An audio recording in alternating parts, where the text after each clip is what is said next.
Hello everyone, welcome back to Laurence Plays, and it's time for some more Factorio Planetary Pioneers, and we are on Rabbasca still.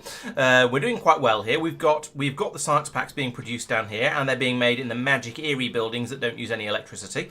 We are gradually gathering up EARS modules in order to try and bring more things over to being a bit eerier, and we've got 7 of them in here, so that's another 14 machines we can upgrade. That's pretty good. So things are going quite well. Hello everyone. Hello, who have we got? We have the bot. Oh, thank you for the resub, Mark. Much appreciated. Good to have you around for. I've not got my Twitch window open because I was looking at something else. Here we go. 36 months. No, sorry, total of 47 months. That's very nearly 4 years. Wow, that's a. It's always. I keep saying this, but it always amazes me how long I've been doing this for when these sort of long-term subscriptions pop up. Hello, Board Easy. Hello, Fox. Stream is soon. Yes, and you've been watching for an hour and a half. Wow, that's already that's impressive dedication. I approve. Thank you for that. And hello, No Garden. Good luck with your internet, I guess, as well. Factorio hex mods, as in magical or as in six-sided things. You'll have to let us know more about that. Hello, Inks. Hello, DP. Hello, Regular. Hello, Tristan. Mike. Hello, Aereo. Hello. So at the end of, yes, we expect to be doing our usual thing of going off and finding a new planet at the end of the stream, because I reckon we are fairly close to done with this one. Hello, Fox, and hello, Quagor, and evening 8 to you too. Hello, Venerian, and well, welcome. Yes, good to have you here. Typing with, I recommend not typing with pizza because you're going to get all kinds of mess on your keyboard. Rubia next, maybe. Yes, we shall see. Right, so I have actually been a little bit organised this week. I have made a list of things I want people to do. So let's get started. Right, I think since Mike made the initial belt production facility, I'm going to ask him to go in and upgrade it, because we now have the capability to use better machines. So if you could go in there and start making belts in it's foundries for belts, I believe. So start making the belts in those. Or possibly no, not machining assemblers because they use electricity, and we don't want to do that. So these should be earsed foundries. Same for the foundries, got it. Eerie foundries, correct. Same for the gears that go into them. You might, and probably lumber mills for the lumber and for the wooden belts as well. Although see what that requires in the way of fueling them, because that might be tricky. Although we do have a belt of solid fuel, so feel free to use that if that makes sense. We want a total rate of them coming out of about 1 per second, so no need to go quite as overboard as you have down here. 100 a second, got it. See what I have to deal with? Right, so yes. Oh, and also actually one other note with that. There are some plates that are coming in from the recycling facilities up north, and possibly from other places as well. Please use the one... Priority? Yeah, please use the plates that are coming in from the north by priority. And then make from molten iron for the rest of them. And we have a system set up to produce that. If there's a shortage of it, you may need to increase the amount that's being made. But as there's a shortage of it, you may need to increase the amount of it that's being made as well. So that's going to be one of those that balloons outwards a little bit. Right, okay. So the next thing is so the Spidertrons aren't actually visiting all of the vaults we've got set up. There are a few of them that are currently, particularly there's one way off in the northeast, and then there are I think a couple of the new ones down in the southwest that are not currently being visited by the Spidertron teams. So please, I need someone to do something about that. However, I did notice that we're suffering from the bus problem with Spidertrons, where you wait ages for one and then 3 come along at once. And that's because they're getting sort of naturally condensed, because if a Spidertron turns up somewhere and a load of work needs to be done, loads of repairing, maybe a bit of fighting, then the Spidertron spends a bit of extra time there, while the Spidertron behind it is catching up a bit. And so if that happens repeatedly, they do tend to bunch up a bit. When I was recording a video earlier, there were 2 that were actually patrolling together. They'd made friends. So this is a bit of a question for everybody, probably including chat as well. Can anyone think of a good way to keep the Spidertrons a bit more evenly spaced? Now, I have to cluster them regarding, along some axis. So just have one in the southeast, one in the northeast. Yeah, that was a thought I did have. It was quite nice having them all doing the whole walk, but it is a little bit silly. They do all need to return to the factory, to the top of the bus. Yep. But yeah, so we've got 1, 2, 3, 4 5 Spidertrons, I think, at the moment. So yeah, having one covering this area over in the sort of the west and southwest, then 1 here, 2, 3, 4. And then a 5th one for emergency later things. Yes, Sophia? found a crystal thing. Aha. Yeah, feel free to grab that one. I think we've probably got enough. We've got enough for the time being. It is on my list of things we need to have a look at. So do feel free to grab it. But I don't think I need you hunting for them anymore. So yeah, does Mark was talking about Spidertrons. Do you want to deal with that that rescheduling? Sure. I don't know how, but I'll open a side chat with Mike and he can instruct me. Okay. So yeah, I think there's 4 fairly obvious subsections of the route. One going from sort of here to here, one going from here to here, one from here to probably here, and then the final one from here to here. But bear in mind, each one will need to go back to the. At the end of each loop, it'll need to come back to the factory to stock up on repair packs, just in case it's had to use up rather a lot of them. Okay, thank you. So that's the Spidertron patrols issue. And okay, I would quite like to remove the loop-back belts that are bringing yellow cards back in again. It's not a huge deal. It doesn't really matter having them there, but now that we've got a good production of them, I think it's a little bit silly. But in the meantime, Tristan, I noticed as well that the belt that's bringing water back to the factory sometimes also ends up with ears cores on it. So there are places where things are being put on the wrong sides of belts, or they're not being split out nicely. Could you check out that one specifically and make sure that ears go onto one side and water cans go on the other? And possibly, and maybe have a quick look around and see if there seem to be any others where we might get that sort of jam happening. I don't think there's anywhere where we've got more than 2 resources on a single bus, but single belt. But I could easily be wrong about that. But in general, yes, try and split them, split up all the resources so we don't get a belt. We don't get a single side of the belt that has mixtures of things on it, because that will probably eventually jam up. Yep, found one that does. Okay, good. Thank you. Where? Yeah, that's the challenge. Sophia, once you've claimed that both those crystals, since they seem to be breeding on you, if you could gather a little bit more harine gas, please, because I've noticed that seems to be something it's not quite coming in fast enough. So perhaps stick down some pump jacks on those 3 patches. I think they're probably the best ones. I'm open to suggestions if you disagree, but just to get a bit more coming in. I think for now I'm fairly happy with those being normal pump jacks with efficiency modules. How much power do they use? Yeah, they're only using 18 kilowatts each. That's probably fine. So just plumb them into one of the input pipes that's going in with all the rest of it. I think the factory is handling itself, because we do need headroom for harine gas to be pushed back out by something. But as long as that still has room to push it back out, then just blink it in wherever is convenient. Yes, master. Your wish is my command. Gosh, so it's more gas. We're going to need some more carotenoid ore at some point soon as well. Then we get onto the fun things, which is good. So one of the things I want to do is try. So these the crystals that Sophia is working on capturing at the moment, and capturing them requires hitting them with the hack bullets and then waiting for them to hack. Unfortunately, it often seems to fail, and then you have to start again. So it may take him a few attempts to actually get them. But eventually we'll be able to claim those, and they will become our crystals instead of the Vault's crystals. And when that happens, we can then start placing them down like this, and they work as a sort of Roboport.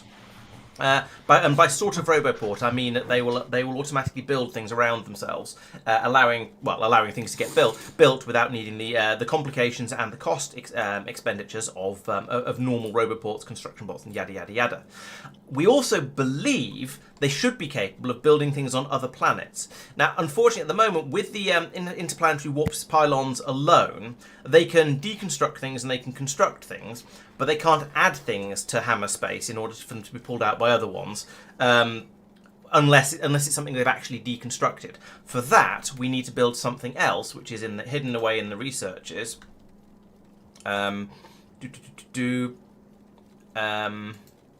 These guys, we need to make a warp inventory uplink, and that requires some Rabbascan warp cores. And Rabbascan warp cores require you to take a crystal apart, I think. Let's check on this. Making a Rabbascan warp core sulfur has a yes. fuel value. Is it a particularly good fuel value? 1 megajoule. Wow, that's quite a lot of fuel. Okay. I'm genuinely just going to try and look at the regular solid fuel. I suppose that's 12 of it, so it's 1/12 of a block of solid fuel. Okay. It's more than I expected, but not enough to be, oh hey, let's start burning sulfur everywhere. At least not on this planet, where we're skimming the energetic residue to turn it into, over here, to turn it directly into solid fuel, somewhere around here. Yeah, somewhere. You are slightly to the right. Oh yeah, over here. It's been expanded a little bit because we ended up needing more of it than we did initially. Yeah. So placing down lumber mills and kept noticing that sulfur was ending up in them, and I was like going, that's a weird place to put. Wait a minute. Yeah, and it's yeah. Turns out you can okay. burn sulfur.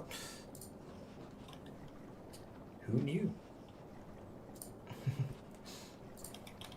That is all. Carry on. Fox thinks we should go to Arig because of the current heat wave.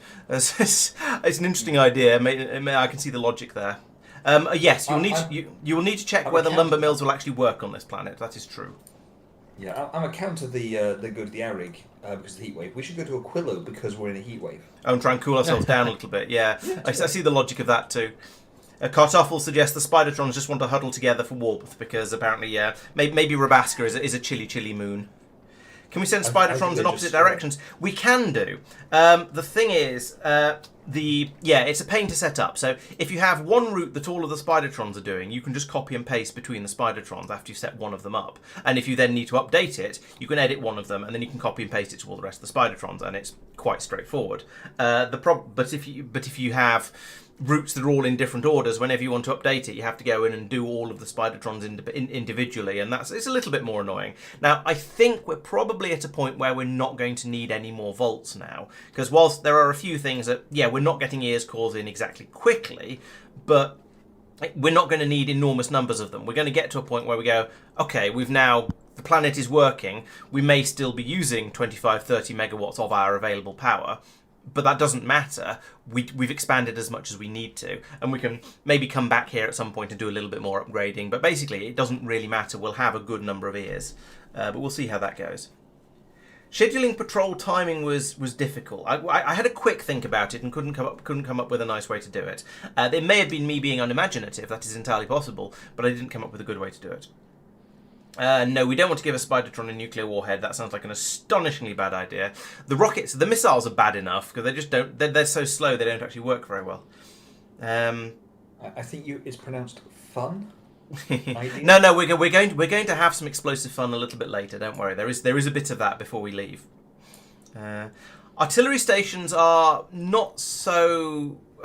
No, artillery stations wouldn't really work because the problem is we want the buildings. But every so often the buildings declare freedom and start spawning robots in, which we need to deal with, and then just calm things down a little bit. Is that a crystal we can claim? Probably. So every so often the buildings sort of get a bit nasty, and then we have to shoot all of the robots down while we wait for the building to be rehacked. And that is the point where they pick up all of the damage, and the Spidertrons need to wander out and deal with it. I'm currently in the process of making a video about that, so give it a week or two, and you'll get to see it. Yes, the warp cores we will need to be a little bit careful with. You are absolutely right there. Oh, Spidertrons visiting similarly to the artillery stations. That's an interesting thought. So have a Spidertron automatically go to the place where that's least recently been to. You don't have stations in quite the same way though, so I don't think they could count up. I'm not thinking of anything better than just having different Spidertrons responsible for different areas, unfortunately. I heard Warp Core and immediately thought Star Trek. we shall see how whether they're sufficiently unstable to be a proper Star Trek Warp Core. I don't know. Right. Yes, we have stations, but they're not Spidertron stations. Oh, you're thinking we could send a. We could send a train round, but I don't think we don't have the right selection of mods for trains to have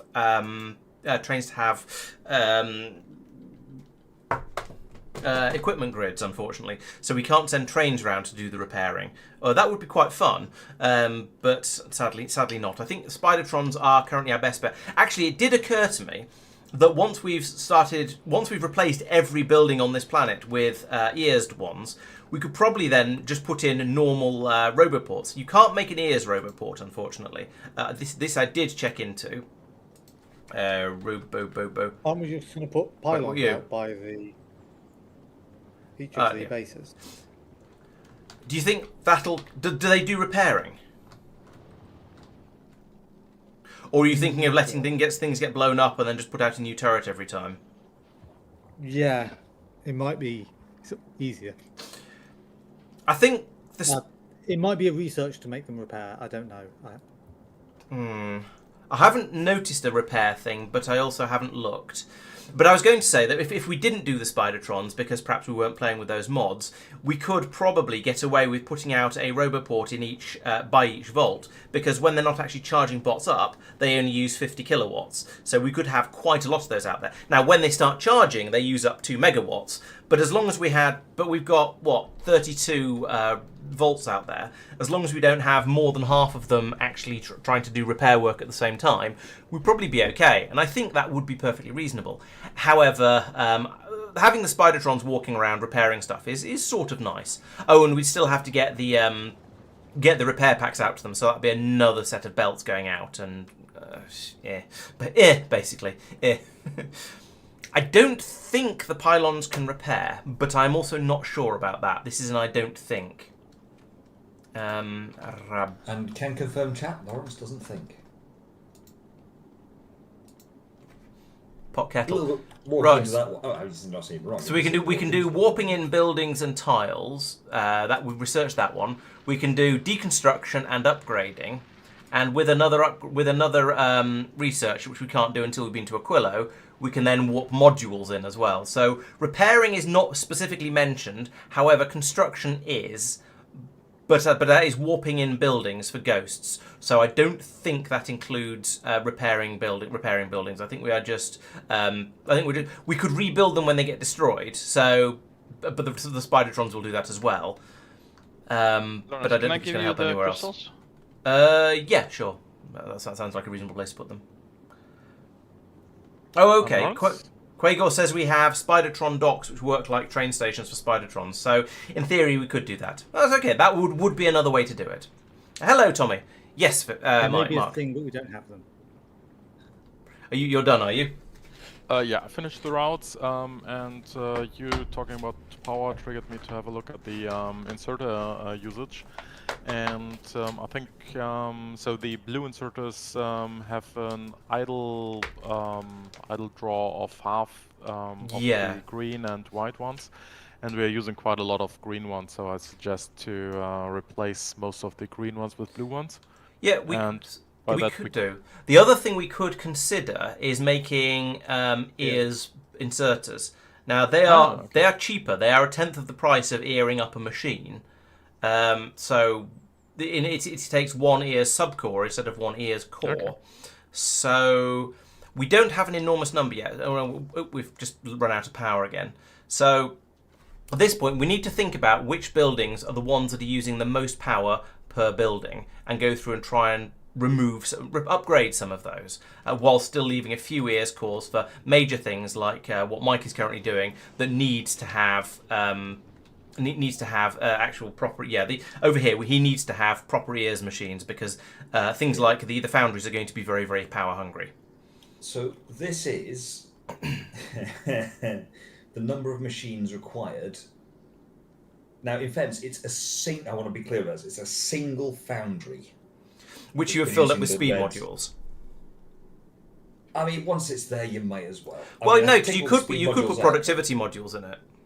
And then it'd be much slower, and it would use much less iron. Now, we aren't short of iron, so I don't think, at least I don't think we are. Not in the belt, but you can in the... Let's take all the modules out then. You won't be able to put productivity modules in the belt ones, will you? Probably not, actually. That's a good point. Might well want No, a no, you can't. Module or two as well, but You don't need degradation modules in foundries. excellent. Glad to hear it. Yoink, yoink, yoink, yoink, and yoink. Okay, let's try that again. I mean, it's still ratioed the same, which is Yeah. So this is making 12 per sec, 12 red belts per second, which it's excessive. But it's one foundry. But it's one foundry. Yes. Yes, it is 12 times the rate you asked for, but I can't go to a fraction of a machine. No, but you don't have to make it correctly ratioed to run the final machine at full speed. True. I also can't put productivity modules in half of this. No, Tristan pointed that out. Yeah, I wasn't listening to Tristan.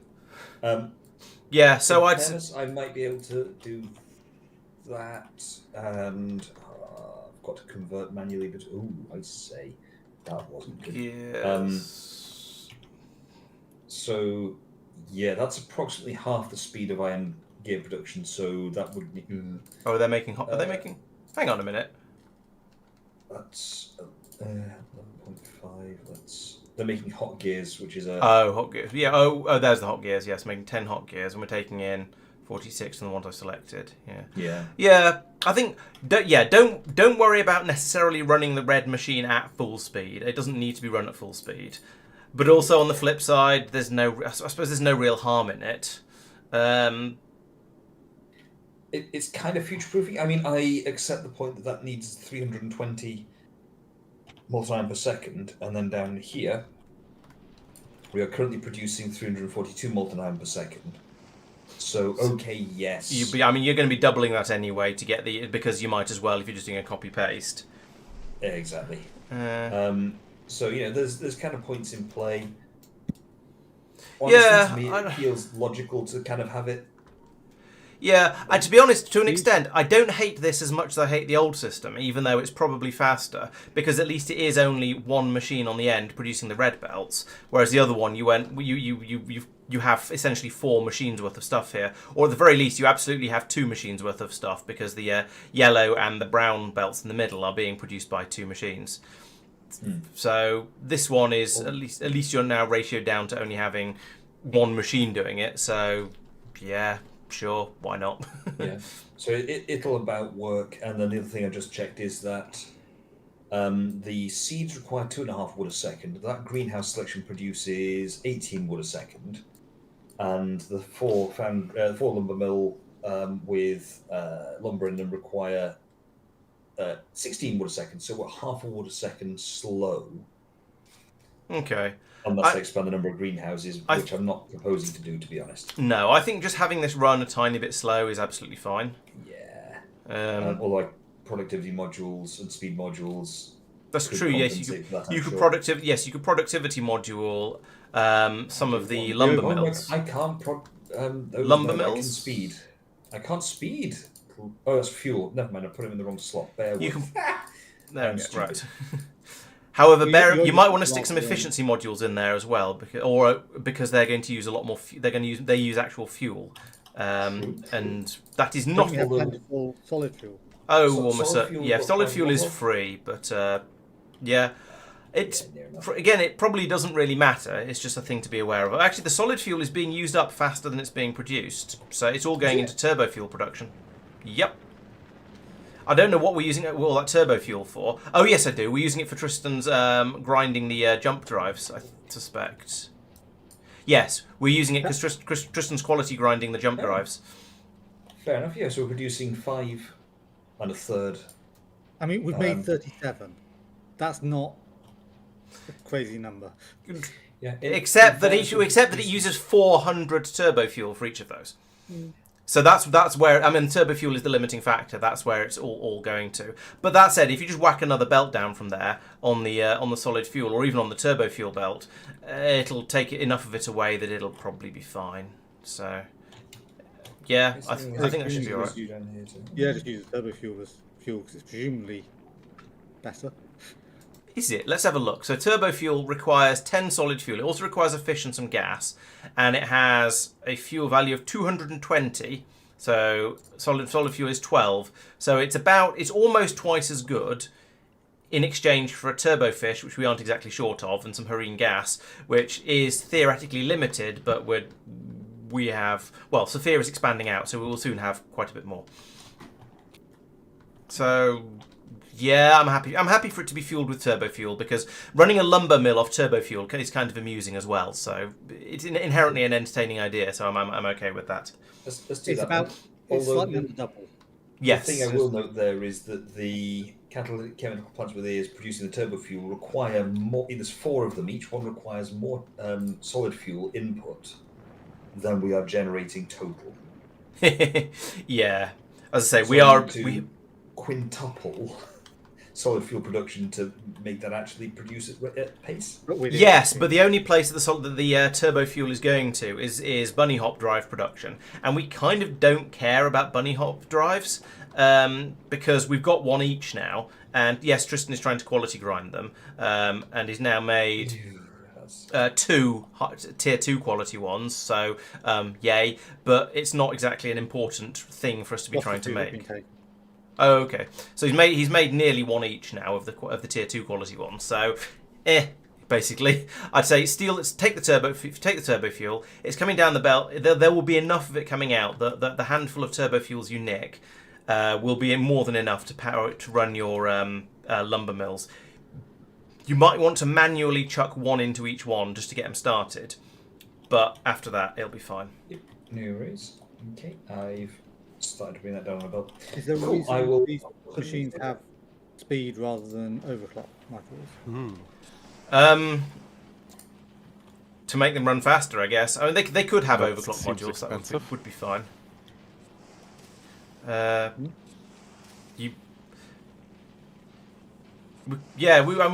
We could. Overclock modules wouldn't run quite as fast, but we don't seem to have a particular shortage of iron plates down here. So, well, actually, it's only just keeping up. So, I think putting more, overclock modules in there is probably a good idea. However, that would also then require at least another couple of foundries. It's probably because when I placed them, we didn't have very many foundries. Because we didn't have very many ears modules, so I wanted it to run as fast as possible rather than necessarily being as efficient as possible. Actually, better idea would be to put in,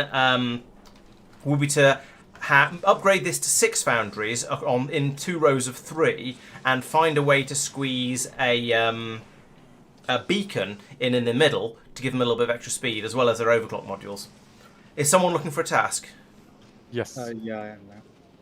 Since Tristan was looking at that and criticising it, Tristan, could you switch this to a 2 rows of 3 with a beacon in the middle, all ears of course. They'll with overclock modules in the foundries and speed modules in the beacons, please. Thank you. What entertains me about this iron plate setup is that it's very clearly hey, we're going to use that the recycle as a priority. It's fine. We'll supplement that with the foundries. Fine.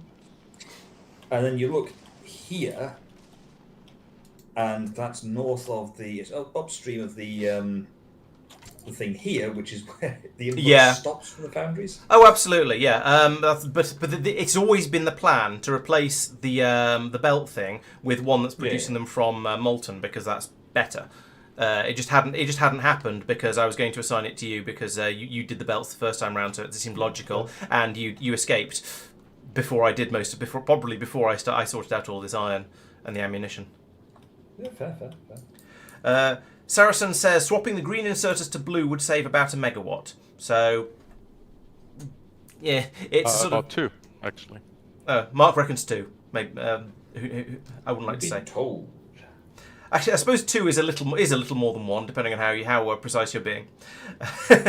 Quago points out the jump drives are expensive. They are indeed very, very expensive. However, you only ever need to make 1 per person, and then plus apparently higher quality versions of it. But it's a bit like the mecha. It's sort of like the mech armor or other personal equipment. You don't need a huge number of them because they are personal equipment rather than something that you run on every planet or you run with every delivery you're making or anything like that. A turbo fuel is 220 megajoules, so it will last quite a long time. I don't know what the fuel value on one of these, fuel requirement on one of these things. Max consumption is 1 megawatt, so 220 seconds if these are running at full chat. So that's what, it's about almost 4 minutes, which is almost 8 minutes at our current UPS rate. So it's not amazing, but we're making a reasonable number of them, so I suspect it's probably going to be all right. We will see, though. Quality bunny hop drive allows you to carry more stuff with you when you jump, I believe. Let's just check. Yep. And find some numbers. I can't spell bunny, apparently. We'll try to put a space in the middle of it. Right, here we go. Bunny hop engine. So maximum weight multiplier is, so tier 2 you can take an extra 30% stuff and so on and so on up the tiers. So it allows you to carry more science packs, more miscellaneous other junk with you whenever you jump. It doesn't extend the range? No, not as far as I can tell. Research does that. Research also extends the increases the capacity as well, though, doesn't it? The weight capacity. Don't think so. Oh, I thought it did. I could be wrong. I don't remember seeing one that did that. Bunny hop engine. Further research increases maximum distance and weight. It says in the box text, so I'm assuming so. Effect is increases the maximum range of the jump by 2,000 kilometers and increases the maximum weight by 125 kilos. Oh, the one I'm looking at says 250 kilos. I did say a 3x2, Tristan. So just because that fits neatly around one beacon. That was my thinking anyway. Okay. Would exporting turbo to fuel for trains be useful? That's a good question. Let's have a look at the fuel, because if it just gives you more power, there's not really any point because we can fit enough on there. But if it gives you more acceleration, it could be useful. So 180% acceleration and 200% top speed. So that's pretty good. How does that compare to rocket fuel? Let's search for fuel instead and look in here. So what do you say? He said 180 and 214. 182. So it's the same acceleration, but it's about double the top speed.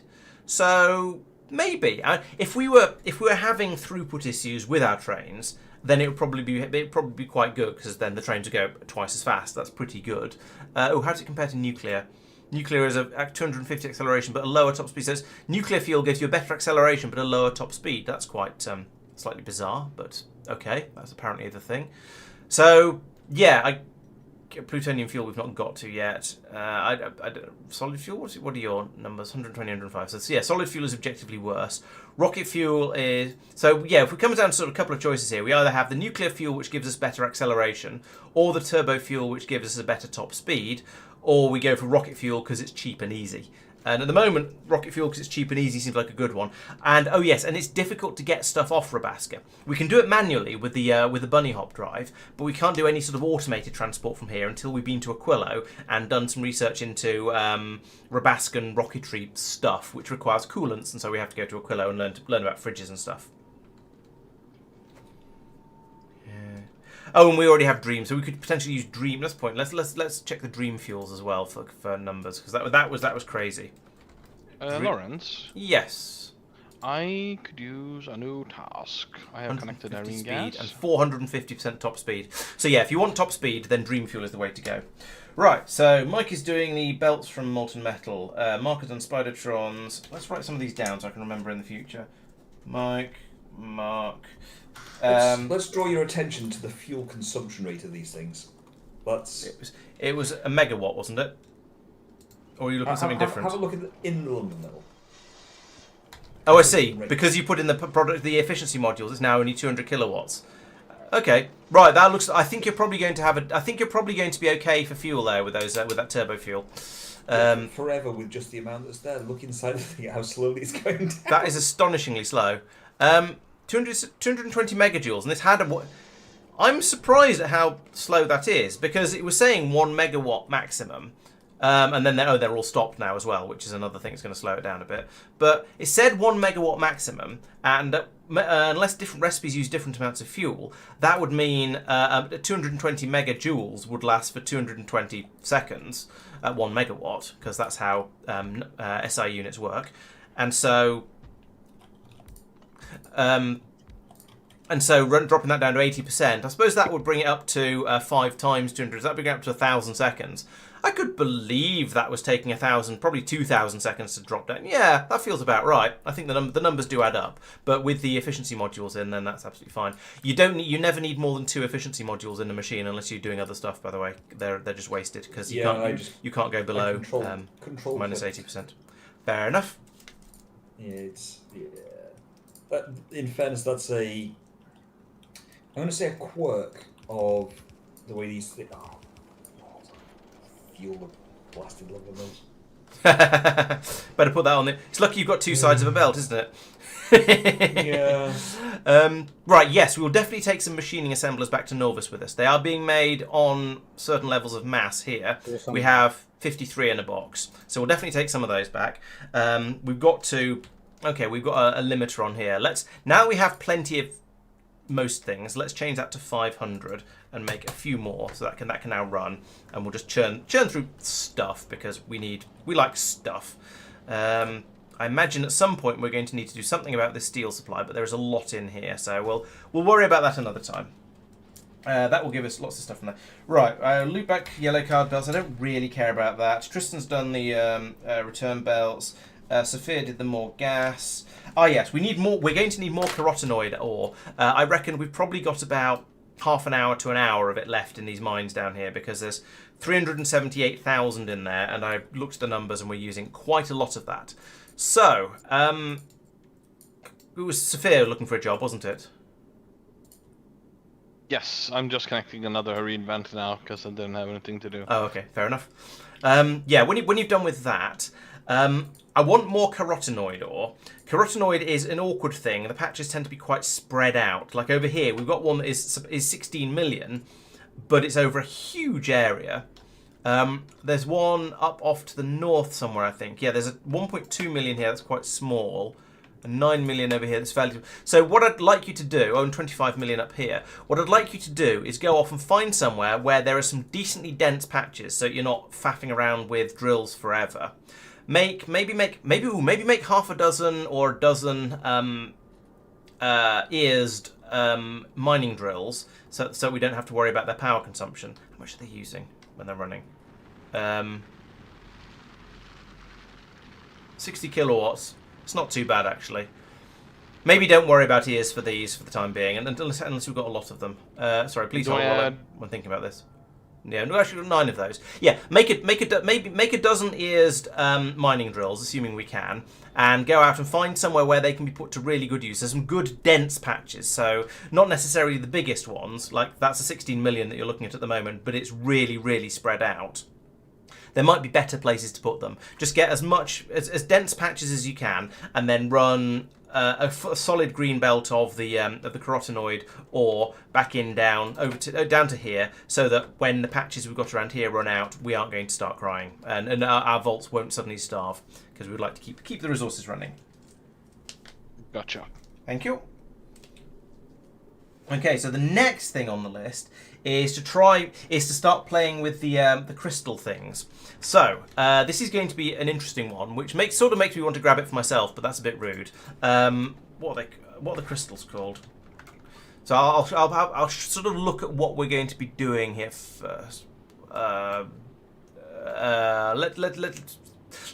check in the research thing again because I can't remember what the things are called that I want. So we're going to want to try and make a warp inventory uplink, which requires warp cores. That's what I was trying to remember. So I'd like to make one of those. That requires warp cores. Warp cores require recycling. Here we go. This one, recycling the warp pylons. That's the crystals, which we now have a few of. And each time we do that, we should get 5 of them back. So you get a decent amount back each time you run it.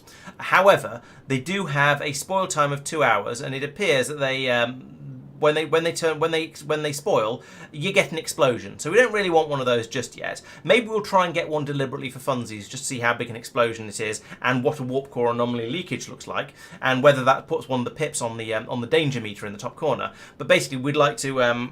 Yeah, we'll see how that goes. So we want to get 10 of those together. So that's recycling 2 of the cores, 2 of the crystals, and then fairly quickly making them into a warp inventory uplink, which I would then like to dispatch over to Norvis, which will plug in and I don't know, we'll have a bit of a play with it, see if we can work out how to put things into it, and see if we can make buildings just magically appear on other planets, because that would be quite fun. Right, so, step 1. I think I should have some crystals in my pockets. Yes, there we go, I've got 5 of them, that's quite good, because people like Sphere have been dropping them in my inventory as they go past, which is convenient, because now we've got some. I also have a lot of trash in my inventory, and Mike was complaining about that earlier, so let's go through and just do a little bit of Shift-C on that. Tidy things up a little bit. See how we're doing. Okay, is that much better? That's better. I have a load of grenades for some reason, but sure, why not? I've got a few ears in machines as well from previous stuff I was doing. Right, so let's recycle a couple of these crystals, but we'll dump the output straight into an assembly machine that has all the bits and pieces it needs. So something down here. We've got the blue circuits down here, so this seems like a fairly sensible place to put it, and we'll see how it goes. So we want you to make a what was the building called?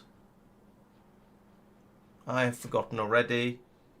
Was it called an uplink? I don't think it was. No, it wasn't.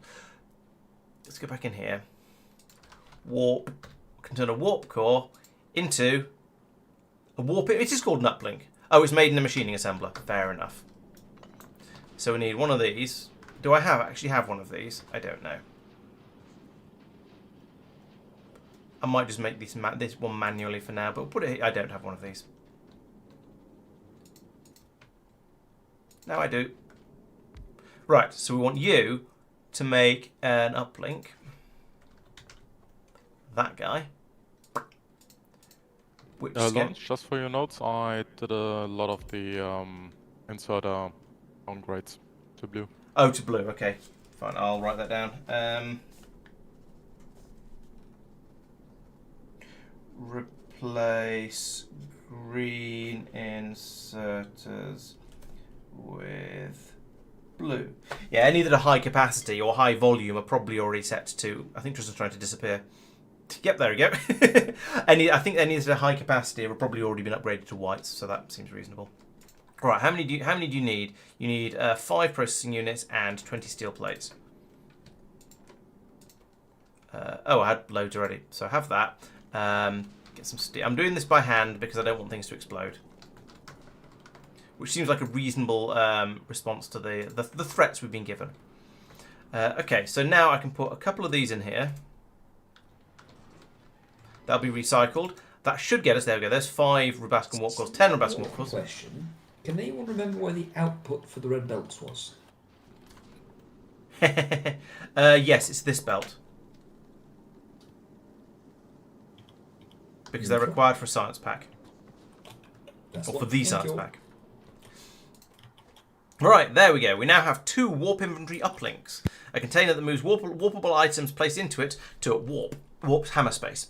Only placeables, buildings and tiles, or modules are warpable. Also acts as a requester chest and comes with a logistics section that contains the item counts in hammer space, which can be used to offset requests. Okay, so what I'm seeing here, so I put one of these, ooh, it's small. If I put one of these down like that, then this guy is not connected to a Roboport network, fine. But we can see that it is trying to request a load of things here. No, this is the warp inventory contents. So that stuff is picked up. That's stuff that's been picked up. So at the moment it's we can set extra things for it to actually request. We can trash and request. Oh, trash and request. Do you think that no? That's. I'm wondering if trash and request would move stuff out of here, but probably not. We could have it request from buffer chests. So pull things out. Move them into the trash slots. Maybe. No, I don't think so. Okay. I think stuff that's in warp space is stuck in warp space unless you use it to build something. Okay. So can I put things? So presumably things can be put in here by a bot. So at the moment we've got some stuff in here, but if I put in, we don't have any blue belts in there at the moment. So if I put down, if I turn my bots off for a second, if I put down that, those aren't getting built. I'd need this to be near a crystal actually. Are we in range of a crystal? No. Let's try that again. Right. So as an example, we don't have any blue belts in hammer space at the moment. So if I put those down here. Come on, Laurence, learn how to play Factorio. It's not like you've been playing this game for 300 hours or anything. Okay, now I have 2 in there because I'm a dumbass. Right, let's try that again. If I put down these as ghosts, the first couple should get built. Each time this ticks like that. There we go, so there's one and another one. Right, so that's placing those down. If I now put some more in here like that, like this, it should put them in, yes, it's put them into hammer space. And now over here, this is starting to build them. Good, that's what we expected. That's what I expected to see and to happen. So this is working. However, we don't want to have to manually load one of these things. We want it to be loaded by bots. So what we want to do is put one of these over on Norvis, and then hopefully, if we slap down a load of blue belts or something else that's only available on Norvis, they'll magically be put into it at the other end, and it'll transport stuff around. Do you have a crystal here? Do you have a building that's only there and not on Norvis? Yes, I have machining assemblers. Do you have a building that's actually only there and not on Norvis? Don't. I can just request all the machining assemblers. That's fine, because we don't have that many. Do you have energetic? Oh, you've probably got some energetic concrete over there as well. I've got crystals. I could put one of those down. Actually, that would work. I don't know if there is any concrete, but I've requested 50 machining assemblers, and we have 27. Okay, so you're gonna grab all of those. I've ghost placed one down. Kartoffel says we can't put the uplink on Norvis for now because it has a planet requirement. That's a shame. Oh yes, you're right. It requires a Herenic energy field of greater than or equal to 1.2 megawatts and a wind speed of less than or equal to 100 kilometers an hour. So therefore, it is only buildable on Rabbasca. Right. Okay. So we could the teleport idea seems to be valid in that I should be able to build things on Norvis from here. So this would be putting one in a machining assembler. Yep. One machining assembler goes. This is its space. There. It's disappeared into hammer space. It's there. Its warming up sequence is running. It is built. Blip.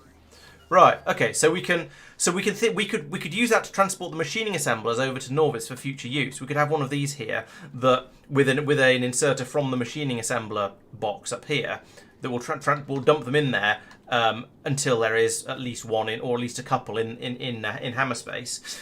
But it's not so useful for anything else. Can we put modules in? Yeah. Do we have that research? No, we don't. That's Aquilo. Okay. Because that also allows putting items in machines, I think. So we could use that to transport science. It's semi-manual, but less manual. Oh, I see. Right. Okay. So no, we don't. We'll have actual proper automation before that. So. Okay.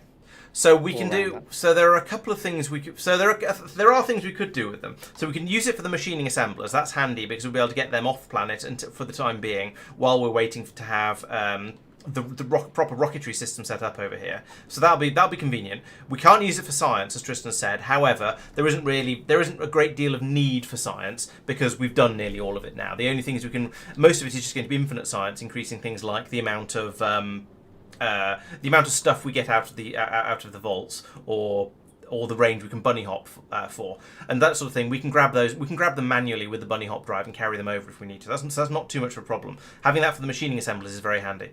Another thing we could do, we could try and turn this planet into a mall planet, and then start chucking massive quantities of stuff into hammer space, so we can do magic building.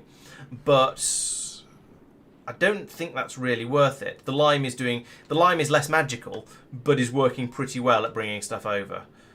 Well, the lime could just drop everything here. That was sort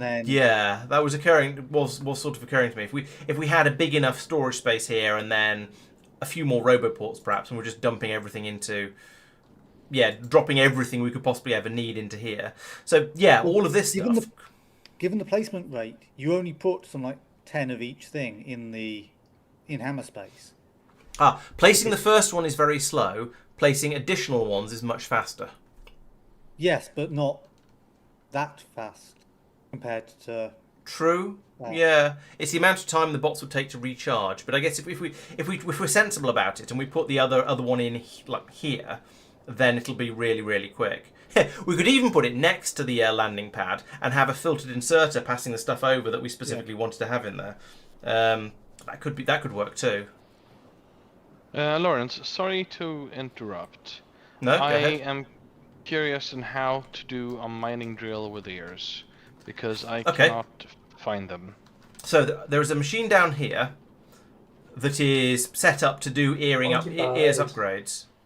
Currently Mike is using it, but in theory it is available. There are some ears cores available, hopefully, yes, in this box here.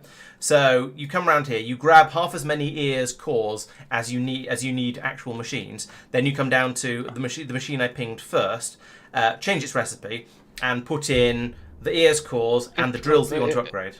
If I just interrupt you there and back Oh, up do they a not? bit, I don't think it exists, but Oh. I'm not sure.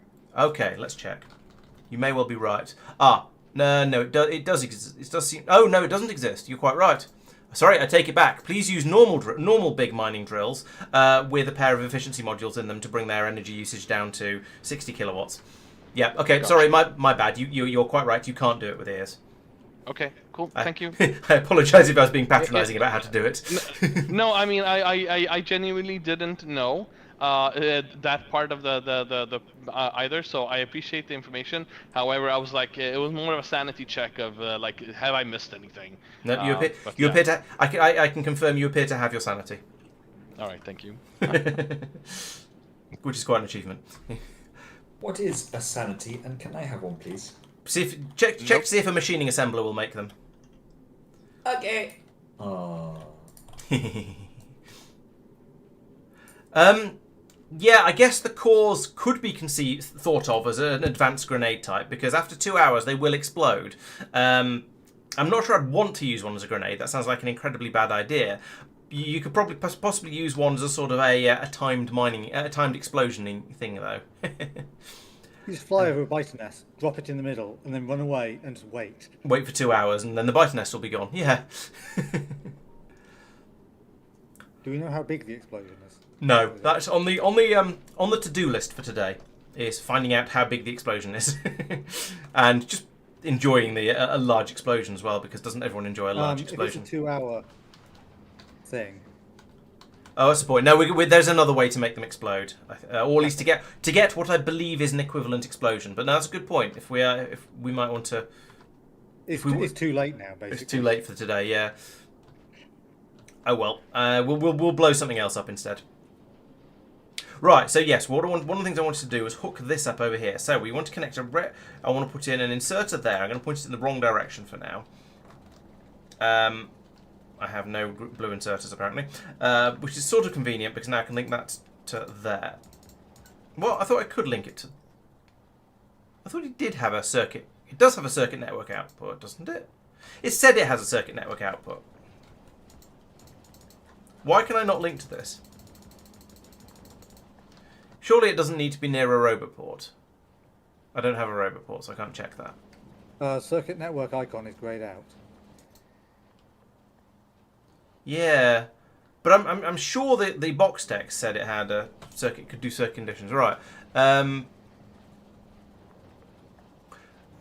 no, maybe not.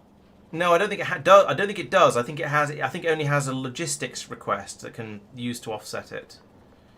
Okay. So we'd have to do this by. Actually, would have to do this with robot ports by the looks of it. Well, if we don't have any logistics bots on this in the area, then you could do it. Quagor has pointed out that that it has its own named inventory thing. So there is a thing called the warp inventory content. If I set a constant combinator to show that, then it'll do the thing that we need.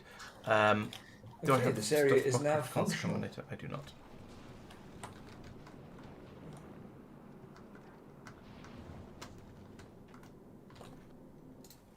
Excellent. One moment, and I'll come up with another suggestion. There we go. Want some of those? I don't want 20. I don't even want 25 of them. Seven is a number. Where were they? A bit further south, I think. Yes, here. Right, so if I drop in one of the... No, if I click on the right thing, if I drop in one of these and set that to be the group that is the one with the silly symbol at the start of it, that one. Okay, so that's what's in the warp inventory at the moment. So I want to set... Does it immediately drop stuff that's put into it into the warp inventory? It looked like it did when you... Right, but was that because you were requesting it? No, it did with the belts you put in. Okay, cool. Right, so I can link that to my non-existent inserter, like that, and tell that to run whenever machining assembler, which is going to be in here. Can't see it. Machining that guy. Whenever that is less than 10. Right, let's go and get a blue inserter and build that. Because Mark is quite right. Switching over to blue inserter makes set sense. up a landing pad version. Yeah, sure. Yes, please. Right, so there we go. That's chucking them in there, and it has stopped. Therefore, it must have worked. And there we go. We've got 15 machining assemblers in hammer space. That's fine. It's more than 0. It's less than an infinity. So I'm okay with that. That's worked nicely. What's the thing called? It is called Well, a warp inventory uplink. I found you. It's fine. Okay. Grabbed it that way. That works too. I've got one in my pockets, so I can bring that up and place it when you're Just ready. chuck it in hammer space. Oh yeah, that's well. Oh yeah, it will Good work, place. won't it? Yeah. Bing. That's handy. Right, uplink. Kartoffel says an uplink can be placed on Norvis with the newest mod update. He thinks so. We'll perhaps give that a try when we do some upgrades. Oh, and Craigor says that might be space only. Might be space.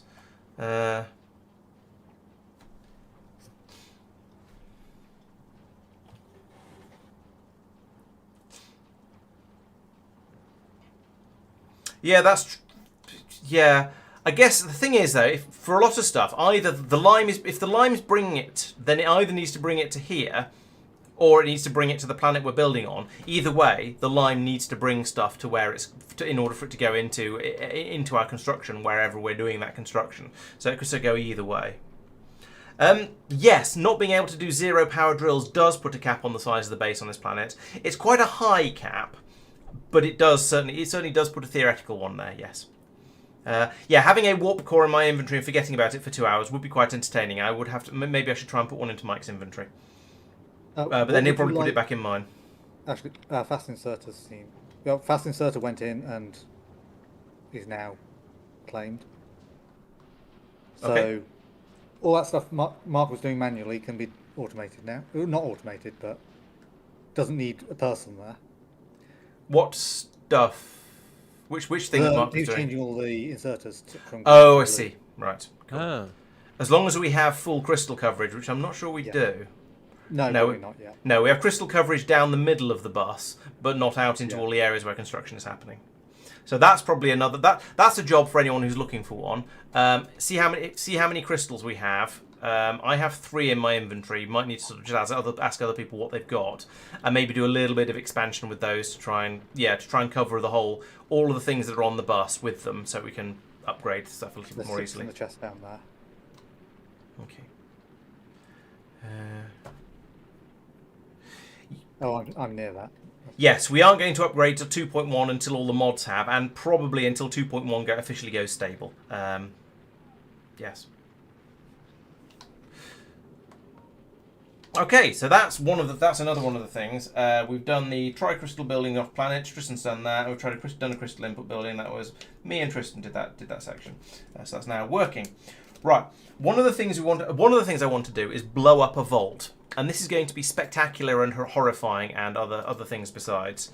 So if we take a look at a warp core, one of the things we can make here is this thing, a core extraction protocol, which takes another 10 Rabbascan warp cores. Okay, so we're going to need to crush another 2 crystals, and also 100 security keys. So it's fairly pricey, but we have a lot of security keys now. That's okay. It makes an extraction protocol, which you can put in a vault, And then I believe, well, as it says in the yellow text there, there will be an earth-shattering kaboom, and Rabbasca defense will put on maximum alert. Well, we're already on maximum alert, so I don't care about that. That's just going to be that's sure. Who cares? Fit 10,000. No game sounds. I can't work out why. And take appropriate measures. Yeah. So we may find that the Rabbascan defense do something different, or we might just find that it pegs this at 100% up here, and maybe these pips disappear after time. I don't know. But we are going to need to do this for a couple of things. I think there's not an achievement, but I think there's a research that requires it. Was there a research that actually required it? Yes. So in order to get unhealthy, so we've got. Oh, we need to do vault maintenance and inspection. So can I queue that? There we go. Does anyone have any objections to me bumping a thing up the research queue? Nope. No. Good, thank you. I know technically it's meant to be me in charge of this anyway. And then we have security modulation, so we can that allows us to, I believe, change the security level of the vaults. So we'll want to have a play with these as well. But that requires Haronite plate, and we can only get that by blowing up. At the moment, we can only get that by blowing up vaults, I believe. So that's going to be interesting. And we can increase it and decrease the security level. Now, I can see that being useful, perhaps to make the vaults a little bit calmer if we're just generally gathering resources from them. Or we can use it to make the vaults a lot more excitable if we want to get crystals from them. So potentially we could use that to move it up and down. I'm not sure exactly how we go around making one of these, but we'll have to. We shall see. It says made in a vault, so I guess it's another recipe for it. So. Would you like a crystal by some of the vaults, because that will mean that things will get rebuilt. Yeah, yeah. I think that's probably a good idea. And the Spidertrons are doing a pretty good job of it already. But there's certainly no harm in having the crystals out there, so it just happens immediately. I feel like that's once we have a large number of crystals, perhaps. So perhaps not yet. I don't think we've got enough of them yet, and gathering them is a bit of a faff at the moment. Right, so there's that. That'll get us these. So that gets us this, and now we can also do unhealthy fluids. So if we blast a hole in, some of them might just appear by them if we leave it long enough. They might, but they won't be the right sort of crystals. We have to capture a crystal for it to be a useful crystal. Yeah, but there's gun turrets by each of them. Oh, I see. Yeah, the gun turrets might shoot the crystals. I'm not sure. If they're in range, but the gun turrets will be placed to definitely be in range of access console. But I suspect any of the spawning robots will probably be shot down before they create a crystal, unfortunately. But you never know. It is certainly a possibility. Right, so I'm working. So having this research will allow us to now make the make this thing, the core extraction protocol. That has to be made in a vault, awkwardly. So I'll go off and borrow one of the vaults. That's fine. I can do that. Can make one of those, and then we can potentially use it to blow up a vault, which is going to be very exciting. And I think that's going to make a hole in the ground. So just in case the one you make it in is the one that explodes, let's find one that's some distance away from absolutely everything else. I feel like this one is going to be far enough away. I don't think it's going to damage the Harine vents over here. It also might be incredibly dangerous, so I'm going to head down there and see what happens. Let's come here and flip you round for a moment. Oh, okay. Sorry, no, I take that back. Creating these plates comes from recycling the crystals, not from blowing up the vaults. I was mistaken. Let's give you a box to put all of this into for now. There we go. So I'd like all of that. Right. I'm also going to need 100 yellow cards. Where are we going to get those from? So the yellow cards are being made. Okay, there's plenty on the belt here. If I just stand here and start grabbing. 1, 2, 3, 4, 5. 5. There we go. That's 100 cards. So, wish me luck. This is going to be interesting and possibly exciting. I will try and give you a shout to say, hey, come and see, before anything too exciting happens. I've got some down here as well. So I've got a spare gun to do the vault claiming with, like that. Did that work? Are you being hacked? No, why are you not being Yeah, hacked? it is. Oh, it did. Yes. Okay. Stop it. Leave me alone. There were things zapping it with a laser. There are things zapping what? Sorry. There were things zapping the access console with a laser. Oh, okay. Vault Defender Yeah, distracted. so I noticed by when I was getting the crystals is that the bots will, some of them will shoot at the crystals as well as the console thing, whatever. Need on food. the Need on food. the Need food. So the best thing is to shoot everything. No, don't leave any bots alive because they will like interrupt the hacking process. So if you Okay. just shoot everything, it goes really smoothly. Okay. I did wonder. Laurence wasn't doing that, and these ones didn't interrupt it. Well, I mean, I had one. It worked really well for me. I just shot everything got a with bit my carried away there. uranium ammo, and it worked really well. And when I didn't shoot them, they interrupted it all the time. Okay. I don't know. Okay, we are at 20% of the core extraction protocol being created. I imagine there is going to be an earth-shattering kaboom when it finishes. I will move further away when we get a little bit closer. Or it might actually make the thing, and it has a spoil time of 0 seconds, so I think it is just going to blow up immediately. Okay, we are now at 50%. Could somebody can make sure they've got the camera on it, and actually you're not going to be able to record it. If I move to here, I can then get my camera on it for purposes of showing it in the video afterwards.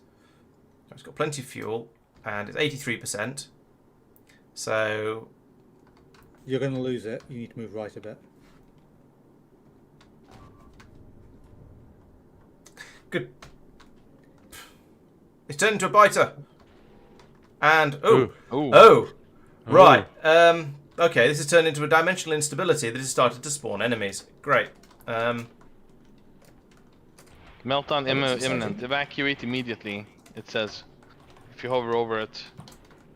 The exposed vault core. Okay.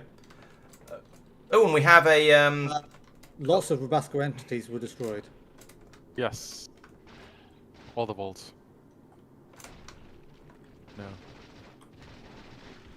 Uh-oh. Oh, so we've lost Bruh. an enormous. Bad icons about at every Yes, I vault. see. Oh, okay. Oh, do you think they're all going to explode? Oh, nuclear flash. I was looking at one of the vaults. Ha! Right, so no, it's Lance blew up. just been unhacked. So look at the hack status back to 0. Oh yeah. So all of the vaults have been unhacked, but can presumably be rehacked. Okay, so that's a lot of things have happened there. That fluid there, is that extractable? Yes, that is going to be that's the next thing on the list of things to talk about. Right, so this one has been rehacked, clearly been rehacked, even if we lost it. So yeah, we're back up to Whereabouts 31 were again you, now. Laurence? Here. Ah. So we've had a gigantic explosion, all of which we missed because I was too busy being distracted by other things, which is a bit poor. I'll try and get actually watch it properly for the video. Anyway, yes, this is a different type of fluid from the energetic residue that we've seen before. So we need to whack down a pump jack and start getting some of this out, investigate it, and with this, I believe we can make they're called dangerous fluids or something like that. So I have an offshore pump with me. I'd like to claim that was deliberate, but I can't because that would be a lie. So I can put that in there, and I can put that. Which I cannot build that on Herenic lava. Okay, can I put pipes on Herenic lava? Yes. No. I think you just put it in a really bad place. Maybe. Maybe you need to use the energetic concrete. No, I think it might just be that I got unlucky with where I placed it. Yeah, I did. So let's pull this out all the way over here. There we go. That's the research done, I think. So we are now generating. What? Too far away. Really? It's not too far away. Well, I can move it closer, but that ain't working. Looks like pipes can't go under wasteland. Oh, there's a patch of lava in the middle of there that I couldn't see. So, yeah, it's weird and fiddly in the same way that Vulcanus can be with some very small patches of lava. Yeah. I can't put one there. Right, so there we go. We've made some Herenic lava now. We're pulling that out of the ground. And I believe that allows us to make... We can use it to make Can't use it to make Haranite plate because that is not allowed yet. But we can make a filled Harine cryo container with some stabilizers, some empty Harine cryo containers, and Harenic lava. I imagine that is a way of taking the lava to somewhere else. It spoils in 7 minutes. Has to be made on here. Can be Also, made and can used be in. consumed in flamethrower turrets. Huh. Interesting. Just Okay. saying. So it spoils and empties itself. You get an ingredients there, made in, fine, used in. Okay, so I think this isn't actually useful yet. We don't get to do anything with this until we until we've done some further researches which require going to Aquilo, which is a shame, but yeah, there you are. So right, so that was the dangerous fluids research, which is let me find it. It's about this one. So unhealthy fluids, sorry. So from that, we get the ability to fill a Harine cryo container and also to make a Harine cryo container, which requires LDS, tungsten plate, holmium plate, and carbon fibre. So it's a bit of everything, or a bit of lots of things. We're going to need to import some stuff if we want to do that. And then that allows us, to, as we say, to transport the Harenic lava around, which we may then want to do other things with later, but we can't just yet. Okay, so that was exciting. Laurence, if we're switching topics, I think we are. You asked me to get some carotenoid ore. Yes. And you wanted a full belt of green stuff. No, I wanted to grab a large quantity of it and just see what you could do, and run. And if a full green belt would be lovely, but I just wanted you to grab sort of a load of it, basically. Okay. And you can, with the ore patches being patchy, the idea was just come out and grab wherever seems to be good. Like you've got some good healthy patches underneath the drills you put in. There's more good ones down here. Just whatever seems like a sensible amount with about that many drills. So yeah, that's probably fine. All right, I'll add a few more, but yeah, okay, good. Red belt production working. Great. Yep, that looks good, and we've got it's backlogging up the belt, which is, to be honest, is what we want. We want to have a supply, a healthy supply of it available, and is entirely expected given how ludicrously quick some of these buildings are. So yeah, that's good. Yeah, it's what I find entertaining is the way that the gears are produced, and this chest obviously to cool. Yeah. So you get moments where the belt is more or less empty, and suddenly you just bah, and just ejects a whole load onto the belt. Yes. The whole stack cools at once, which is yep. Anyways. Cool. Jump, please. Right. Well, we've done most of it now. So I'd like to do a little bit more, sort of continuing to do an ears upgrades of things where it will be sensible, because I believe this planet is now finished. It's doing everything it should be doing. We've played with all the toys available. I think maybe how many ears cores have we got at this stage? We've got 35 of them. Wow, okay. So, yeah, could you upgrade 60 more of these assemblers to be ears ones, please? Yep, so if you place, by the ear making machine, if you place the machines down that you want to upgrade within range of a pylon, they should get placed, and you can just pick them up if you don't have enough in your inventory, rather than having to run up to the landing pad. Sorry, say again. What are you wanting to make first? Assembly machine. I am making assembly machines. You got enough there. Yes. But if for example you needed some more, if you ghost placed them over there, yeah, they would magically appear, and you could then pick them up and put them in the machine. Okay. If you were wanting 20 of them or something, rather than having to run up to the landing pad. Or I could need to turbofish and be there basically like 3 frames. That is also an option, yes. I mean, there's a few of them hanging around. Yeah, but if you don't have them, that doesn't help. Okay. Right, so Quagor says the black signal in the warp inventory group is the limit of how many different building types can be uploaded at once. So if we have a look, where's it's here. So in here we have 487 is apparently our limit. That's a weird number, but okay, we'll probably just leave that alone until we need to change it, I guess. But that's worth knowing, thank you. We can throw the cores as, like grenades. Yes, we probably can, but I feel like it would land at my feet and blow me up, so I'd rather not do that. Quagor thinks our warp instability was a bit too tame. We should have had more gargantuan stompers coming out. Fine. Oh, because 13 are already used. Fine. That makes sort of sense. 500 seems like... Oh, so that it sets that itself, and that's how much space there is. It's functionally how much space there is in the warp inventory. Okay, that makes some sense. Yeah, it's gone down by 1, having just added 1. But there's more than 13 things in there. There's 21. But, okay. Sure. No, please. Right, that's a good question. Let's have a look at the power and see if there's anything else that I want to ear at this point. Yeah, could you find... Look, go and look for... use 5 ear cores to make 10 eared catalytic chemical plants, please. And then go and find catalytic chemical plants that are running basically all of the time, or at least lots of the time, and upgrade them to earsed ones to save on power, please. Yes. How many did you mention I should do that to? So 5 cores will make you 10 catalytic.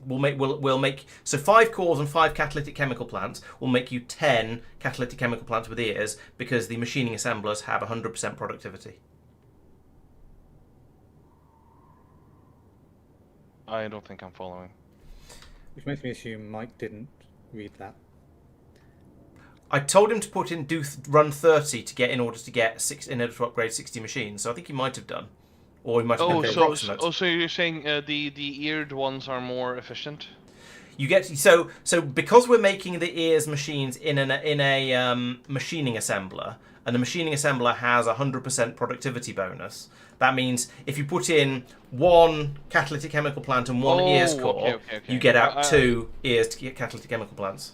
Gotcha. I thought the replacing was that they were more efficient, so I could replace 2 with 1 or something. But yeah, gotcha. They often are, because we can start putting speed modules in them. But unless it's necessary, I wouldn't necessarily bother. I just want to save power at the moment, and then in the future perhaps we'll upgrade them. Well, we can put speed modules in them if we decide they need them. No problemo. 512 is a nice round number, so that does make sense. Yeah, I could see that. Oh, the only problem with that suggestion actually is that Mike is currently upgrading assembly machines, so that isn't going to. So that's taken. Well, or we could just put down another machining assembler next to it and do it, and have another one doing some upgrades as well. That makes. Yeah, I don't think I have the ears cores for that, because. You'll have to grab those. Them all. Oh, he's taken them all. I told him to take 30 because there are about 35 in the box. Oh, okay. You'll have to pickpocket Mike then. I will pickpocket. But he might be intending to use them, because there's. Oh, I can't, because I'm not admin here. Oh. And I'm miles away because I've been blowing things up. I've got 5 back for you. There you go. Thank you. No worries. Not a fan of this whole pickpocket thing. Just saying. Is it because you're afraid somebody will put a warp core in your pocket? Actually, we can do that without pickpocketing, because that's adding. Anyway. That doesn't bother me. It's more of if I go and pick up a bunch of stuff and then wander back down to build, and then have all my pockets robbed by someone who can't be bothered to make the journey. It's just like, come on, mate. I don't do that very often, and I don't normally steal stuff from you because where it would be annoying. I normally steal stuff from you where it'd be useful and you don't actually need it. Well, you know. Yeah, it's all good. Right. So that's that happening. Do we have a... Yeah, I need a pylon down here somewhere. So that will hopefully knock a chunk off the amount of power we're using. Because I don't really want to go until we've got this below 30 megawatts. And we're still using more power than we have available. So I'm trying to knock out little bits and pieces wherever I can to help a little bit. These we can't do anything about. Those are going to be using that 1.7 megawatts. We can't ear a machining assembler, unfortunately. Actually, the space gardens would be one that maybe we should try and do. Can we ear those? Yep. Yes, we can. So we can make eared space gardens as well. That'd be quite good. Although I mean they're not running. They are running most of the time. So yeah, that'd be quite a good one to upgrade.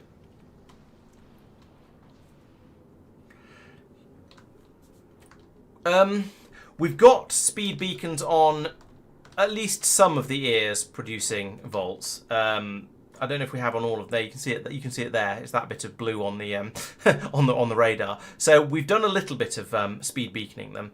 The thing is, the more speed beacons we put on them, the faster we'll end up using up the carotenoid ore, which is going into the system here. And okay, at the moment actually it's slowed down quite a bit, but previously that was ripping along at, I'd say 80-90% capacity. I'm surprised it's slowed down as much as it has. Maybe a load of barrels have gone in, or maybe we've stopped making something. But yeah, I'm worried that if I go out and speed beacon everything significantly harder than we already have, we're going to start having fuel problems. Now we could fix that a little bit by changing some of the priorities around, by doing things like running 2 belts along here and then splitting out and then putting the ore onto them after this break here, and then we'd have a bit more capacity. We could switch over and try and just use barrels of fuel, because those carry more per tile of belt, and so they'd be a bit more effective. But I don't know. I think I don't want to increase the amount of fuel we're using too much, because we are running through it quite quickly. So no, I think mass speed beacon spam is a bad idea, TM.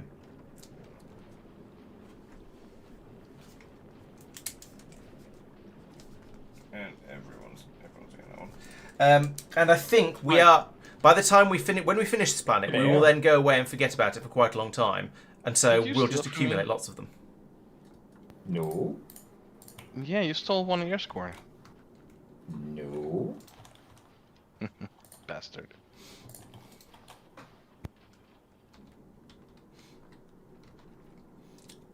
Okay, so that's investing all of the cores we currently have. And I'm cautiously optimistic that doing that upgrade will pull us back into the realms of sanity here, should we say. Just like that. That was quick. And then we'll be in a good position, I think, to hopefully then think about starting to talk about a different planet. We've done all the science from here. We are accumulating more science packs here. Okay, they are all running. I was going to say eventually, but I don't know why we're not. No, we've got 300 packs. That's not a huge number. Maybe Tristan's taken a load away quite recently. I don't know. I've not been watching. I have, yeah. Oh, okay. So we have that available. We do have the security modulation research happening. So maybe it's worth trying that just for curiosity and see what happens. We can knock 10% off here, presumably. I don't know if we actually can knock 10% off, because in theory this is way over 100%. We're on 31, so we should have 124% alertness at the moment, but it maxes out at 100%. So maybe if we go out and do a 10% or whatever percent threat level reduction, it's still going to be it's still going to be 100%, and we're not going to be able to tell if it's happened. So I don't know if there's any point in doing that. How expensive are these? Haronite plate and vault security keys. Well, I have 4 Haronite plates from making the things in here, or rather recycling the crystals here. I think the only real thing remaining to do on this planet, I think, is probably get more crystals. So I think that might be the next thing for us to do, which is unfortunate because I don't have enough personal laser defenses in my trousers. So I'm going to need to go and get some. Two is woefully insufficient. I've been going full laser on that, and it's just not been enough. Oh, however, I do have another 8 personal laser defense, but they're very, very basic ones. I don't really like those. I want to go and get some better ones. I do have a bunny hop engine though, so I can jump back over to Norvis, grab some more. And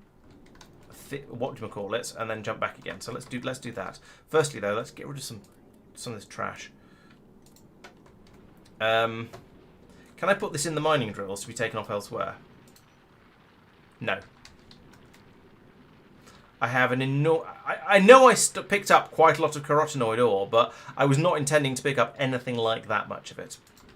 This vault key can go out onto a belt, I suppose. Quick question: how do I check the power usage? Mouse over a machine, and if it's I mean like the for the planet. Oh, click on a pylon. Gotcha. Where are pinged? So yeah, we're currently doing quite well. I think that's, yes, you can see here, you can see a drop there about 2.5 minutes ago. That'll be Mike putting in quite a lot of extra assembly machine 3s with ears, or at least taking out the old ones. So you can see the amount of power dropped a bit there, went wibbly, dropped a chunk there. So we're now down to 142 assembly machines that are using power. That's made enough of a difference now that we seem to be in a better position. Although we do see the machining assemblers kick in, and yeah, when they kick in and do stuff, then we have a bit of a, well, then we use up too much power. The machining assemblers are very, very power hungry. That's a shame. Do they have a really high idle draw? No, they have a minimum consumption of 180 kilowatts. That's not too bad. Maybe there's one actually running somewhere. So they're currently using 3.6 megawatts. There must be some machines running out there. Some of these must be running, making more ears machines or something like that, or more machining assemblers, more likely. So yeah, they're quite power hungry when they're running. But with this dropping as it is, as you can see, as Mike is expanding further and further, and then soon the green one here will dip down quite a bit because Sophia will also have a bit of an expansion. We're gonna be fine. Yeah, so I think, Mike, I'm going to ask you to carry on doing that until you get to a point where you've done them all, really. If you could try and leave a sort of a buffer of a few ears cores for other people, that would be great, because there may be other things that need them. But basically, I think just keep going with the assembly machines. Will do. Thank you. Right, I'm going to nip back over. Anyone else who needs things to do, I would like to gather some more some more crystals up. So Okay. yeah, I could do that. I just added the 10 ears chemical pens. I can continue with that, but I guess we have a shortage of cores. yes, the ears cores will be coming through relatively slowly, I think. So probably yes, good to. I'll go gather crystals Yeah. then. Okay, thank you.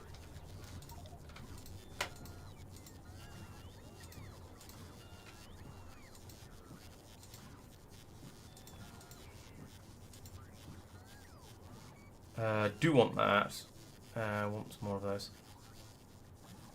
I'll dump those for now. Don't do those. Don't.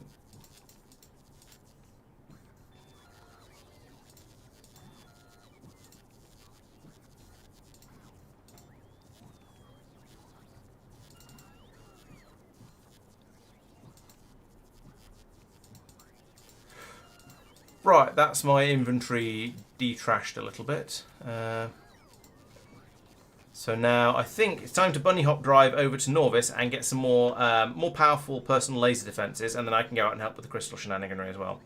So, oh, I haven't got my bunny hop engine in my armor. That would help too. So I need to take out a couple of legs because they're really big. Bunny hop drive that guy. Oh, and a couple of other things as well.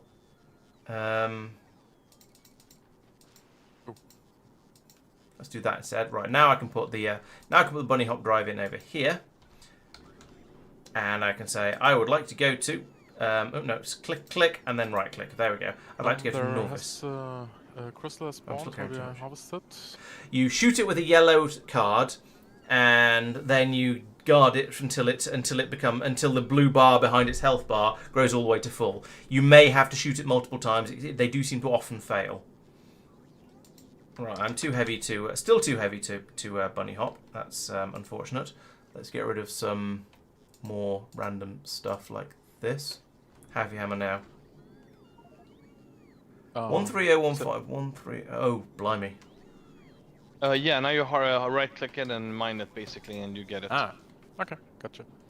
And then you can take the whatever's underneath the stuff as well. Crikey, how am I still so heavy? Too many pies, obviously. Where do we collect them? The crystals? I've been putting them into Laurence's inventory. Just stick them in the what's the name in the logistics system, I think. Maybe we'll have a yellow chest that's logistically filtered to crystals.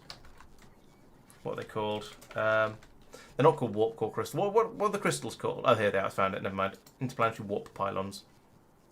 Right, I have filtered a chest to interplanetary warp pylons. How much stuff can I... Am I not... Not a lot.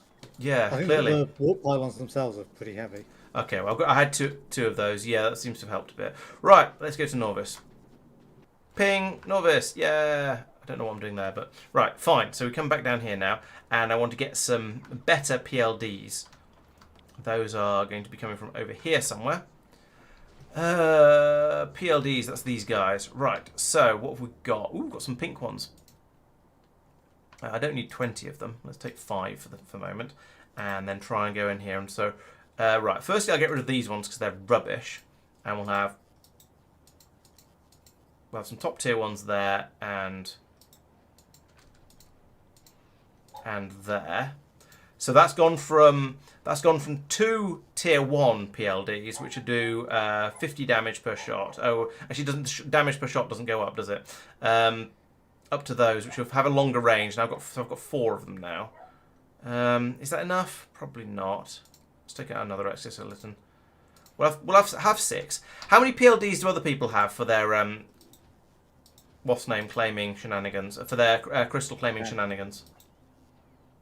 10 4 shields, 2 reactors. 10. Yeah, I have also 10 for shields, and then I have 4 reactors because I need the energy. You'll want better reactors, better shields. Sorry, Laurence. That's a good idea. You can tell I've not really spec'd this up for combat, can't you? You want better exoskeletons. Oh, we've got better. Oh yeah, we probably have by now. I had the best of the best when we started doing stuff here, but since then I've been going back and there's been quite a bit of upgrading going on. Some better batteries as well. And shields was the other one. Oh, what's the advantage with the roboports? Robot limits. Okay. Might as well while I'm at it. And then reactors. So a couple of those. Don't need that many. I'll put stuff back into the... Are we set up so that I can just dump these things into the logistics system and I'll get sorted out into the right place? No, I don't think we are. Okay. No. All right, I'll put them back in sensible places then. Just put them in the crusher, in the recycler. If they're blue or lower, yeah. Yes. Okay. Right, I'll keep the Every rest. so often I go in and put a stack of blues in the crusher.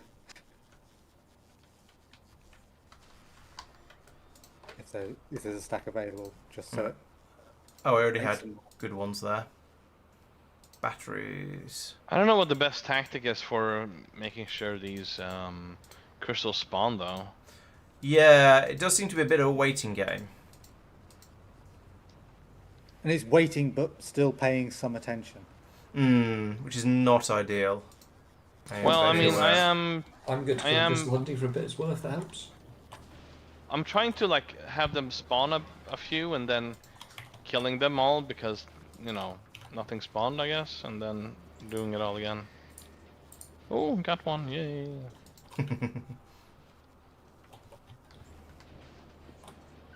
So that's batteries. Battery 2s.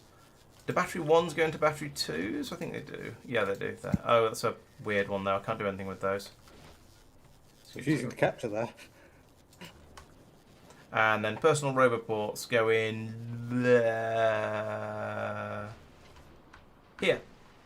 So these are blue ones, they go into the recycler. And the pink ones go back into the box. And I saw what else we got? Sophia's shield bar flipping in every so often, and I thought that was it failing to capture the pylon. Oh. No, but now if you're watching, Tristan, you can see that I am killing everything with the machine gun and as well as the laser, and it's very nicely going up. But And that doesn't mean anything though, because I've had times when it just fills up, and there's no problem. I could have one more Sure. thing in here. but if I leave them, it looks like they're shooting at it. Yes, but it looked like that when someone was, which I think was Mark, was doing it earlier, and they were just sitting there shooting at it, and It was fine. Sure, but once since I've started with this tactic, I've captured every single one in one go. I Yeah. haven't had one single fail. Too heavy again.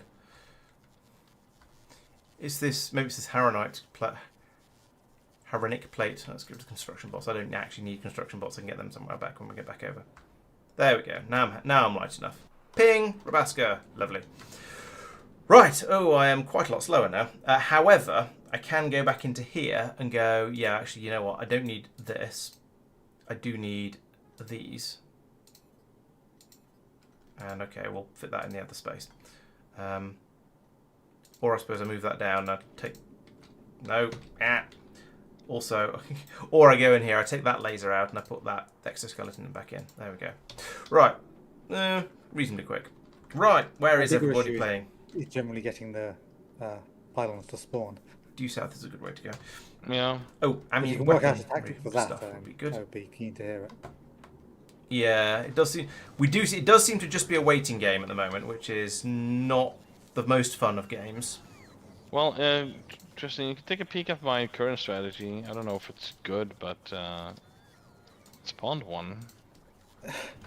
I would object to that. One spawned. Yeah, that's what I said, almost.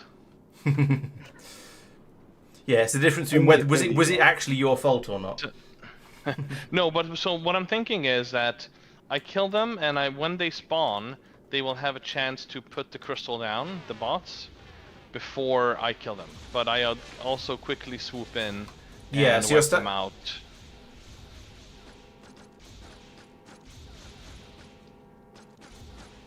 Yeah. My battery is not full, so standing further back and taking my time more doesn't seem unreasonable. Currently, I'm waiting to see if my battery's actually filling up gradually or emptying gradually.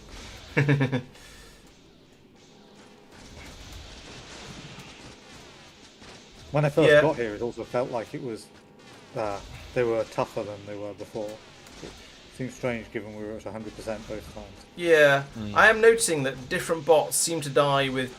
There are every so often some bots come out that seem to be more difficult to kill. So there are definitely different tiers of them. I think we already knew that. Yeah, the tank ones. Yeah, also Factorio repeater shows you a range of them that can be spawned. Yeah, so I'm giving an occasional little burst of gunfire. Although that said, my shields do seem to be dealing with the damage quite happily. Mostly. Actually, no, they are taking out my shields slightly faster than they're recharging, and the number of bots coming in is increasing. Let's help a little bit. So we reckoned there was something like a 5% chance of it being the kind of bots, the right type of bot spawning for giving us a crystal. Does anyone remember what that was? Shall I look it up? No. Well, something red. Oh! Yeah. Quagor is pointing out that if we want to get more crystals, that 70% they spawn more crystals. Yeah. So maybe we should try and bring the... Yeah, okay, I'll try and bring the threat level down 60%. to 70. 60%, okay. 60, 65 looks like the peak. Okay. 60% of what? Then that thing number at on the top of the screen. evolution. Oh, okay. I was going to ping it, but then I realised you can't ping something that's in my... I can't ping something in my in-user interface. So we want to do a decreased security level. That requires Harronite plate and... So each security level decrease... Well, we've got 4 Harronite plates already, but it's going to take a Harronite plate to do each one, and we can only get Harronite plates by demolishing crystals. So we might get lucky, and if it doesn't matter, if it allows me to just reduce it... let's just take all of that. If it allows me to reduce it from the 100% it's at, not the 150%, no, 140% that it should be at, then we can get it down to 60% with what we've got. We'll see how that works. So I need to capture this. 4%. This. Yeah, exactly. But it maxes out at 100% on the bar. So the question is, does it actually max out, or is that just a display thing? Well, it's 30 times 4. Oh, I've got a crystal. I've got a crystal. Modulation level. Yes. This but also it maxes out and shows 100% on the screen. when we lower the percentage, does Quakecore, do you know, like, if where this information is coming from? Of 60, It's in the 70% top.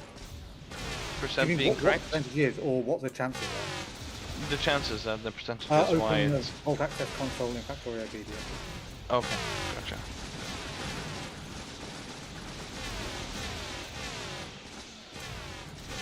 So I think it will continue to be max at 100%, but it will be 30 I times agree. 4 plus -1 times 10. I agree, but I think that is indeed most likely, but I'm not certain. I'm going to find out, but I'm capturing a crystal first because it popped up in the area I was monitoring. So, no, don't shoot that. Shoot this thing. Shoot the crystal. There we go.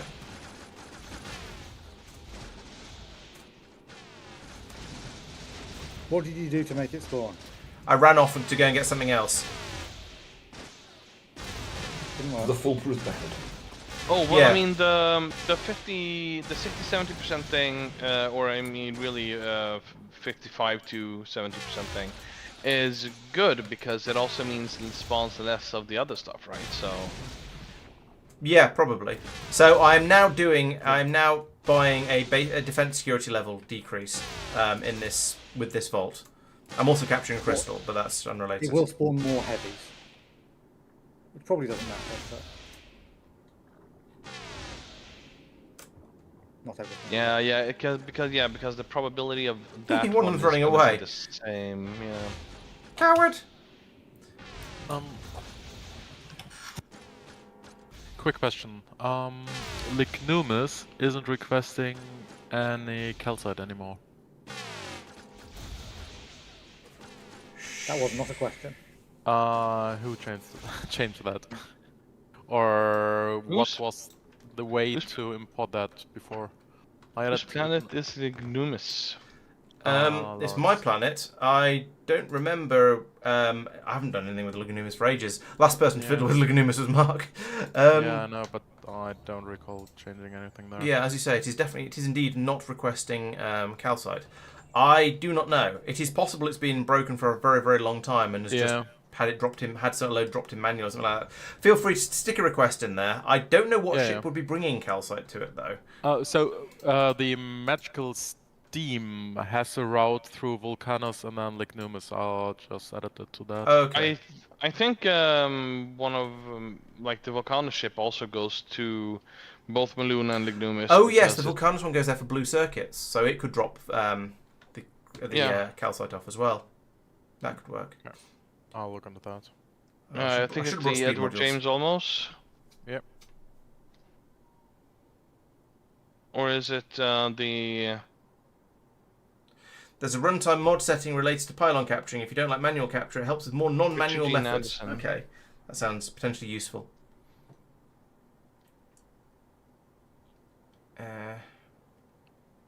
Right. Okay. We have researched a pip. Oh, there's now a green pip in the bar underneath the warning thing. So that's presumably is saying that we have modulation level -1 times 10%. So yeah, it has, as expected, it has not brought us below 100%, but we can carry on trying to research more because I've put enough stuff in to get 4 pips down. After that, we're going to have to start sacrificing crystals to try and make more crystals. We could speed module it, I just haven't got any speed modules with me. It looks like we'll be limited to 5. It does, yes. Which isn't going to be particularly useful. Unless we sacrifice a few of our volts. Unless we go, oh, we don't need quite so many volts making ears, actually. We've got plenty of them. Well, we're at 120, aren't we? So that will take us to 70. Oh, Or true. 70. Yeah, so we're in exactly the right place. As long as we have... as long as we do all of them, basically. Right, yeah, let's go get some speed modules. We're a little That's slow. high, but it's still better. Much better. What's a little high but much better? The 71, 74. We would like Oh, to right. be I see what you mean. lower. Right, we'll be down to 74. Gotcha. I understand. We'd like to be more like 64, but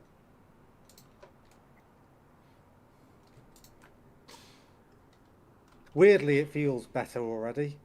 I mean it's quite calm and peaceful down here, but that's because I've captured the vault and I'm using it to do defense security level. Ping. There's 2 pips. Our third one is underway. Okay, so the third one should actually do something. I'm going to turn the light back in a sec. There we go. Now I can feel like I'm not being massively front lit by the screen. It's staring into a bright light when there's no other light in the room. That's much better for my eyes. How much is left? There's still a bit of life left on that. Oh, actually, you know what? I could put some more of these in here. Oh. I could press Do the we right know button. how the support dudes work? Like, do they just immediately spawn a crystal when they spawn, or is there something else that needs to be triggered in order for them to spawn a crystal? I don't think we It know. happens fast, but there's so many bots around, it's hard to tell.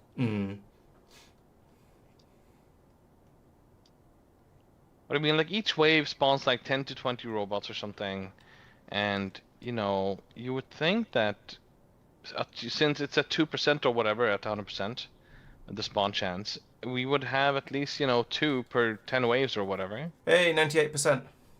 But that just doesn't seem to be a thing.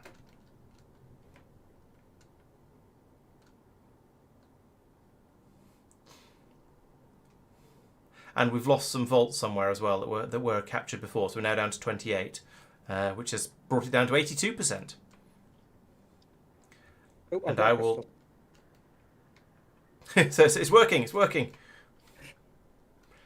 And Try my tactic, Justin. See if it works for you. That was just start capturing it and then. And then shoot everything with uranium ammo. Yeah. So Also capture the. Start capturing the vault and then shoot everything. Yes. Okay. Well, capture both, but yeah. But then you end up with a vault captured. So. Yeah, but Yeah, that doesn't matter. You can just remove the thing for them later. Okay, we're now down to 88% with 32 captured. This is going to soon run out. Especially if I take those out. And then we'll be down to 32 again, so we're back to 88. The attack of the spawn bot is summoning a crystal. It can summon more than one during its lifetime. Yeah, but yes, but they don't seem to do it particularly quickly. So we will have.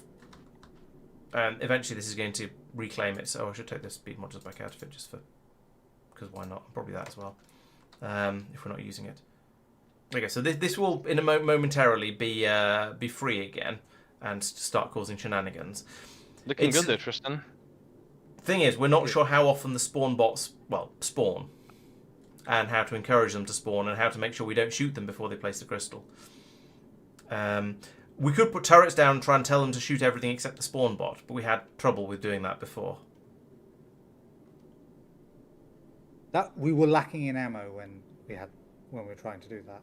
No, but you couldn't target these different bots. Oh yeah, there's that too. It was that was I think is the problem. And this is about to reclaim. 5, 4, 3, 2, 1, and it's unfriendly again. Right, so all the bots come over to say hi. And okay, we have to shoot some of them because they're doing a bit too much. Then the lasers aren't quick enough. But so they'll take out. We'll take these guys out. But if a crystal spawning bot spawns, then assuming it doesn't immediately fly over to attack me, it should have plenty of time and space to create a crystal, because I'm all the way over here shooting them down. But we've had, if it's a 2% chance of creating a crystal bot, a spawner bot, I've shot down more than 100 bots now. We should have seen a crystal production bot appearing by this point. See, that's the thing. That's But we don't. But they don't seem to be spawning in as fast as we would expect them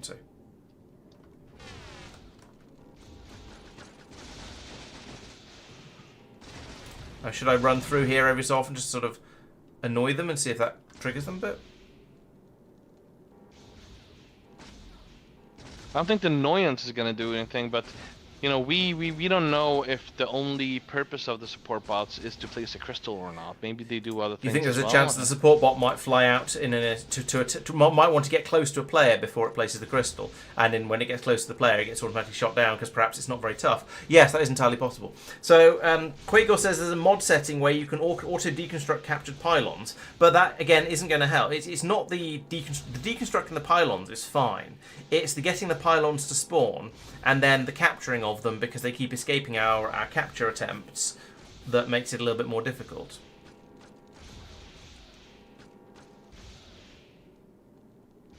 So, I mean, you see, I've been standing here for a while now, and I haven't had a crystal spawn. So, why aren't the bots producing crystals for me to claim and kill?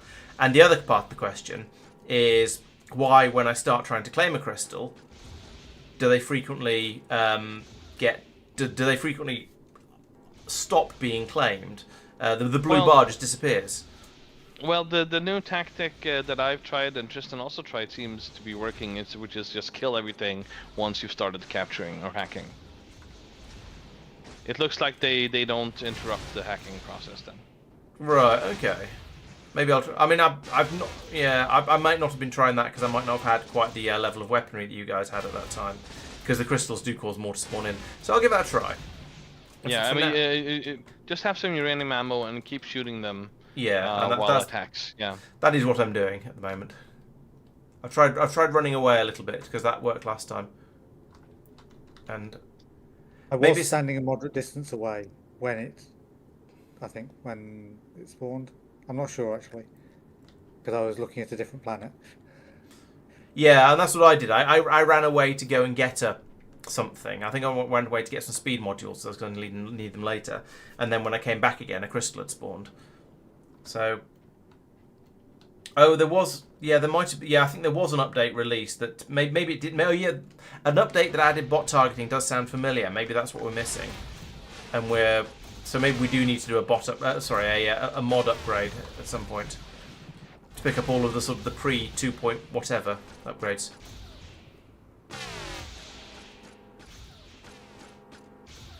This is definitely spawning bots in slower. You mean because we're at 84%? Yeah. Well, I could believe that. I'm trying to watch the patterns to see if there should be a red one on the relevant wave. Telon says bot filtering was fixed after our second stream here.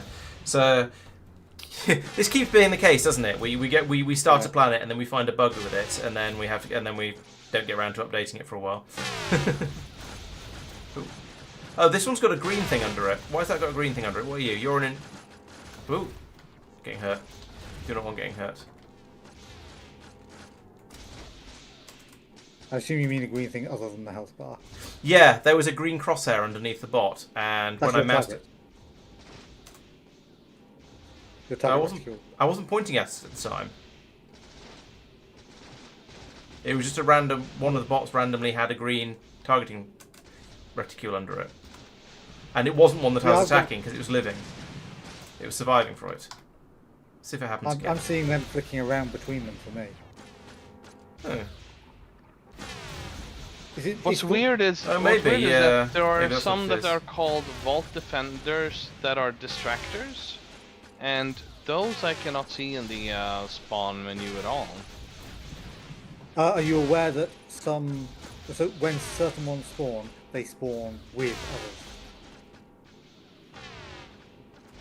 It's like the Vault Support Requester spawns with 3 Vault Defender Gunner Mark IIs and 2 Vault Defender Heavies. Yeah, but the distractors I'm not really finding anywhere. Which are the distractors? What do they look like?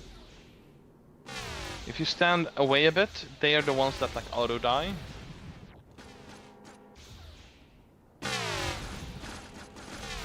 Oh, They don't come and attack you. They just auto die.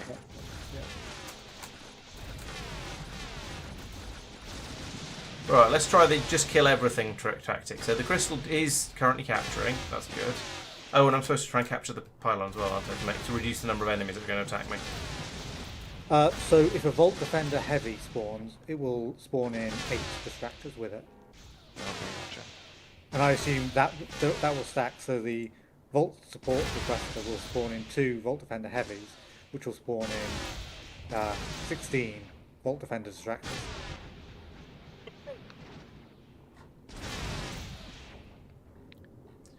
Yeah, so that's I didn't do anything at all special. I was still just lurking by the by the vault, and a what's the name? A crystal appeared. And we've had them appear under us, haven't we? Or basically right by us. So it's not a proximity thing. Or it's not a... You could feed the thing in order to not have it spawn enemies if you want. I don't need to feed. Oh, it's fine. I don't need to feed it, but it'll last long enough. There we go, because I've captured it.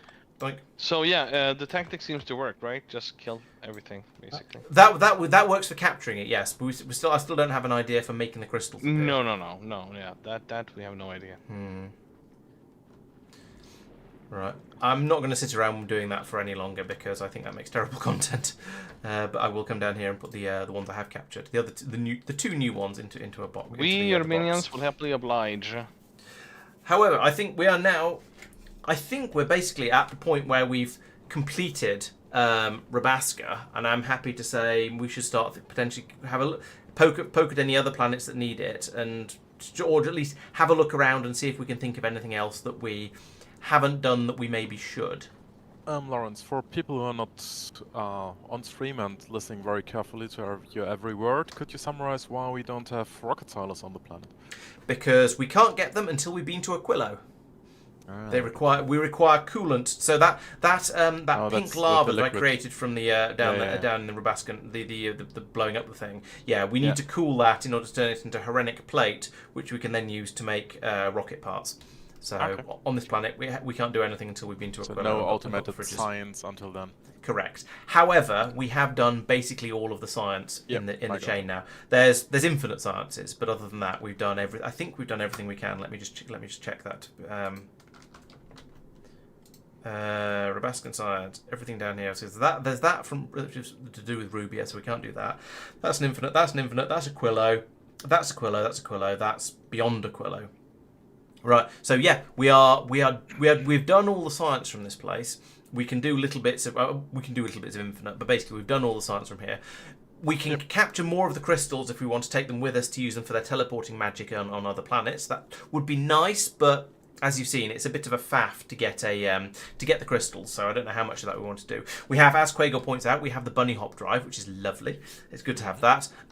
We have some complaints about lack of ammunition up here. What's going on there? Having a handful of crystals each and the concrete for it would probably be useful for going, okay, place this down and it will build around it and then pick it up again to move on. Yes. In any sort of more isolated place where you don't have roboports. We're down to 28%. What? Oh yeah, they're all the vaults have come down. Oh, the vaults have all synchronized because we blew the thing up, so they're all now on the same schedule. They all become unprotected and then reprotected at the same time. So there you go, they're all reprotected again now. That's a funny effect, but yeah, it makes sense. It's the buses problem again. What are the green dots below that? Those are I told one of the vaults to do a threat reduction reduction thing in it, so it's brought the threat level down by 10% for each one I've done. So we've got 4 of them doing that, which has brought our threat rating down from about 120% to about 70%. Gotcha. Must be 110% to about 70%, because we want to be at about 80% ideally to get the maximum chance of the crystals spawning, as far as we can tell. Power consumption is now down to, as of right now, it's down at less than 20 out of the 30 megawatts, so that's gone really well. Yeah, I think that's good. How are we doing for earing up in general? Has Mike been taking all the ears cores because I've asked him to do the upgrades? Yes, he has been taking them all. That's fine. It's what they're for. In fairness, we haven't generated any more ears cores for quite a while. I have been checking. Oh. That's interesting and concerning. I shall It hasn't investigate. reset the recipes on the thing blowing up, has it, or something? There is an like that? EAR's subcore on its way in right now. I've seen it on a belt, so this isn't an EAR's one anyway. There's another one there, another one there. So they're coming through at about the sort of, it feels like about the right sort of rate. All of these seem to be producing the purple bricks. I forget what they're called. No, not purple bricks, purple rocks. Alright, out here we are getting... Yeah, this one's making ears. Yeah, I mean, there are definitely vaults making ears. It doesn't seem to have been... They don't seem to have been reprogrammed. Their bid for their bid for freedom would have been rather exciting if we weren't already sort of looking after them fairly carefully. Right, let's... While I'm out here, let's start doing a bit of this. Yeah, the tactic worked again. Just shooting everything, so... I guess that's the way to go. I think, speaking personally at least, I'm pretty happy with the idea that just shooting everything works for capturing the crystals. Oh yeah, for sure. It's the getting them to spawn that's the where we're struggling. I think just like standing over them and just looking back like once every 2 minutes to see what's going on while you do work on something else in satellite view. Yeah, that's fair. Checking you haven't died. Yeah, I'd be a Yeah, little bit basically. concerned about my armor level, but or my health level. But yeah, I guess if you jump back really quickly, if you see a red flash, then you might be back in time to run away or start shooting. The problem I found, I think I still haven't quite got enough lasers. So the enemies were sort of backing up in front of me, and were building up in front of me, and then I'd have to take a load of them out, and then things would calm down for a while, and then I'd look away a bit, and then I'd come back, and there'd be loads of them there, and I'd have to shoot a load of them with the. It will be better now because we're at a lower threat level. Yeah, maybe, or probably, in fact, but I'm not sure. It's yeah. Quagor says it's because I've not got good enough shields. Maybe no, it's not. No, that's not it actually, because it's that I've not got enough lasers. Because even if I had better shields, I would still gradually be getting more and more robots attacking me. So they'd be doing more and more damage, and so eventually I would get taken out by the amount of damage being done to me would gradually go up. So eventually it would become a problem. It's not just that I've not got enough shields. There's a limited number that spawn. So once it's got Oh, I the see. next one spawn once it's run out, basically. Once a wave gets destroyed, or the base one gets destroyed, I guess. You know how crystal spawns more enemies, right? Yes. What if you have one of these places with 2 crystals, and instead of taking them down, you go for a third one, and then you only take one down once you have 3, and you keep doing that because then you will spawn more and more things. They don't to increase the chances.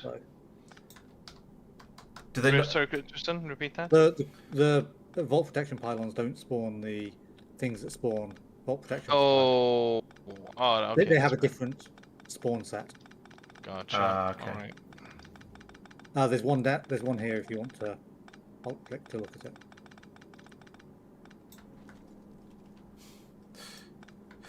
So what I'm doing at the moment is, I originally, when we didn't have an enormous number of the yellow cards available, actually I think it was when we didn't have an enormous number of the grey cards available, we set this up as a loop. So if the production was a bit bursty, we'd still have whatever buffer we had going round and round the loop.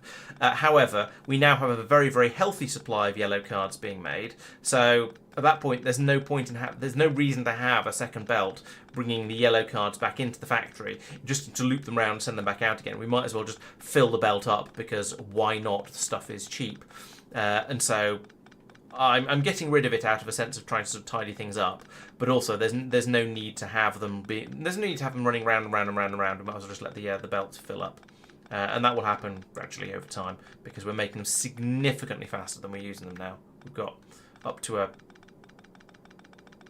good level of supply.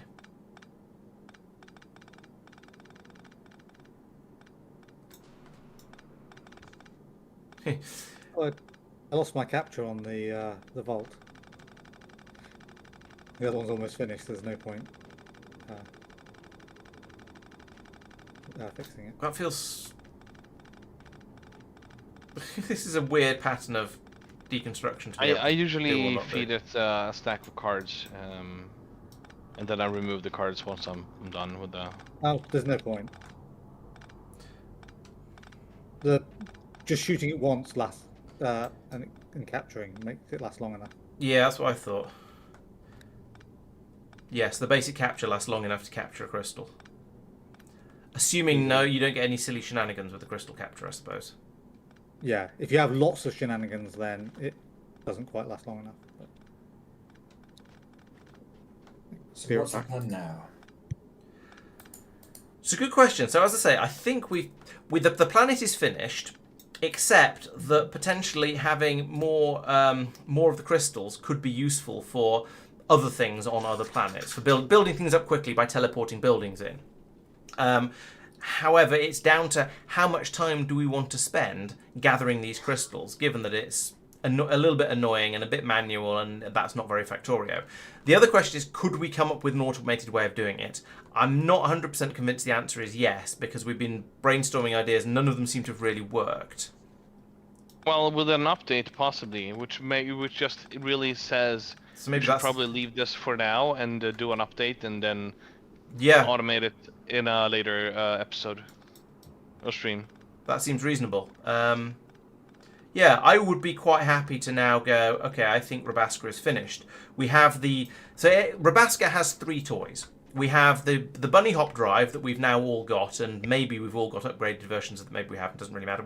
We can get them.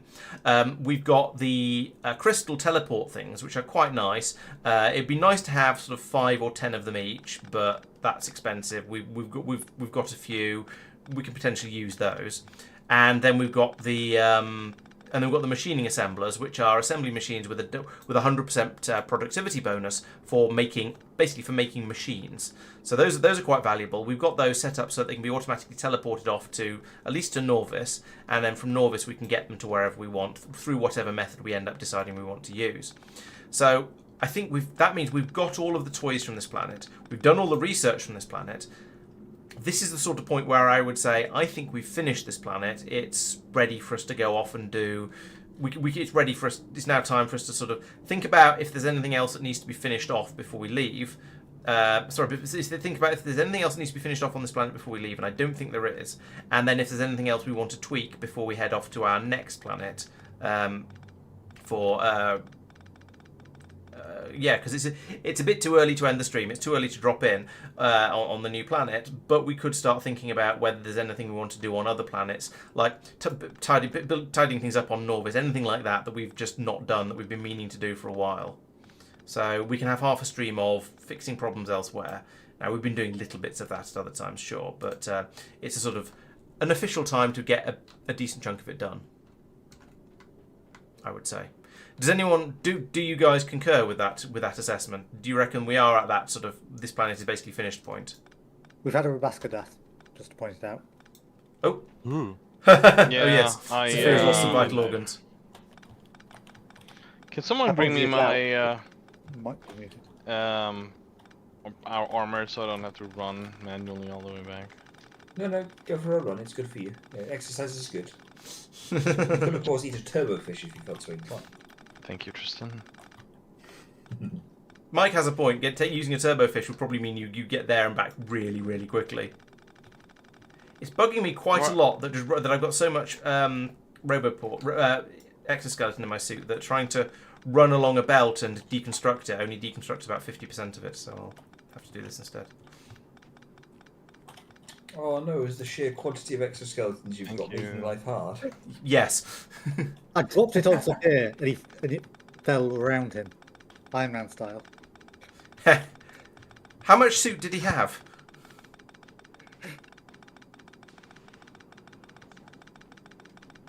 I don't know why I'm bothering. Actually, I have to admit, I'm not even quite sure why I'm bothering to clear up all these belts.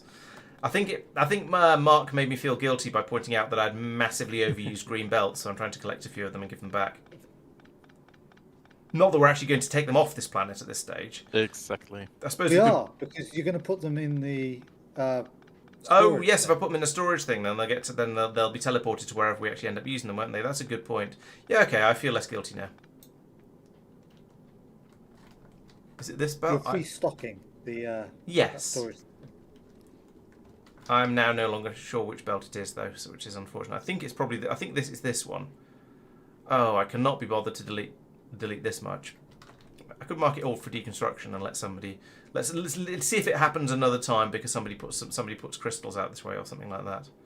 Not that I expect that to happen because they're a bit too valuable for that. Because I don't even have any bots, and even if I did have bots, they're so slow and oh, the Spidertrons will clear them all up. Maybe. Like that. So we'll end up with a load of Spidertrons with lots and lots of green belts in their inventory. They're dumping, aren't they? Oh, probably.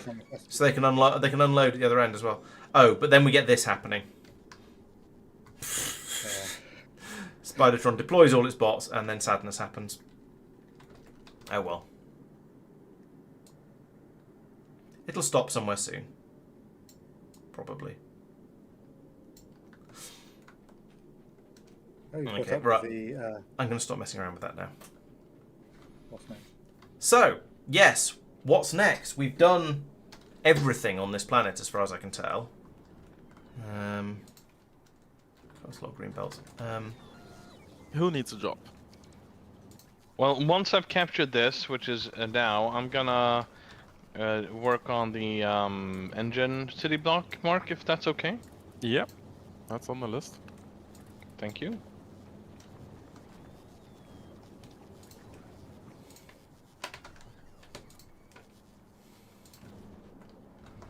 I've got bad news. I'm not totally convinced that this inserter tactic works. Insert a tactic? So you What's know, that? Oh, right. Yeah, you ping. fishing, Oh, right, yeah. like, they're not picking up the fish. Oh, yeah. Hmm. Oh, that reminds me. There were there were a couple of vaults that didn't have. Has anyone fixed the inserters into any of the vaults today? Because there are a couple that weren't set up properly, and I'm going to go out and go and try and find which ones they were and fix them. I have not done this, no. Okay.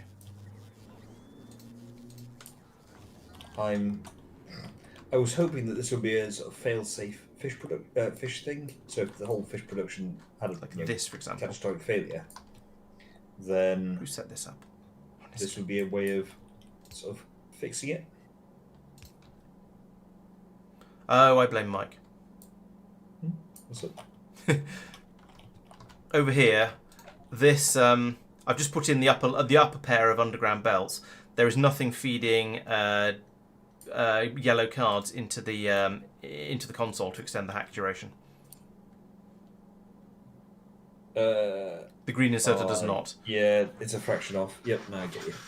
So that It needs to highlights be... when you mouse over it. Yeah, it's one of the ones that looks like it should. No, it doesn't.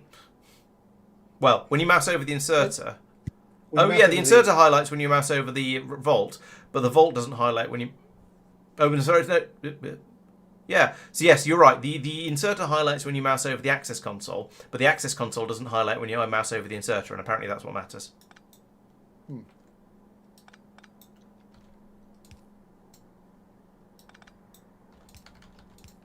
Right, so put that there, link that up like so, pull that out, and then we put in a diagonal inserter in there, and we put the bulk inserter back in there. Then everything's happy. Now we have... What? No, that vault just doesn't want any. That's not a diagonal inserter. They put in a diagonal inserter and it wasn't diagonal. Try again. There we go. Now the diagonal inserter is actually diagonal. Oh, you upgraded. I didn't. I don't think. Oh. Pretty sure I didn't. It's possible I did by mistake. Yeah. I'm not. I'm not certain. There was the green inserter was already there, and you placed it over it. Yeah, it is possible. I'm not certain enough to emphatically say I absolutely didn't. I understand what you mean, and it is quite possible that I did what you're saying.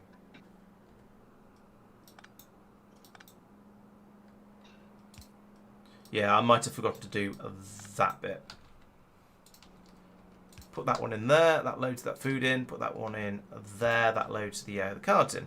There we go. It is a very weird side effect. Didn't we have similar on Pelagos with the length of inserters or something? Oh, you mean with the problem with diagonal insert, upgrading inserter types and it doing weird things? Yeah. We had it. No, we had it somewhere else. I think. We had a Spidertron just arrived and destroyed everything with its rocket launchers. We had somewhere where we were upgrading one type of inserter to another type, and it was causing weird things to happen because we're getting a long inserter that ran at bulk inserter speed or something like that, I think.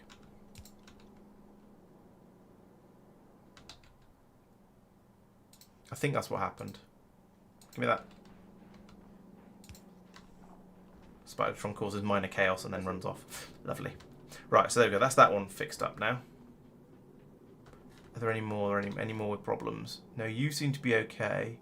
Oh, you're feeding the fuel in from one side and that into the other. That's fine. That will work at least. Up here, you seem to be okay.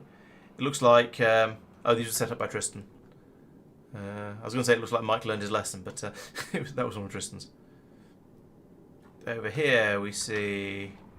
Yep, that's alright. We've got a return belt as well, which is unnecessary, but also not a problem. That one seems to be okay.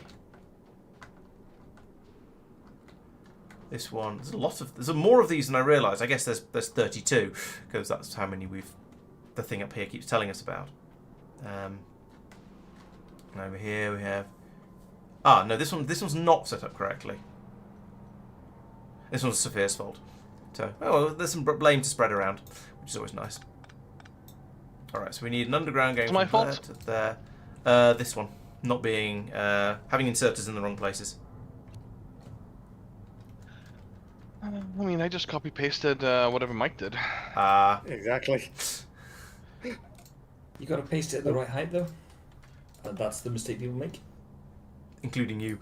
Yeah, so if you copy what somebody's done on their... pull all of this up. Don't need any of that. Not that. Right, there we go. I do appreciate the way that you're getting sassed by the message. Let's try reading all those... Let's try writing... Yes, Tristan is dying because he wants to see the death messages. That makes sense. Good a reason as any, I suppose. Oh, Tristan, what did you do? He had some help from a Vault Defender, something or other that I can't read because it's faded out now. Gosh. Presumably he was not watching while he was letting combat happen. Yep. Yep. Just like me. Yeah. Okay, let's head up this way as well, I suppose. Check it while I'm checking them all out. Doopy doopy doopy doo doodly doo doo doo. Nope. Basically, all the ones that have this sort of... Oh, no, this one is actually correct. It's still got the kink in the belt, but it is actually... It's different, but it works, so I'm fine with that. Who set that one up? Mike did, so he's learned his lesson Ah. by the time he got to here.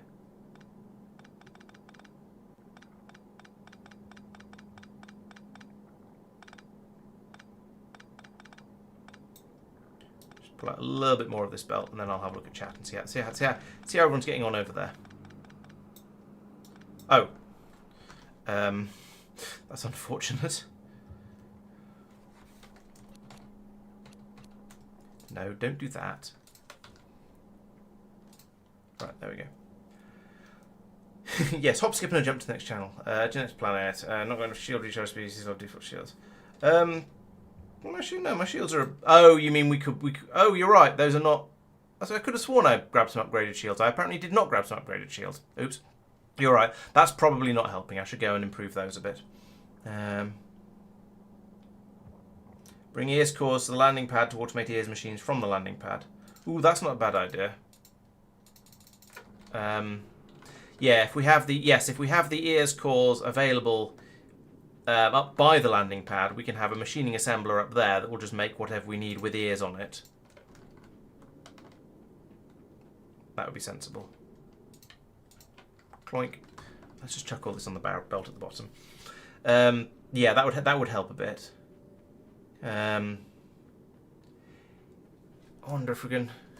No, we don't want to set up enough machining assemblers to make all the different machines, because that would require a huge amount of power. But we could certainly set up multiple.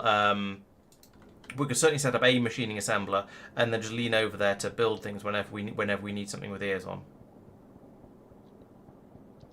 Should probably do this with a chest and a stack inserter, actually. Let's do this with a chest and a stack inserter. I don't have a chest or a stack inserter.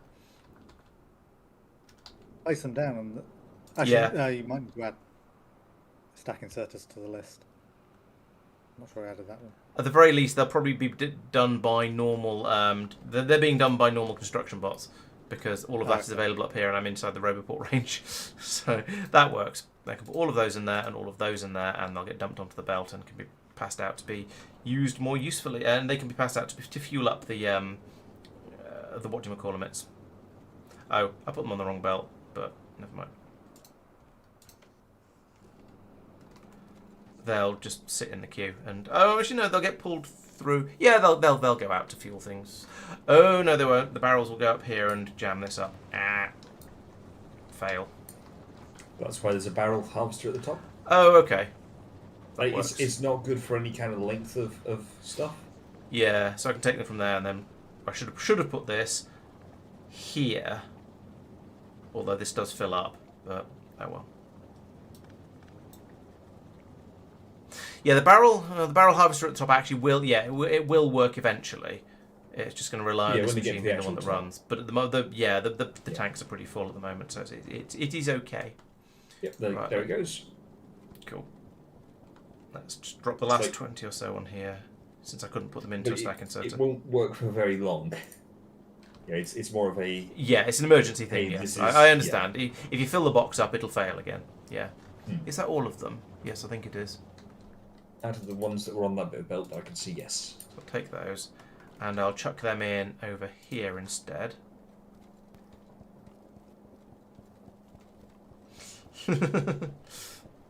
This works, kind of, as they get pulled through. Yeah, I feel like we've reduced the amount of fuel we're getting through, because this belt was running at nearly flat out at one point. I don't know whether that's because we've got more beta-carotene barrels going out, or whether it's because the production rate of something has slowed down. It's quite possible that we've now got so much iron ore and sulfur and water and copper ore that a lot of the production has stopped because we don't need any more of those things. So you'll still use the food, won't it? No, it'll still use the yellow cards, but the food is not. Oh, it's fuel rather. It's fuel rather. I think it's ingredient rather than food. So let's have a look at this one. Yeah, it's fuel rather than food. Okay. Yeah, so that only goes down when it's actually making iron ore, for example. It stopped because the bonus production bar is filled up, not because not because that one's filled up. That's quite unusual. I don't think I've noticed that. Noticed the game do that before.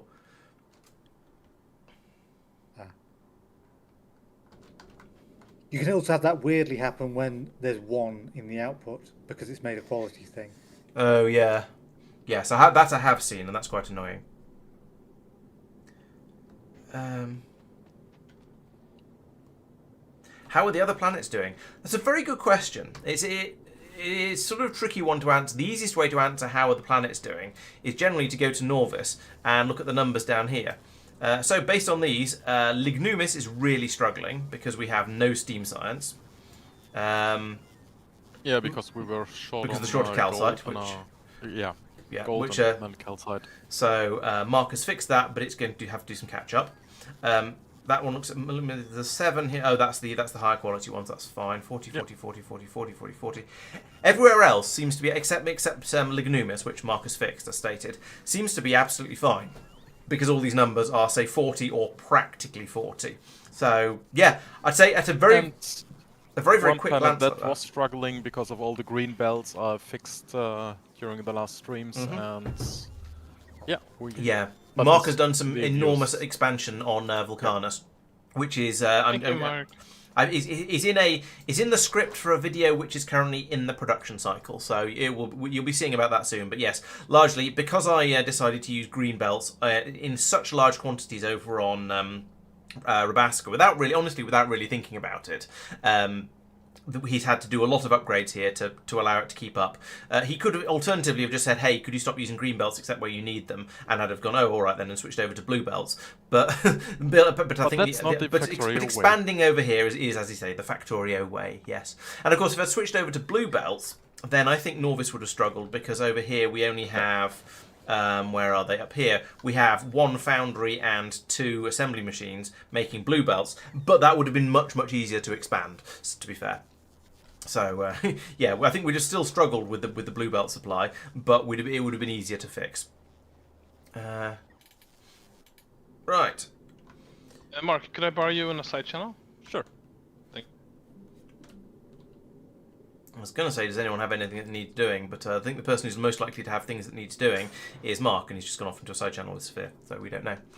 Unless anyone else does have anything they want to add in, because we have completed my to-do list from the beginning of the stream, with the exception of pulling up all of those belts that were bringing the yellow cards back again. But I don't think we really need to do that. It was just sort of we don't need those, so we could remove them.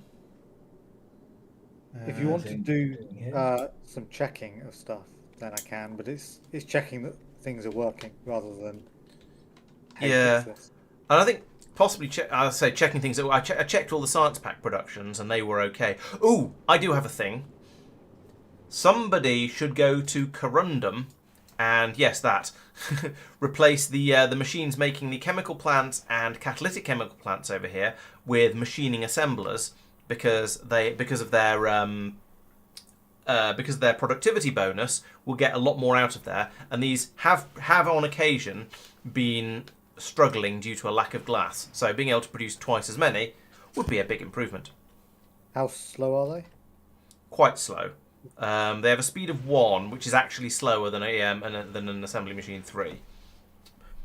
But if you chuck in a speed module, then they'll be faster. Then we won't have the quality. Oh yeah, true. Then we won't have the quality. So they are slower, but they are. You get twice as much for your efforts. These make 0.25 a second. Wow. Okay, so you only need for all of that. The machines making chemical plants run 5 times produce 5 times as many per second as the catalytic chemical plants. So if you have. Yeah, so if you had 3 machines there, 1 making chemical plants and 2 making catalytics, it'd be faster. If you have what you have now, you only need 1 of these to be making normal chemical plants. I was assuming these would all make catalytics. Could do. It's the chemical plant stage that uses the glass though, so. Oh, okay. Kind of might as well do that in a machining. So because I have a 5:30 start in the morning. There's a 5:30 in the morning?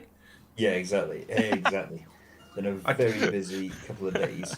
I'm thinking I might go to bed in a few minutes. I know it's really early, but at the same time... Not those, Tristan.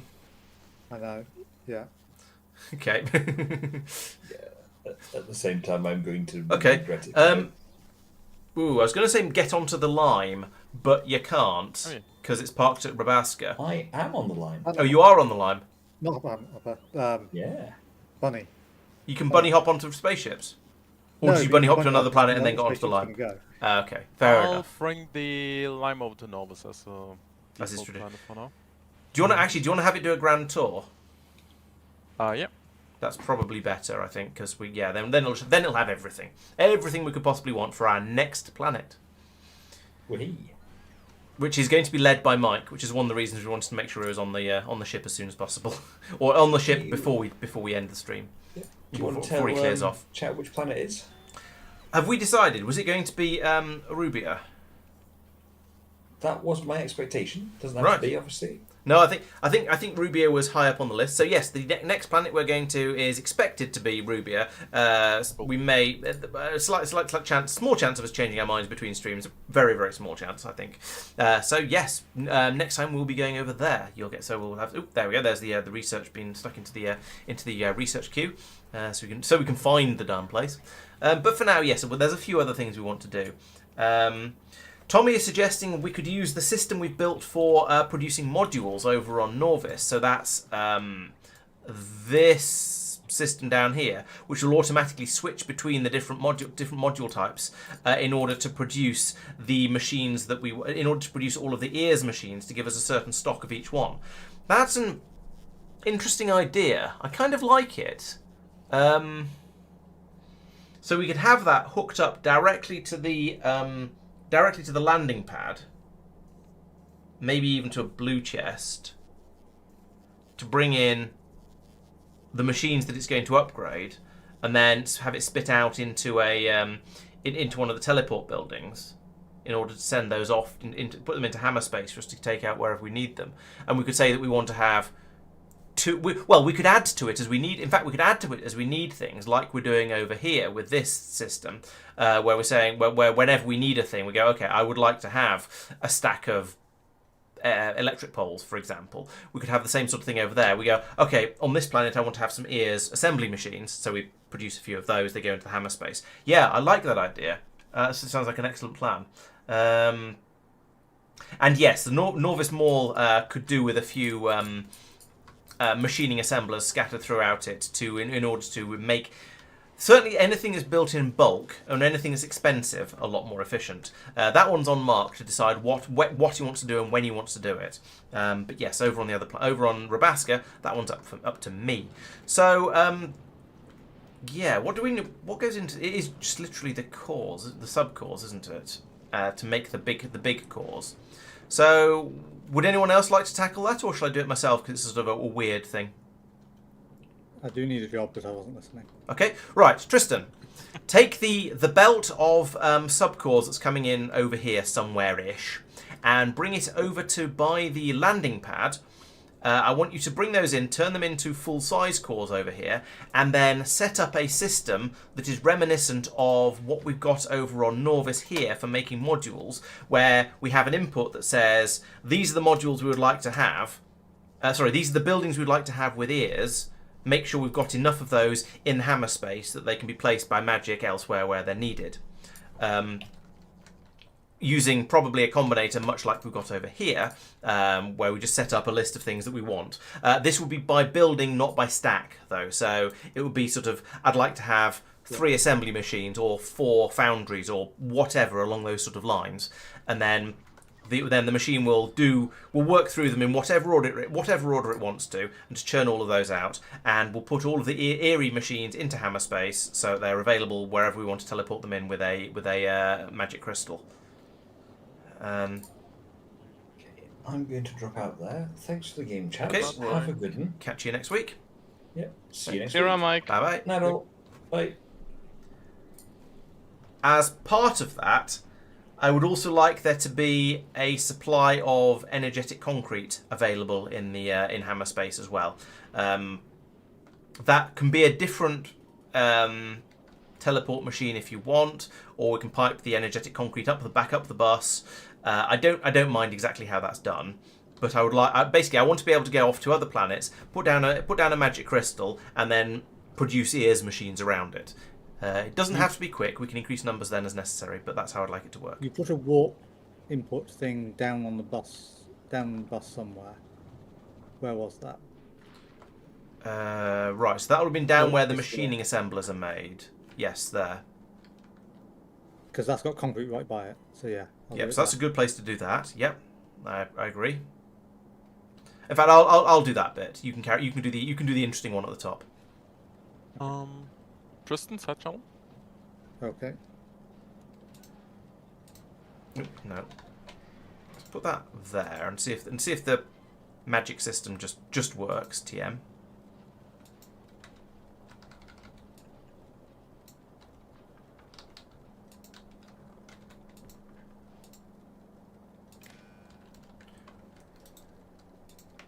Except you are not going to be that stuff. You're going to be the energetic concrete, which is going to be it's a foundation, so it'll be in here. Yes, there we go. That one.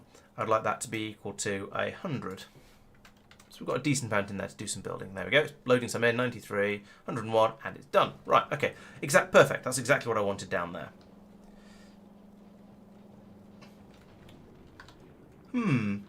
I think so. Right.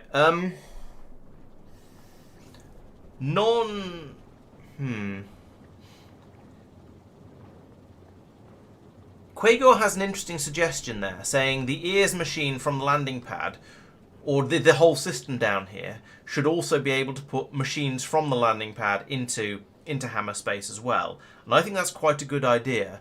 But that, I think, can be a sort of an extra... That'll happen separately. That can probably be done by the Roboport Donald Chonko. Maybe. Oh, I was assuming you were going to put the machining assembler sort of adjacent to the cargo. I'll let you build it how you want. Actually, I won't interfere. It does occur to me that we might need a second one of those, and I'm trying to remember where I put the other one. They're called warp something. Warp. Oh, there's only one. And that's that one there. Do I have another one? Did I put it into the logistics system?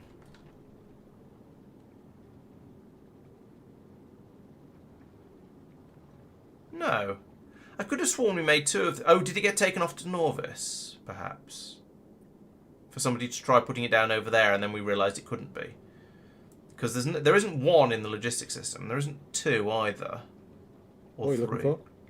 Another another warp pylon uplink system. I thought I built two of them.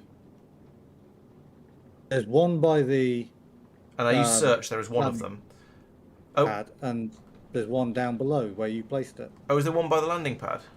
Oh yes, Yeah. so there is. It's just hidden. And I can't behind a pylon, so I didn't see it. I was going to move that pylon as well, anyway. So Okay.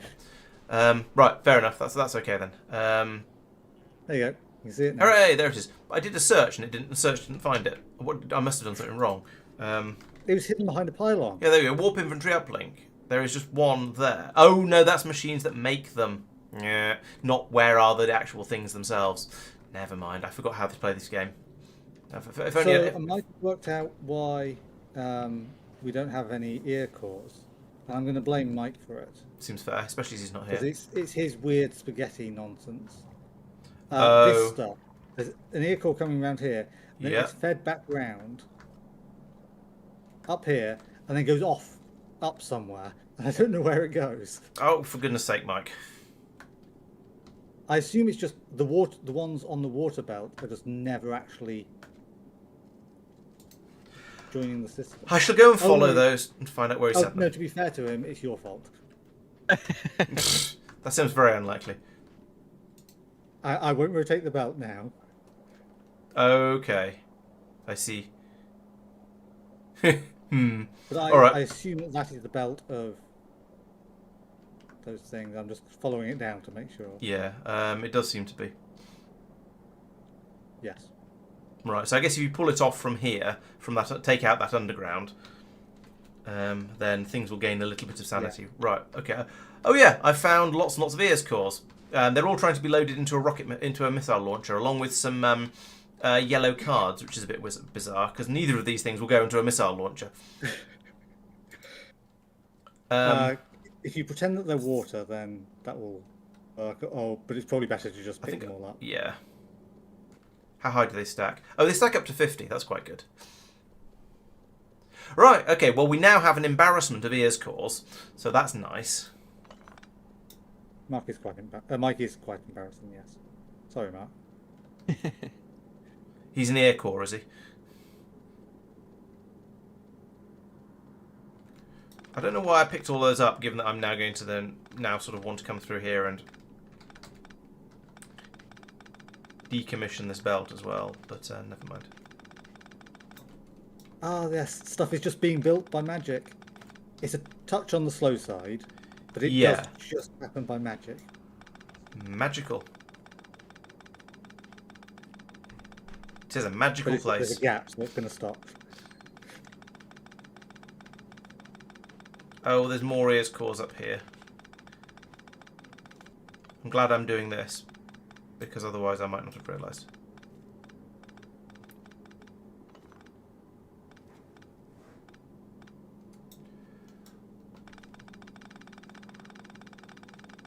Nom nom nom nom nom nom nom nom.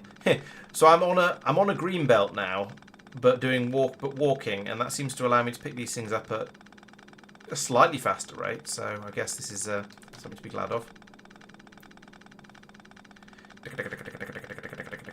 So how many years? Oh, okay. Oops. Can't. Turns out you can't pick up belts and look in your inventory at the same time. You can pick up stuff from belts and look in your inventory at the same time, but you can't pick up. I can't use a mouse either. You can't pick up the actual belts themselves because that requires right-clicking on stuff. ES Core sounds like a Signal Intelligence Group. Yeah, I'll give you that. It certainly does. And that was meant to be an underground like that. Put that back. I'm really bad with the mouse today.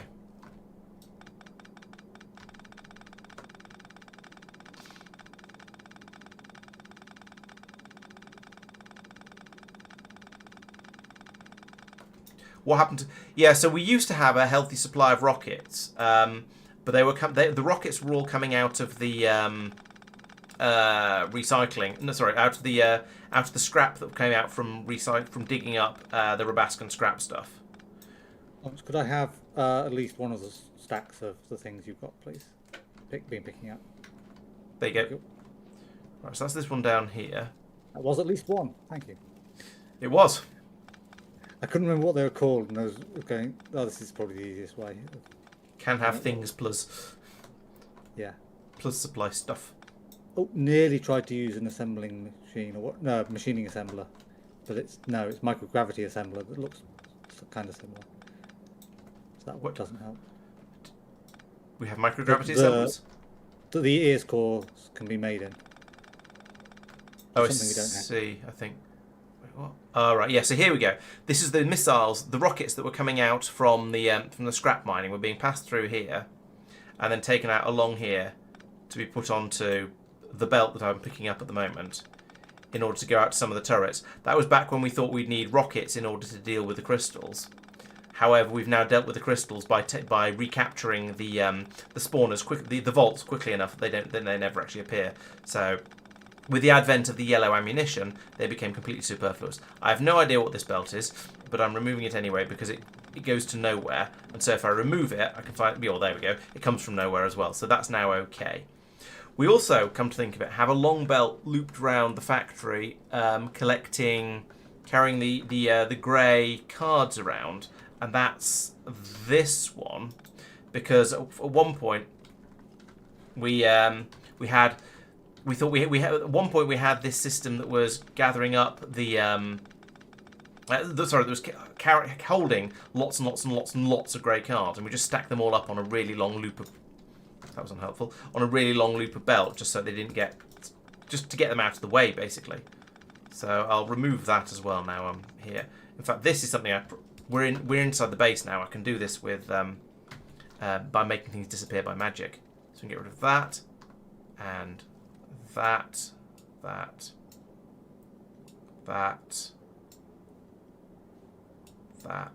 This wants to be a belt like that. In fact, let's switch over to map mode because that makes it a lot easier to pan the camera around, and I'm less likely to get stuck on a belt or something equally daft. Let's do that and that.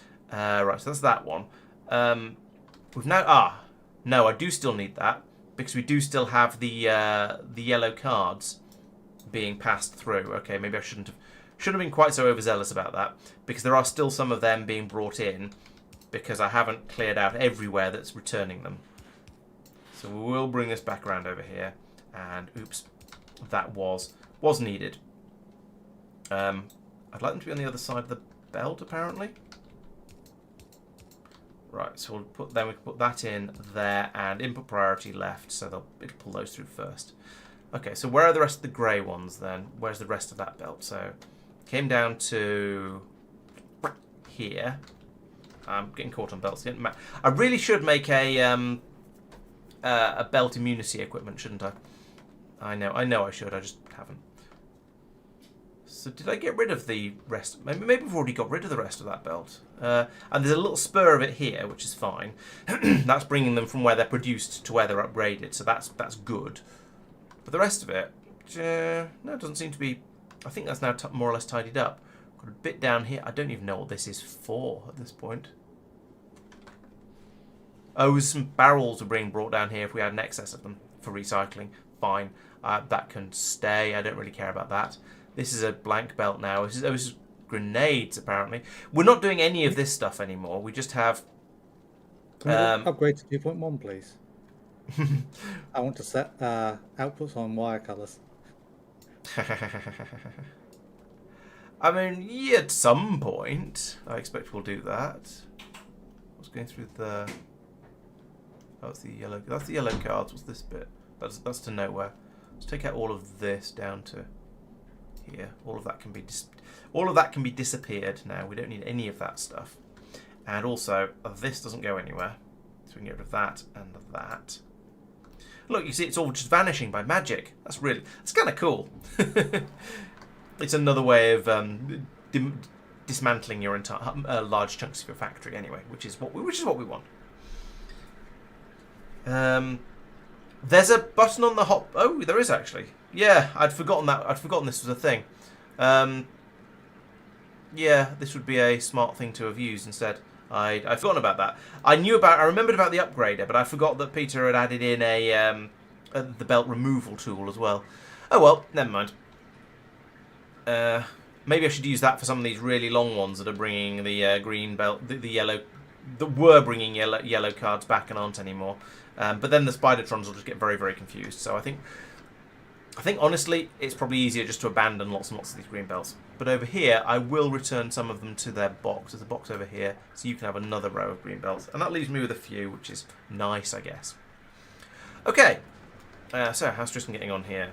He has a couple of combinators, so that's a good start. And some brain activity. I'm slightly concerned by your having a bit of belt length between the machining assembler and the thing that's going to know about where all the stuff is. Yeah, my expectation is that this is we're keeping a stash of machines. Okay, so you're okay with a little bit of overrun, basically, is what you're saying. Yeah. Okay. And I'm potentially going to have a second chest. I'm sort of thinking through how exactly I want to do it currently. Okay. Oh no, I meant the blue belt, the one that's going from the thing that's earring up to the warp inventory uplink. Oh, do you care if we have an extra? No, I think it'll be an extra 2. No, I think that's fine. We'll get an extra 2 anyway because it will start crafting the next one while the inserter's swinging. So true. Oh yeah, true. So it probably won't make any difference because machining assemblers are quite slow to produce the eerie things. Okay, no, I think that's fine. Saphir? Yeah, all right. Let's make a belt immunity now. Just the thought of it. Your cube loading or counter for loading the blue science cubes is finished. I'm gonna remove it just for your information. Can I remove it, please? Sure. Let me just double check everything is fine before I do. Thank you.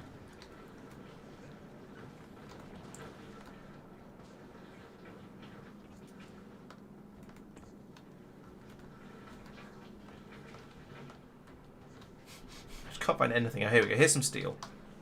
And here's some red. Belt immunity equipment. Yes, let's finally make a belt immunity equipment. Oh, Castrians have got refined flammables 8 and have started on holmium plate productivity 5. Whoop-de-doo. Yes, there is a way to get the warp inventory. So you have if you request the warp inventory content with a constant combinator, that's a normal constant combinator. There is one of the special categories of stuff is the warp inventory content. That will always tell you what is in hammer space. So at the moment there is one assembly machine with ears, nothing else with ears, but there is one assembly machine and 16 recyclers and most of this stuff has probably come from things being dismantled. We should probably also set up an alarm to alert if black signal ever gets to 0 or ever gets less than 50, because that means that hammer space is filling up and we might want to start pulling stuff out of it. And just trying to empty it out of whatever trash has ended up in there, because that will happen. There shouldn't be 40 iron plates in there, that's useless. And I don't even know how we'll get them back out again. But that will have happened because we dismantled something. Place an alarm down, and no, the lime isn't here, so it won't get placed. I could probably build an alarm, and they're pretty minor. Mark, want to hop over? Sure. That'll be green circuits. Green, lots of things. Green and iron and copper. Okay, fine. Let's do that. I'd like to have some green, yellow, and iron, and copper. It's far more than I need of any of those things. And then let's find the speakers again. Speaker, make me a programmable speaker. And also we've made the belt immunity equipment. Problem is, the belt immunity equipment is it's so small that you feel that it doesn't fit in with everything else is 2. So, and I could put another battery in here, I suppose. I'm probably going to want my my night vision, especially given the streaming. I don't need this many PLDs, to be fair, given that I don't tend to do all that much combat. We'll find out what Ruby is like for combat eventually, but for now, let's do that. I think that seems reasonable. I'll upgrade my energy shields next time I remember. I could jump back to Novice. I can't jump back to Novice now because my inventory's full of trash, but in theory, I could jump back to Novice. Right, let's get rid of all of those. No, going the wrong way. Let's get rid of all those yellow cards because I don't need them at the moment. Can I? No. I was hoping it would dump them in the outputs of these machines like this. But no, that would be a bit too kind for it to do that. I thought it did do that. I thought it did... yeah, I had some grey cards as well. I thought you could dump stuff into outputs of machines with the what's it? With even distribution Shift C power, but apparently not. I picked up some more. Oh, you don't want copper. You can have copper. Zephyr, side channel.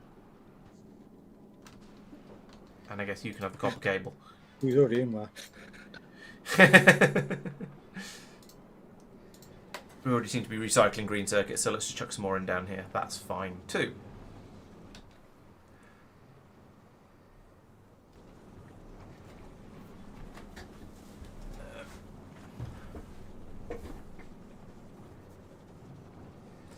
I imagine the iron plates got into there because we demolished a section of belt that had some stuff on it.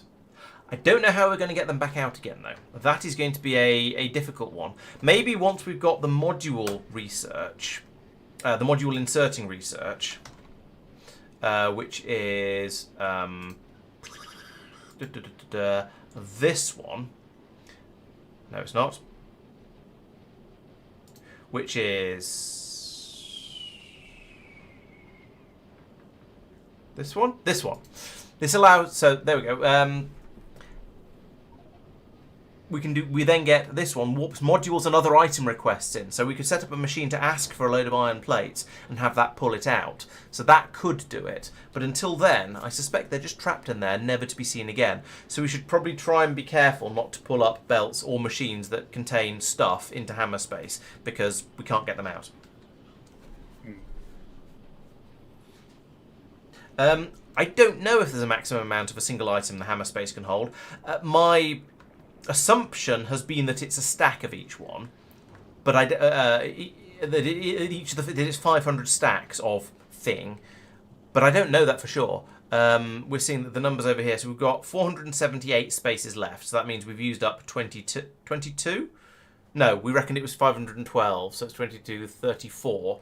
10, 20, 21, 22, 23, 24, 25, 26. If that's correct, we've got 26 items and we've used 34 things. Like, there's a lot of green belts in there. So that's 4 and a bit stack. That's 5 stacks or 5 partial stacks. If you place one of the green belts down, will it... if I put 50 green belts down, yeah. Okay, let's try that. Not near the bot area. No. I don't have personal bots. They're turned off anyway. Right, where's a crystal? There's a crystal. Where does it cover? It covers all the way out to here. Okay, fine. So, I've got 100. No, let's... that many. Right, and now we can watch... Counting down. Okay, let's go back up here and watch this one because I know where it is. 31, 30, 29, so that's 478. So we're waiting to see what happens when this gets to 400. 16, 15, 5, 12, 11, 9, 8, what? Sometimes it jumps 2 at a time. 478. No, it didn't change. It might not be 512. We guessed that because it was a round number and someone and so we don't really know. Nothing else in here looks like it's that might be more than a stack. Yeah, that's 3 stacks of the energetic concrete. 3 stacks of machining assemblers as well. Okay, and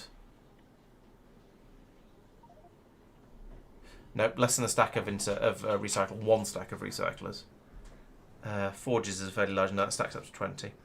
So yeah, I think it's just the green belts and the energetic concrete and the machining assemblers that are more than a stack. However, having dropped the green belts down from definitely 5 stacks and definitely 4 stacks, that has not changed. So it looks like it is stack size 100, isn't it? Yeah, stack size 100. So it looks like that is maybe that is number of items, and there isn't a and there isn't a limit to how high it can go, or maybe the limit is more than a stack. Maybe it's a rocket.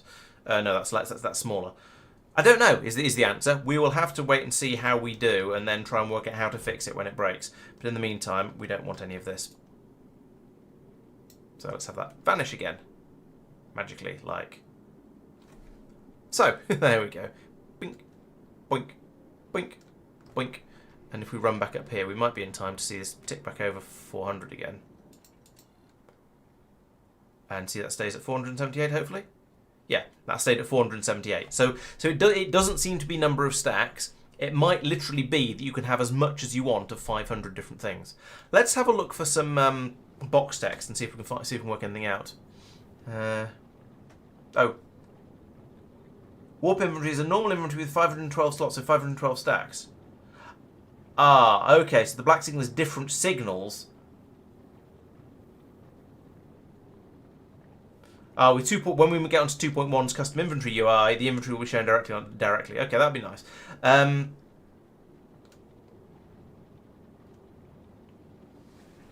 Yes, exactly, Aereo. Yeah, it's a really nice way to do little builds on planets where you haven't got full setups yet. But if we wanted to build out a full Norvian city block, we'd just use 1,000,000 bots because it's so much faster. Exactly, it works well for different things. So okay, so we have 512 stacks available. We don't really have a good way of finding out how many stacks are remaining in there, as far as I'm aware. We'll just have to try not to be too gratuitous with it, I suppose. I'm assuming, Talon, the iron plates ended up in there because we picked up some belts that had some iron plates on them, or we picked up a machine that had some iron plates in it. That's often how you end up with random stuff like that in the logistics system. So I'm guessing it might be the same for the hammer space system, but I'm not sure. So very strange bedoing of Tristan placing a cable down. It was weird because I was standing close enough to hear it. I didn't know that was a standard building sound. I guess I thought it was a personal sound. So let's move away. Bots placing it. I didn't even hear it. Oh, it's even weirder then in that case. If you heard it and I didn't. Right, so Mike has got to. Oh, he's been tagging where he's got to with energetic concrete, because now we have plenty of it now. So putting these blobs in here is cheap and easy. So it shows he's got to here with it. So he's slightly more than halfway through doing these machines, which is why we're down to only using about half the power available on this planet. So at this point, I'm not desperate to try and upgrade anything else to ears. I'm happy to just leave them as is. We were going to see if eerie things on spaceships was a possibility, because that could be incredibly powerful as a way of let's try and find a spaceship with a little bit more space on it as a way of putting in things that will use massive quantities of power but without actually using lots and lots of power. So on this spaceship, could I put in an eerie I don't know what you're a Tiberium centrifuge. Let's not do that. Let's do something we actually have. An eerie assembly machine. So it can't be placed there because can't be built a space platform foundation.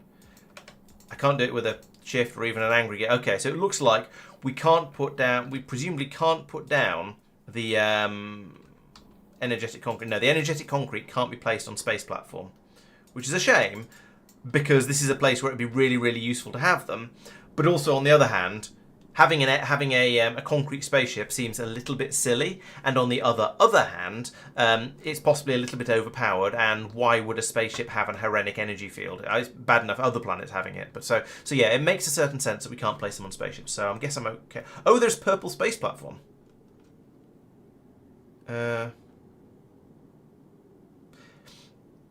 I've assumed I think we're deliberately feeding the purple concrete in because that's a tile type. So we might want to, if we want to put down any ears buildings, we're going to have to put the purple concrete down first. So that's deliberately going into the interhammer space so that we can build up stuff elsewhere. Concrete spaceship is a brutalist building in the sky. Yep, that sounds about right. So you're saying there's an energetic space platform.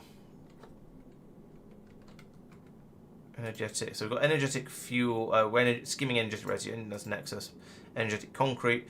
We don't seem to have an energetic space platform unless it's called something else. That's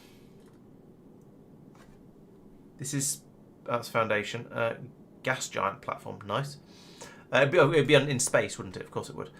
So we've got a space platform foundation and low density space platform foundation. There aren't any other space platform foundations in there. I don't see anything that looks like an energetic space platform foundation.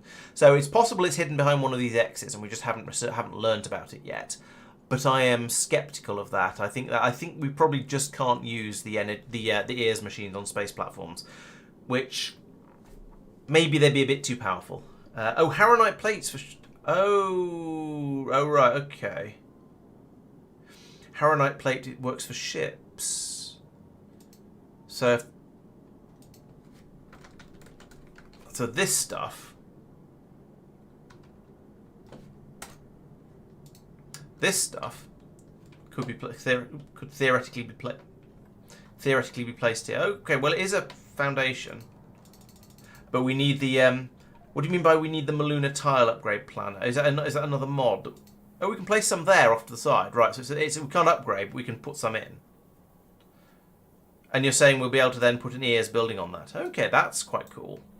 So yeah, okay, we can do it, but that's going to be another post-Aquilo, or sacrificing enormous numbers of the crystals, which are a pain in the wasp name to get. So I think we probably won't do that unless we're really desperate. But to be honest, I think our spaceships are probably powerful enough at this point that we're going to be able to get to Aquilo, and so having that as a post-Aquilo technology seems perfectly reasonable. I guess the next question would be, could we make something that appears to be a donut but has some... So I can do that. Oh, it won't tell me until it's actually built it, so never mind, let's get rid of that and look another time. Saphir. Could you have a look here? That seems wrong.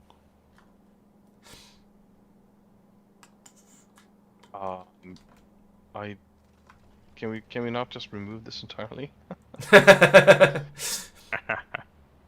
Nope. No, there might be eggs. The sense of your past. Or you could just leave it and not worry about it. Yeah, I mean, nothing bad will happen, right? I mean, they could just spoil. Because everything is being provided by the bigger, newer place, right? Like this can just be deconstructed. You're not wrong, but you might be making Mark sad. Yeah. No, but I mean, it's like all the city blocks. You know, once they get replaced and upgraded, you remove the old one.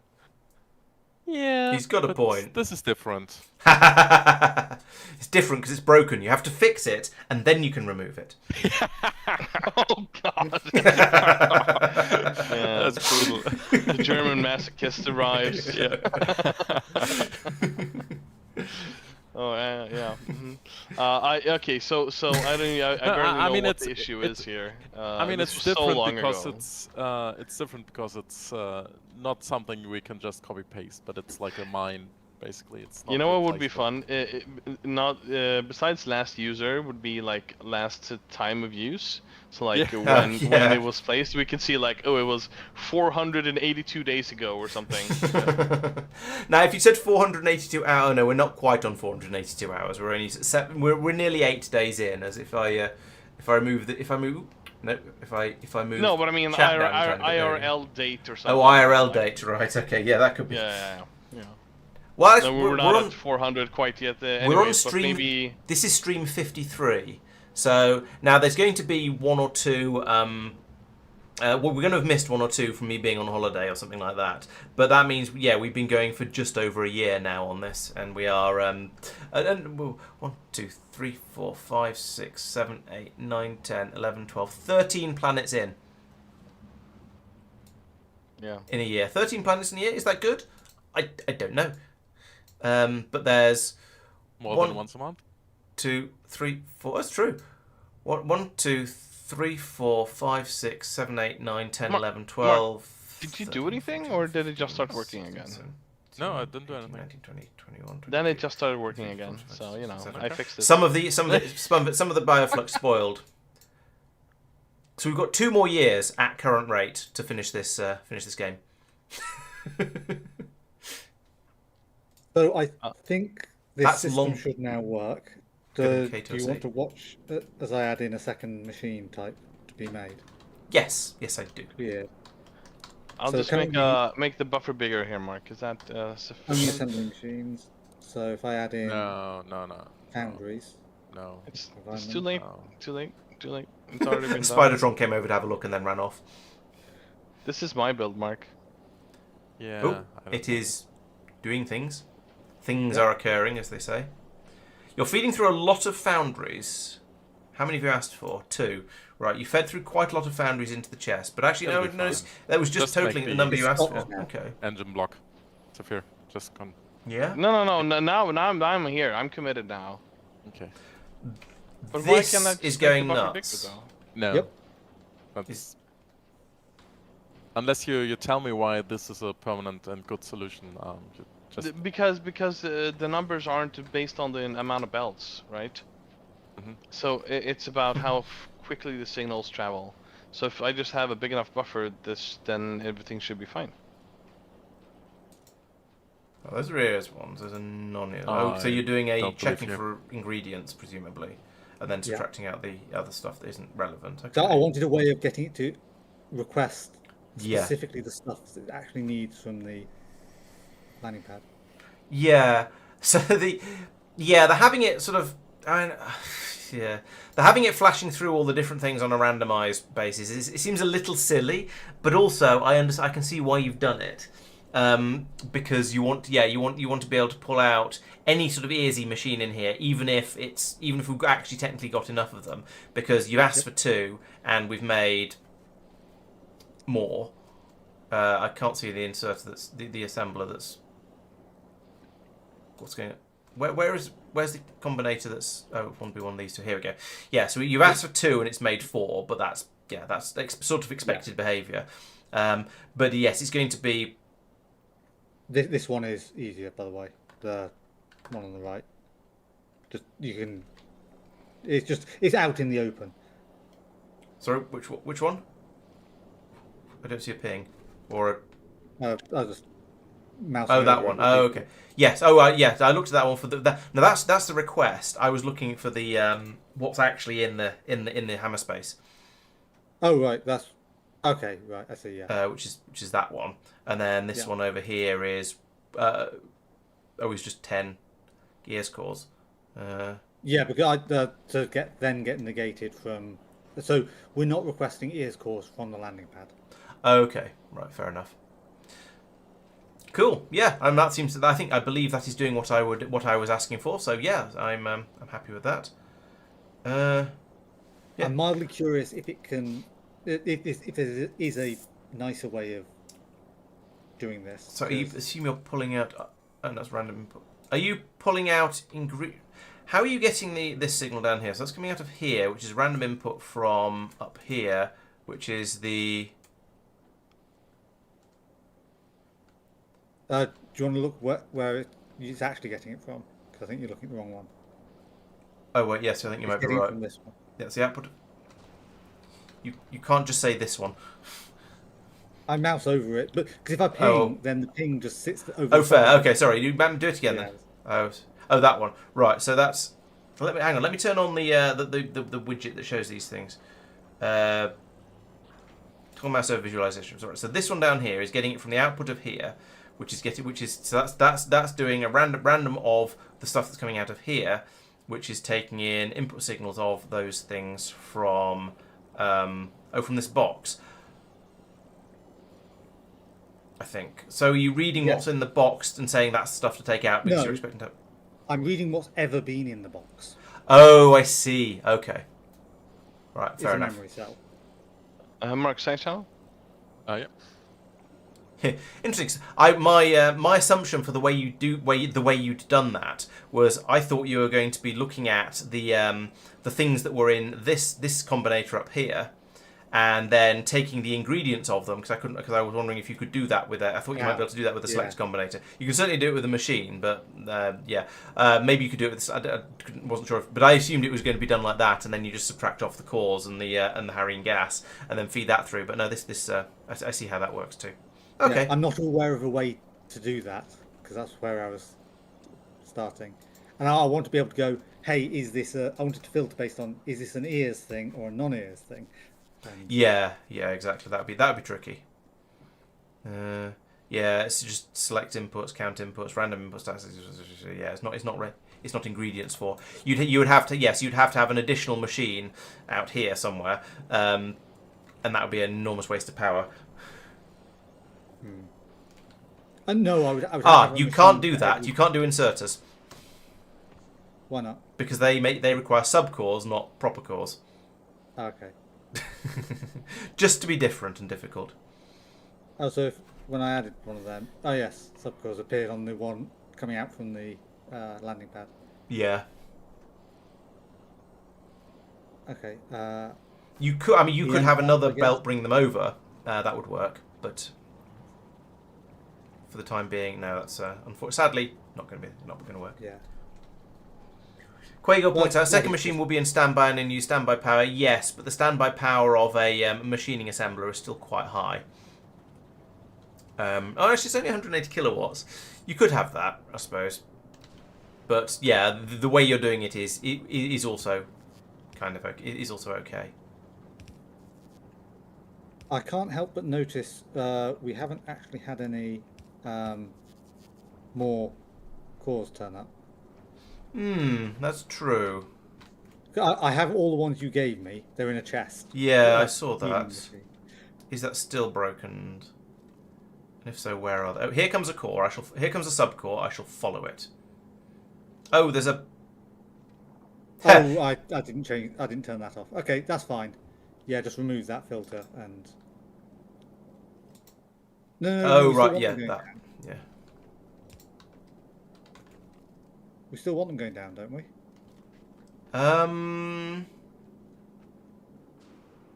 Don't think so. Oh, possibly for jump drives. But there's also the other thing that. Yeah, but that's just making cores and putting them in a box. Oh, okay. So I don't that you have now superseded that. I think. Yeah.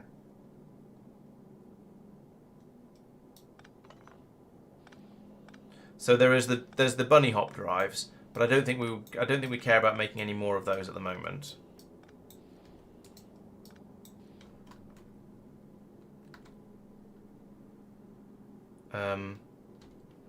We've got like enough already, I feel, because we've all got them.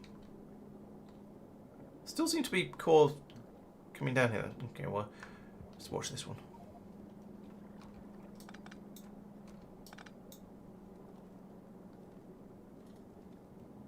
Okay, that went the way I expected. I'll leave the belt in place for making more bunny hop drives, but I don't think we actually need them.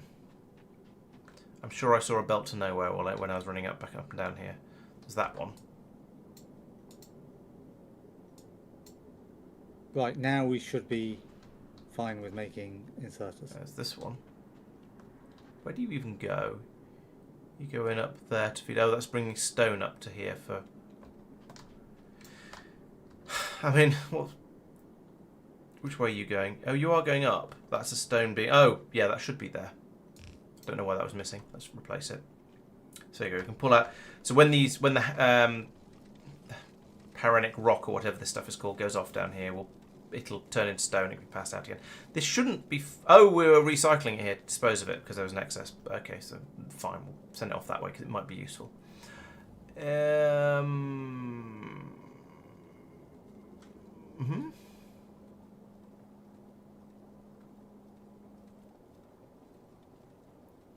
Okay, it's been pulled out on both sides. Right.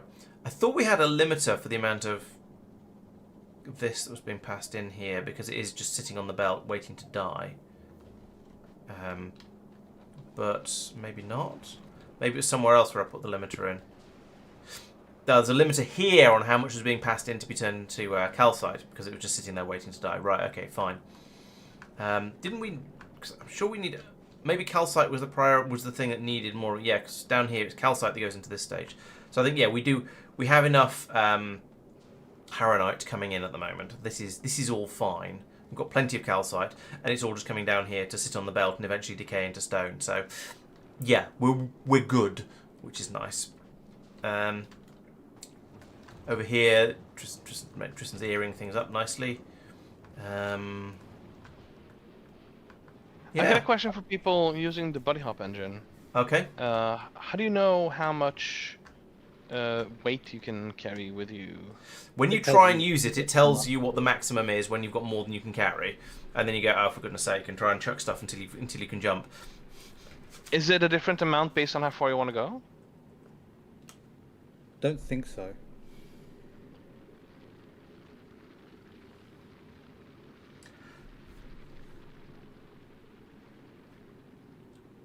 I feel it would have to be I think it has to be a machining assembler because I thought you had to use a machining assembler to put ear cores onto things, but I could just been being, oh, let's do it this way because it's efficient. Yeah, it needs to be a machining assembler. So no, we absolutely would have to be another machining assembler in order to get the recipe out of it. Reading and setting the recipe wouldn't work because it's for or maybe because it's when the recipe's been unset in here. And therefore it's trying to get rid of all of the ingredients, and we want to make sure that machines go out this way, and cores go out this way, and subcores go out this way, and so on and so on and so on. So we need to make sure that this goes always. So we need to make sure that when this has no recipe set on it, an assembler that's in there, for example, will go out this way. And now it will. We're just relying on waiting long enough for all of the options in here to rattle through, and it'll get there in the end. We're not going to have more than, I don't know, 50 things in here, so in a couple of seconds the odds are that it will have appeared over here and it will have unloaded it. So it should be okay. It just might sometimes be a little bit laggy, but then this machine takes so long to build anything anyway that I don't see that as a problem. And you see it here, it's chugging away, making the big crushers with ears. It's taking a while to do it. My follow-up question was going to be, do we actually have big crushers here? And apparently we do. Yes, we've used a few of them. Well, we've used a few crushers. I assume we've just gone in with the big crushers because why wouldn't we? Yeah, there's some big crushers down at the bottom for the molten metal production. Okay. I was adding things and thinking, okay, I'll need to request some stuff if necessary. Yeah, they're using a small enough amount of power that we've not really worried about it too much because it's just when we were short of power, there were 11 of them using 316 kilowatts at the moment, and we decided that, you know what, that doesn't actually matter. We've gone back. Our power consumption has gone back up to 20 megawatts now. I think that's actually I say it has gone back up to. I don't think it really dipped. Yeah, it's gone back. Actually, yes, it's gone back up again, and that's because you've got a machining assembler running flat out down there. So I mean that's fine. It's doing something useful, but it has made a noticeable difference. If we're going to end up wanting to put many more machining assemblers in on this planet, we might have to go in and do a lot more earring of the assembling machines just to save on power there, because we've still got 111 of them. They're using 8 megawatts between them. Quick question: how do I use the engine, the bunny hop engine?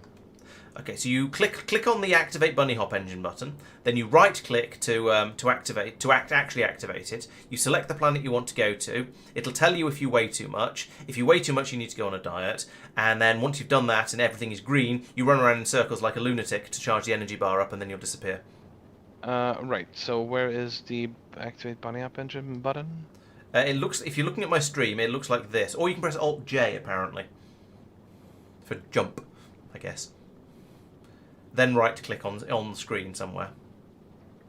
I don't have your stream up, but I'll guess I'll. It looks like a sort of a it looks like a weird thing that's got an up arrow coming away from the surface of a planet, I guess. It's kind of hard to describe. I imagine it might be meant to be bunny-y, but or just press Alt J, as I said. All right, thank you. Okay. We're no doubt about to see Sophia either go, oh for goodness sake, and dump a lot of stuff into chests, or go plib and disappear.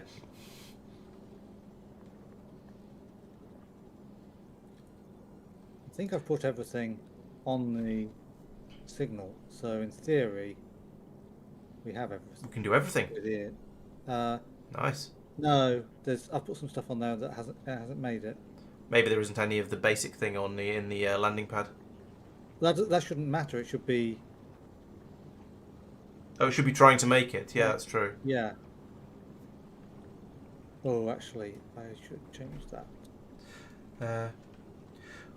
We're not calculating ingredients costs here, but that's a good point. If we did calculate, I don't think it does count ingredients. Well, let's do. We're doing a read ingredients. Let's have a look. Oh, there's no ingredient. No, there's no recipe set on it. Let's go and find another machining assembler, and investigate that. There goes the recipe set on it now. Right. So looking at that, we can see. No, that is the cost to make one, even though we'll get 2 out on the other end. So no, it doesn't take productivity into account. It'd be a bit weird if it did. With normal levels of productivity, you get a lot of non-integers trying to be reported on the circuit network, and the circuit network doesn't understand non-integers, so we can't do that. So yeah, no, that's the ingredients required to run the machine once, and it doesn't. Yeah, not taking productivity into account.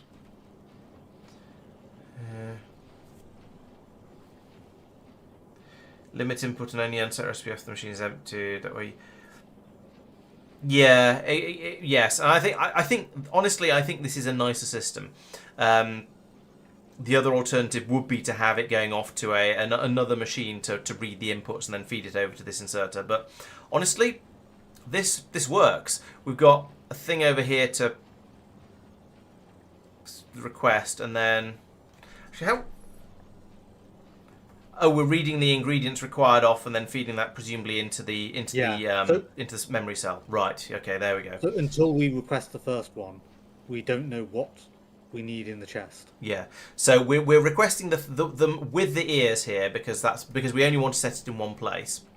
Then selecting random ones there. Then that's being sent over to the memory. That's being then fed down to into here when we don't have enough of them. And so when we don't have enough of them, this can then send the recipe over to the memory cell, and then we remember 5 of each thing apparently, or 10 of, I don't know. We remember some of each thing anyway. We remember 1. Oh, do we? So, that's not the memory cell. That's the memory cell. Is the one that's looped back. Yeah, I was looking at the wrong and thing. The 5 is how many's in the chest. Right. So we then remember. So yeah, down here we then with the red signal as Tristan says, passed round and round circles there. So we are remembering one of each thing that we've asked it. One of each ingredient of each thing we've asked it to build. We're deliberately with the ears cores, both the ear core types, and the gas removed. So there we go. We've got one of each of the things that's required to be built for the building of it, and then we're passing those into here. So this does mean if we ever try and do more than 48 different things, this chest will fill up and the system will break, or we'll have to redesign it or something like that. But as is, it's going to be good until we have 48 different things that we want to make. So that should be pretty good. No EM plants yet. That's the sort of thing I was expecting to happen at some point. Yeah, fair enough. Yes. Tommy's enjoying the Spidertrons that keep wandering in, going, oh hi, and then running away again. I have to admit, I've been enjoying that as well. Oh, and there's Sophia as well in much the same way. Yeah, there's a couple of guards up here, but yeah, there's a number of Spidertrons doing different patrols, but all the patrols have to come back here between patrols so that they can stock up with repair packs and anything they've had to replace can be restocked. They can be restocked with as well. Oh yeah, I was going to put in an alert, wasn't an alarm. I was going to say I've forgotten why, but no, I've remembered why. So I won't do it up here. I'll do it down here so as not to put in too many things in the way of the system that Tristan has put in because it'll get confusing. But down here, we're putting in machining assemblers and thingy. So I can put in a programmable speaker down here like this, which will use even more power from this planet, but I think we can probably cope with one of those. Plug that in there as well. And then I would like you to alarm when, right, so I want to say it was black, wasn't it? So when black is less than, yep, so that is the right number because I've got a thing there. If black is less than 100, then I want to show an alert, and I want it to be a hammer space appropriate alert. So I'm gonna pick the warp crystal thing. Oh no, let's pick the warp inventory symbol because that's really obvious what it is. Hammer space is nearly full. And we want to show it. No, I don't want a noise. That's because that's annoying. We do want an alert to pop up, like all of these ones, where we say the science area is short on science, and we've got some gun turrets that are out of ammo. Why is there a gun turret out of ammo? Maybe it's probably in the. It probably triggered because it ran out of green ammo and is now. Oh, actually no, that's one of the ones for loading the. That's one of the ones for loading up for doing the hacking, I think, because it's out on a limb compared to the rest of them. Is that... that's my fault. When I went out earlier, sorting out the... sorting out the belts, I deliberately broke quite a lot of the return belts because I didn't think there's any point in having them in anymore. And some of the turrets are being loaded from the return belt rather than the outbound belt. And this one up here appears to be one of those. So this guy, yes. You see, so he's trying to load up from this belt, but that's not going to happen because we've cut off his supply.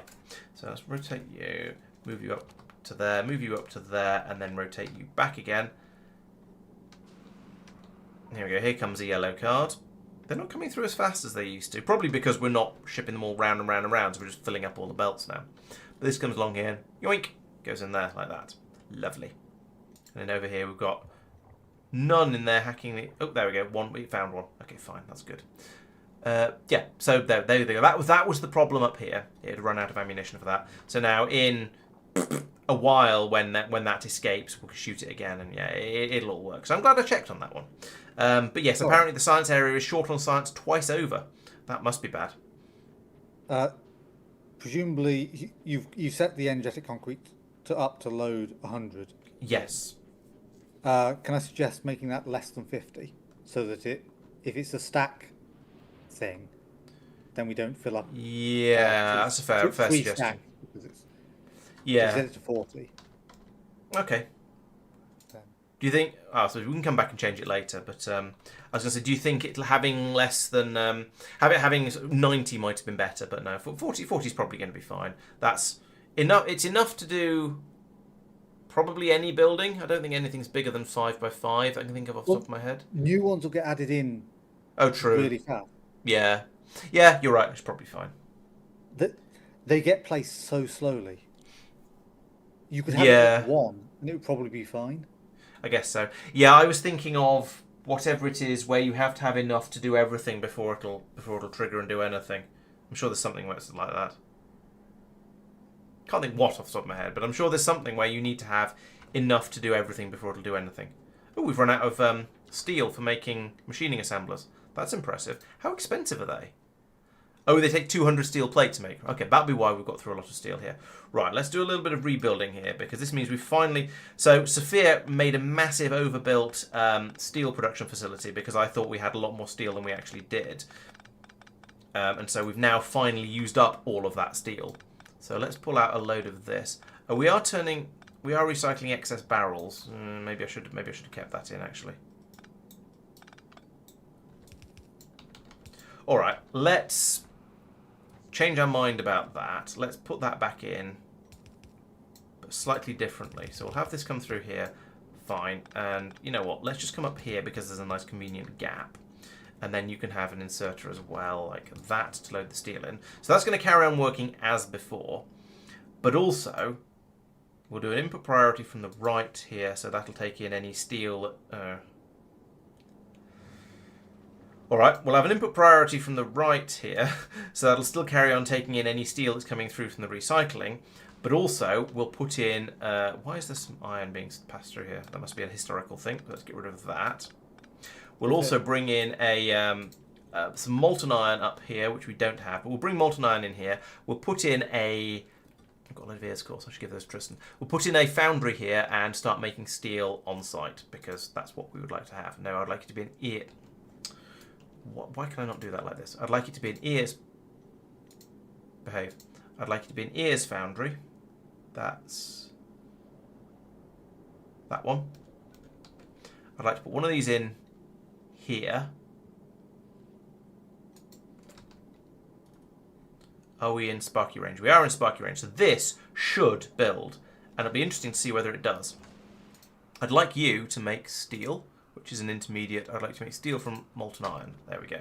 Yes, it's working. Ha-ha! Excellent. And then, yeah, we'll use a stack inserter for the output of this, like that. And then I want to go up to there, like this, and across there. Lovely. So that is now going to give it. It's just like it is magic. It's amazing. Right. So we get steel coming through here, and that'll come up to feed this machine. I do still need the iron supply though, and we don't have anything for that. Oh, iron supply comes up over here. Oh, actually, no, we do. Why is this broken? This pump is pointing the wrong way. Why is it trying to pump iron down to molten iron down? Oh yes, it's because we used to have a system up here that was producing iron, molten iron, and it's since been deprecated. That's okay then. I'm glad I remember. Why? Okay, so over here then we'll need to bring this out. Where is my edge of bus? Here. Okay. So we'll bring that from there to. Okay. You need to be one of those because this has been put in the wrong place. Never mind. This goes across here to here, and then we link it in like that, and with a normal pipe like that. We also don't need any of this, so let's remove this as well. Like that. Put that into hammer space too. Just in case there aren't any underground pipes in hammer space, which there appear to not have been because none of this got built until I started doing that. So that can all just... There we go. Now it starts getting placed. I've got some iron. I'm just going to make that final pipe. We don't have pipes in hammer space, it turns out. It's not a serious problem, but it is a thing. There we go. Right, so now... Sorry? Can't put ears on them. No. So it's not relevant. Oh, wait.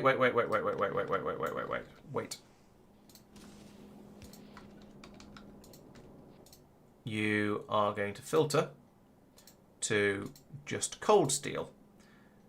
I know cold steel actually is a thing, but that's not quite what I meant in this context.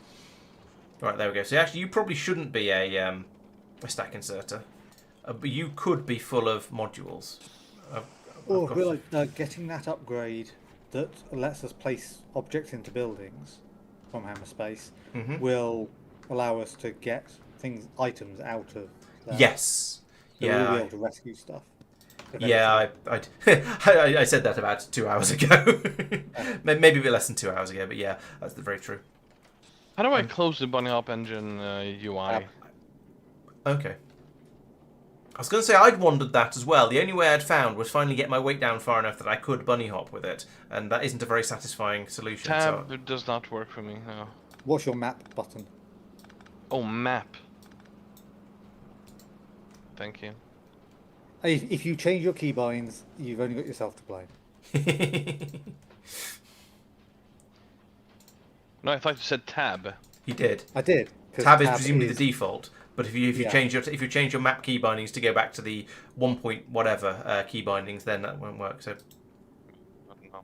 oops, click, right click, Oh, I don't have a bunny hop engine to in my armor. I can't do that. Never mind. Don't really care. Right, so now we are once again making the machining assemblers. That's good. We've got 92 of them in the box. We're going to keep building until we have 500 because...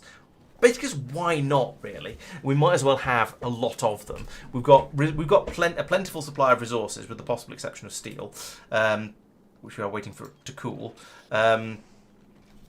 So, you know, let's just go nuts and make lots and lots of them. Keep them coming, and then when we do a massive upgrade over on Norvis, we'll actually have them available, and I think that's kind of valuable.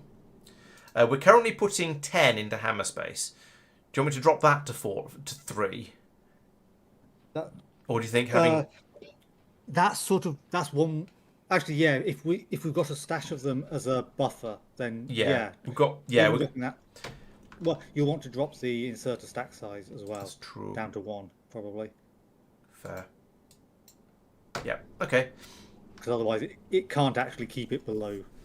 I wonder how many we might find. Oh no, they stack up. They stack up to 5. So it put a stack across, and then it might put another stack across while it was. Oh no, they put a stack in, so it go up to 5.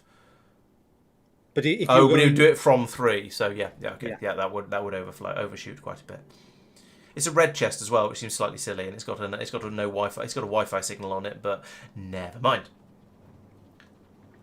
Pipes are in wrench space instead of hammer space. Yes, maybe you're right. Yeah, a year later, we're still not completely used to hot metals and have to think about it every so often. I think this needs some speed modules as well as productivity, as well as overclock modules, just to get this, because that's a little bit slow. Question actually, what does this requires 10 per second? This makes 6.5 per second. So yeah, actually this isn't going to keep up. But at the rate I think we need the machining assemblers at, I don't think I care. I could also bring additional steel in from production down here. But also, as previously mentioned, did I mention I actually don't care exactly how fast this is produced. I think it's probably fine. We also seem to have another belt here that is bringing some steel down from somewhere else. Oh, that's from here as well. Okay, so the steel being produced by this machine is going to at least 3 different places, and we're getting a quarter of it up to the machining assembler here. But well, first thing is, do we want it coming in here still? We were using this because this is a recycling dump. I think this is honestly, I think this is okay. We are putting everything behind this one machine, so maybe I should put a few more machines across here making the steel, but it's probably all right. We've got a buffer of a load of machines in here. It's probably fine.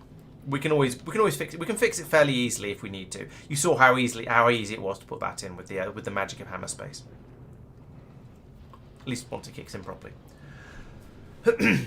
Okay, I am getting to the point where I am clutching at straws of things to do on this planet. There are little bits of fixes here and there that are happening. Oh, we've got a couple more gun turrets out of ammo. Let's go and fix those. So where's that one? Okay, way up there. Is it the same problem? Yes, it is. Alright, I should have looked into that a little bit more. Let's go and fix those. And then we can start thinking about whether we... Oh, there's yellow cards on this belt as well. Let's fix this first, because this shouldn't be happening. Why are these not going back out? They're coming to here, coming down here. I did a bit of removing of this belt and then didn't finish removing the belt. So let's do that. Allow those to all pass through, because we don't want to stockpile them on the belt here.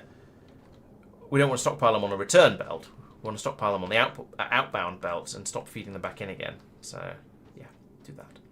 Right. So up here it was off yonder. Yonder.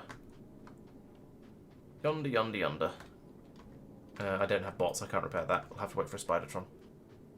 I think it might have been over this way. Okay, so we've got some that are running low on ammo, but that's ones that are running out of green ammo, and when they do, they'll then load up with red ammo. And because we've got a relatively low threat level, that's kind of okay. The red ammo is more than powerful enough to deal with anything that comes out of these the vaults, as long as we don't let them spawn any crystals, which we seem to be doing a pretty good job of avoiding. So happy with that.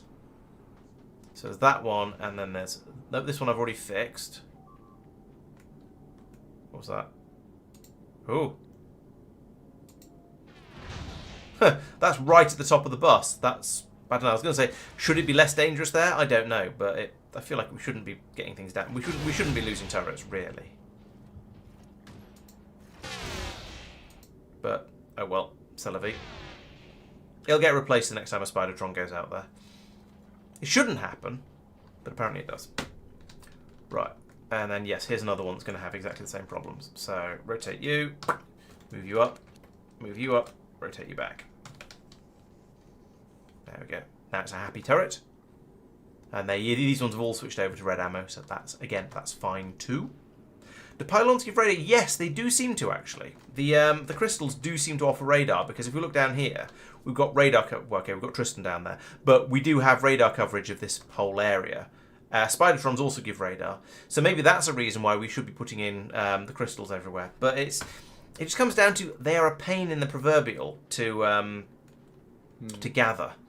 And that's the big thing that's putting me off using them a lot more extensively than we currently are.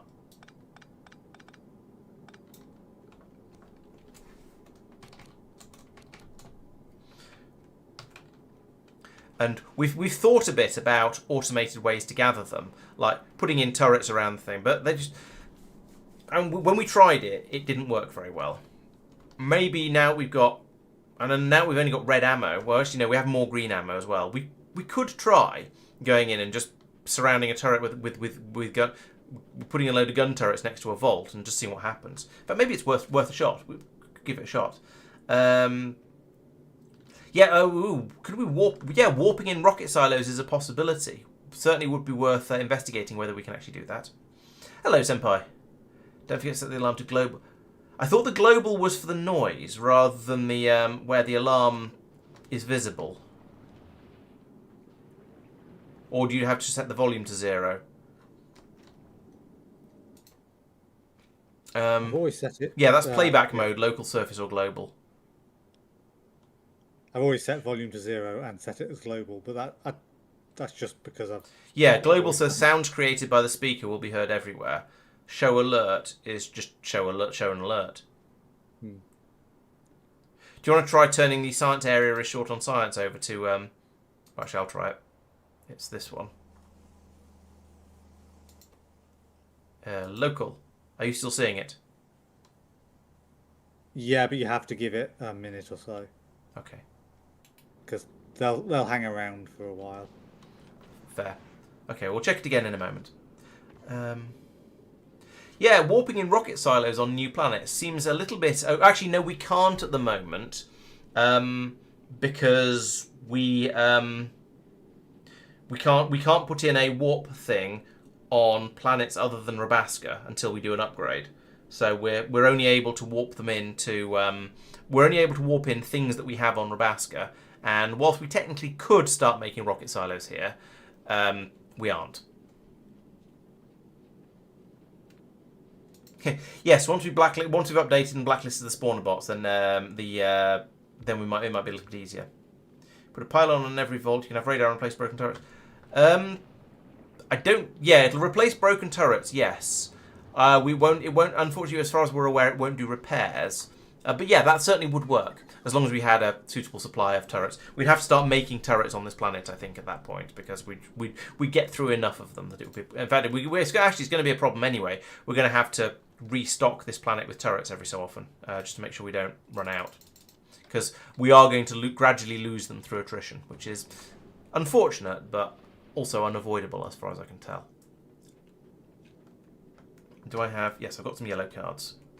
So if I come down and find another one of these things, right, there's one due south of me. Let's set up a wall of turrets and just leave it and see what happens. Ooh, there it is. I need my wall of turrets to be within shooting range. So about here.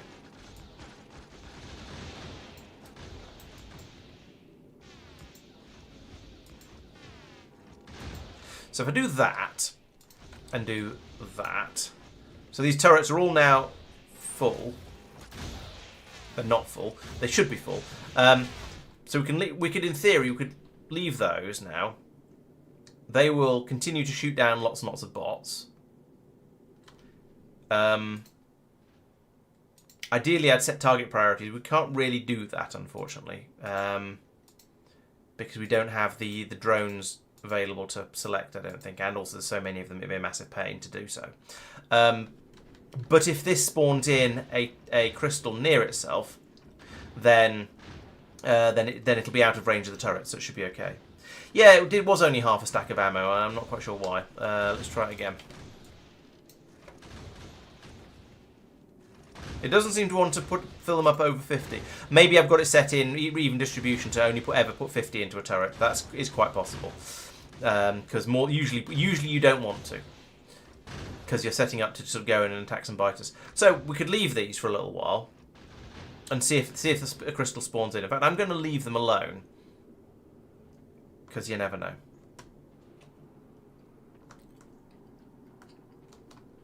And try and forget about them for a couple of minutes, but no longer than that. Right, so the science area is short on science alert is still showing up. So I think we are okay with that. One of my turrets is being damaged, sure. So I think yes, you don't global as the tooltip says, local, global, local, planetary, global is just for the noise. And turns out tooltip correct. Yes, I'm not surprised that tooltip is correct, but sometimes it's nice to just trust but verify, as they say. Yeah, I couldn't see that. I don't think I can set the targets for the turrets because I don't think the little drones that we need to shoot down appear on the list of targets. I'll check again. So we can do target priorities, and we've got all of the sort of the squishy things in here. We've got various types of fish. We've got lots of vehicles. We've got foliac spawners. Rocks, more vehicles, weapons. Okay, so I could set up Defender, Distractor, and Destroyer bots in here. I don't know if those are actually what these are, though. They might be something. They look different, but they might count as those. But also, I don't think they'll attack the crystals if they do appear. Yeah, so. No, I don't think I can set the priorities yet. Apparently, there is a mod update that would allow me to do that. So we need to do a mod update basically. It's the attack of the okay. So well, if the spawn bot appears and then decides it wants to try and attack these turrets, then maybe it'll be able to do it before it gets close enough. Maybe it won't. I don't know. We will see. I have to admit, I'm not very confident or optimistic that it's going to work. But I felt like I might as well give it a try, because it would be quite nice to be able to automate this. We could have a Spidertron standing at the back doing repair duty. We could have, and then we could have a gun turret set up to try and. Oh no, we can't even capture the crystals because we can't set those as a target priority as well either. So maybe that's going to be something we'll look into in the next, in a later stream once we've upgraded and therefore can automate things. But so far, I'm not optimistic that this is going to work, but that said, we were struggling with this before. It took quite a long time in the past for us to actually get one when we were trying to do it manually. Like if I come in here and start zapping things like this, I was supposed to get better shields before I tried this, but I can stand here and shoot down the bots as they pop up, or I can stand over here and shoot down the bots as they pop up and come over to try and get me, and occasionally I have to shoot them a little bit because my guns aren't because my shields aren't tough enough. I've made a discovery with the bunny hop engine. Oh, okay. If you die, it appears it resets all your bunny hop locations. Oh right. So it's 00000, isn't it? That it sets them to. Yeah. Okay. Interesting.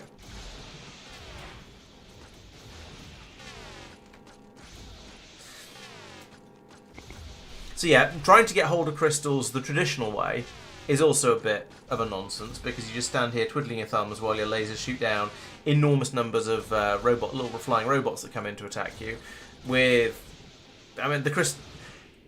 Maybe if the crystals appeared at a faster rate, it would be a bit too easy to acquire lots and lots of them. It almost needs something like the arcospheres from space exploration, where your first few crystals appear relatively easily, and then it gets gradually harder and harder the more of them you've got. So the first ones are easy and later ones are hard. Did we ever work out what the spawner bots look like? Are they a thing that I can find? In Wikipedia, The in Factorypedia. icon for it is the red one.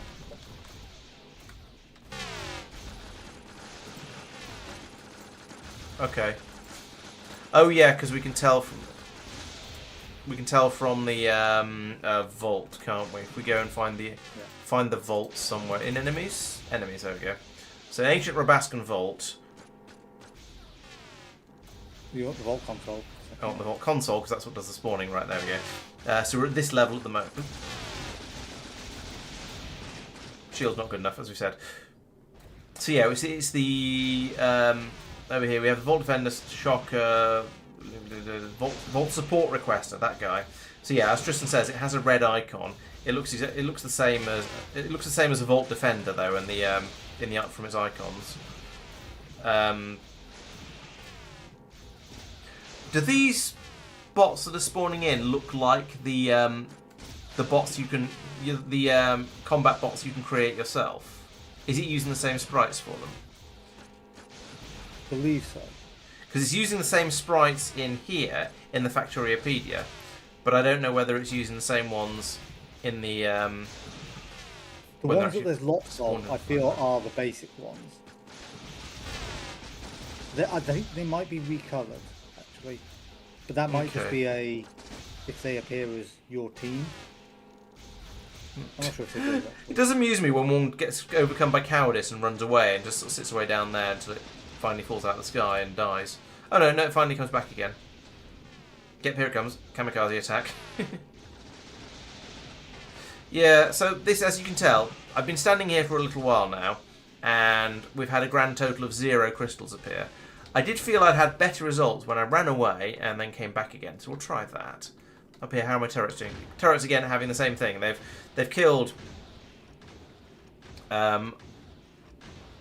hundreds and hundreds of drones between them, but they haven't. None of them have spawned crystals. Down here, I ran away and came back again. Still no crystals. Let's harass them a little bit. Run away again. So we know how to deal with once a crystal appears. We've worked out the best way a good way to deal with it. Namely, attack. Yeah, try and capture everything so you don't get quite as many bots appearing, and then just attack and kill every single bot that appears, and that works. But yeah, we don't have a good way of making the crystals appear, which is very upsetting. So, short of just telling everyone I want them to go out and stand by the vaults for ages, which is a bit boring. I don't really know what to do. And I've got 3 crystals, so that's enough to be vaguely useful. I've got a huge amount of energetic concrete. I should get more of that before I go. But I've got enough of those to be useful for building stuff. But I'd like to have a lot more, because yeah, as people have been saying, it'd be handy to put one of them in each of the by each of the vaults to do emergency replacements if things get damaged, to give us radar coverage and that sort of thing. I'd like to put more of them around over here to get more building coverage in this area, to cover the whole area. Oh yeah, there we go. We can see. So we've got construction coverage all the way down here, down the middle of the bus, but that's missing out the bottom of the bus and lots of the area where we've got actual buildings and things. So it'd be nice to be able to expand that, but we don't have the crystals to do that. That's not realistic. It may even be worth removing some of the crystals from here before we go, because we could probably use them more usefully elsewhere. Maybe the crystal is a melee attack, and because they don't get caught, all right. Let's try this. I shall stand right here in the middle of where they all seem to spawn, and we'll see if anything pops into existence. I've been hovering over it for 10 minutes and not had any spawn. So 5 minutes. But yeah. Yeah. Hey, Castor enemies have started the lubrication tower. You're right, Sixth Rock. Yes, we have picked Rubia as our next planet to go to, because we want to make Mike suffer. Because we want to make Mike suffer, because it's going to be his planet. I don't know if Rubia is going to lead to that much suffering. I've heard it's a bit memey, but beyond that, I don't know. I don't really know very much about the planet.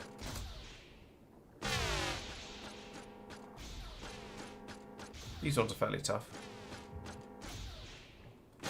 Yes. So that was So that was why we're standing back over here and letting the bots spawn in and then do whatever they want, which is generally come over and throw themselves against the gun turrets. We thought, yes, we had exactly the same thought, that maybe we're killing the supporter bots before they got to place a crystal down. So we stood a bit further away. Yes, Rubia was the one that Chloe really had really strong feelings about, should we say. And one of my turrets has run out of ammo. So you see, we've tried getting in close. We've tried staying a bit further away. We've tried hanging around. We've tried running away and coming back again. We've tried basically everything. I say basically everything. We've probably not tried everything. Maybe there is a magic invocation you can perform that causes them to spawn a crystal. But we haven't worked out what it is yet. See down here, I ran away for a while. Nothing's happened down here. Let's go away all the way back up to the factory. You never know. Might cause them to... If I go away, maybe they'll stop being quite so shy and be able to produce a crystal. I just don't know. But yeah, it is difficult. The solution: update the mod filter the turrets. Yeah, but I guess so. Then we can start just feeding. Yeah, then we can just sort of automate it, feed ammunition and repair packs in, get Spidertron monitoring it, and yeah, maybe that will start producing turrets. Thing is, I'm not even crystals. I'm not even sure if how well that'll work, because we'll be in the. You saw then. I guess then you can just leave a thing. If you've got it automated, yes, you can just leave it for an hour, several hours. You can leave it for streams upon streams and just not worry about it. So yeah, I guess that is a way of automating it. If it happens one time in 1,000, you get bored standing there for 1,000 of them. But leaving an automated system there is fine. So yeah, perhaps that's going to be the way to do it. We'll upgrade the mod and then we'll switch over. Okay, it is getting on for 11:30. I think this planet is largely finished. How is the Lime getting on with its grand tour? It seems to be it's at Norvis, so I'm guessing it's probably finished and been to Rabbasca and back about 10 times as I've gone, hey, come over here and drop some more stuff off. Excellent. So things are looking good there. How do you feel about the system we've got going on here? Are you happy to now leave it and move on? Because I think this planet stuff that's relevant to me is all tweakable from another planet. True. So. I think this is all probably fine. We have the bunny hop drives. Bunny hop drives is kind of cheating because it gets us off a planet when we're not supposed to be able to.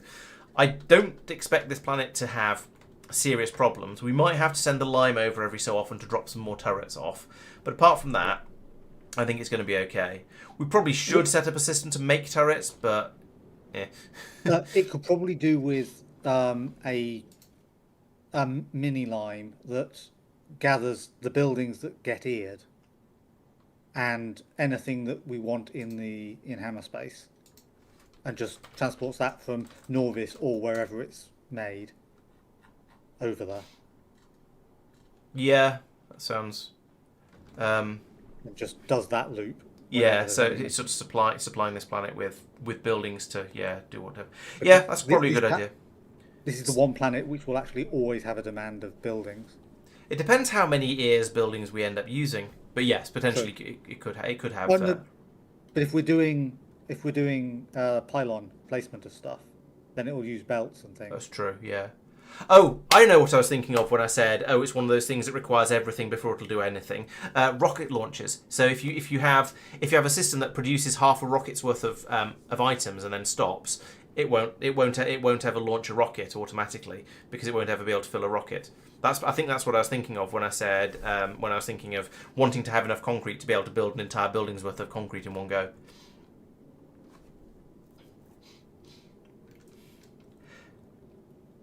Yeah, I'm aware that Rubia has a funny sense of humour, so we'll see. I'm also aware that there is a mod that makes it a little less memey, I think is possibly the best way, or possibly a little less crude.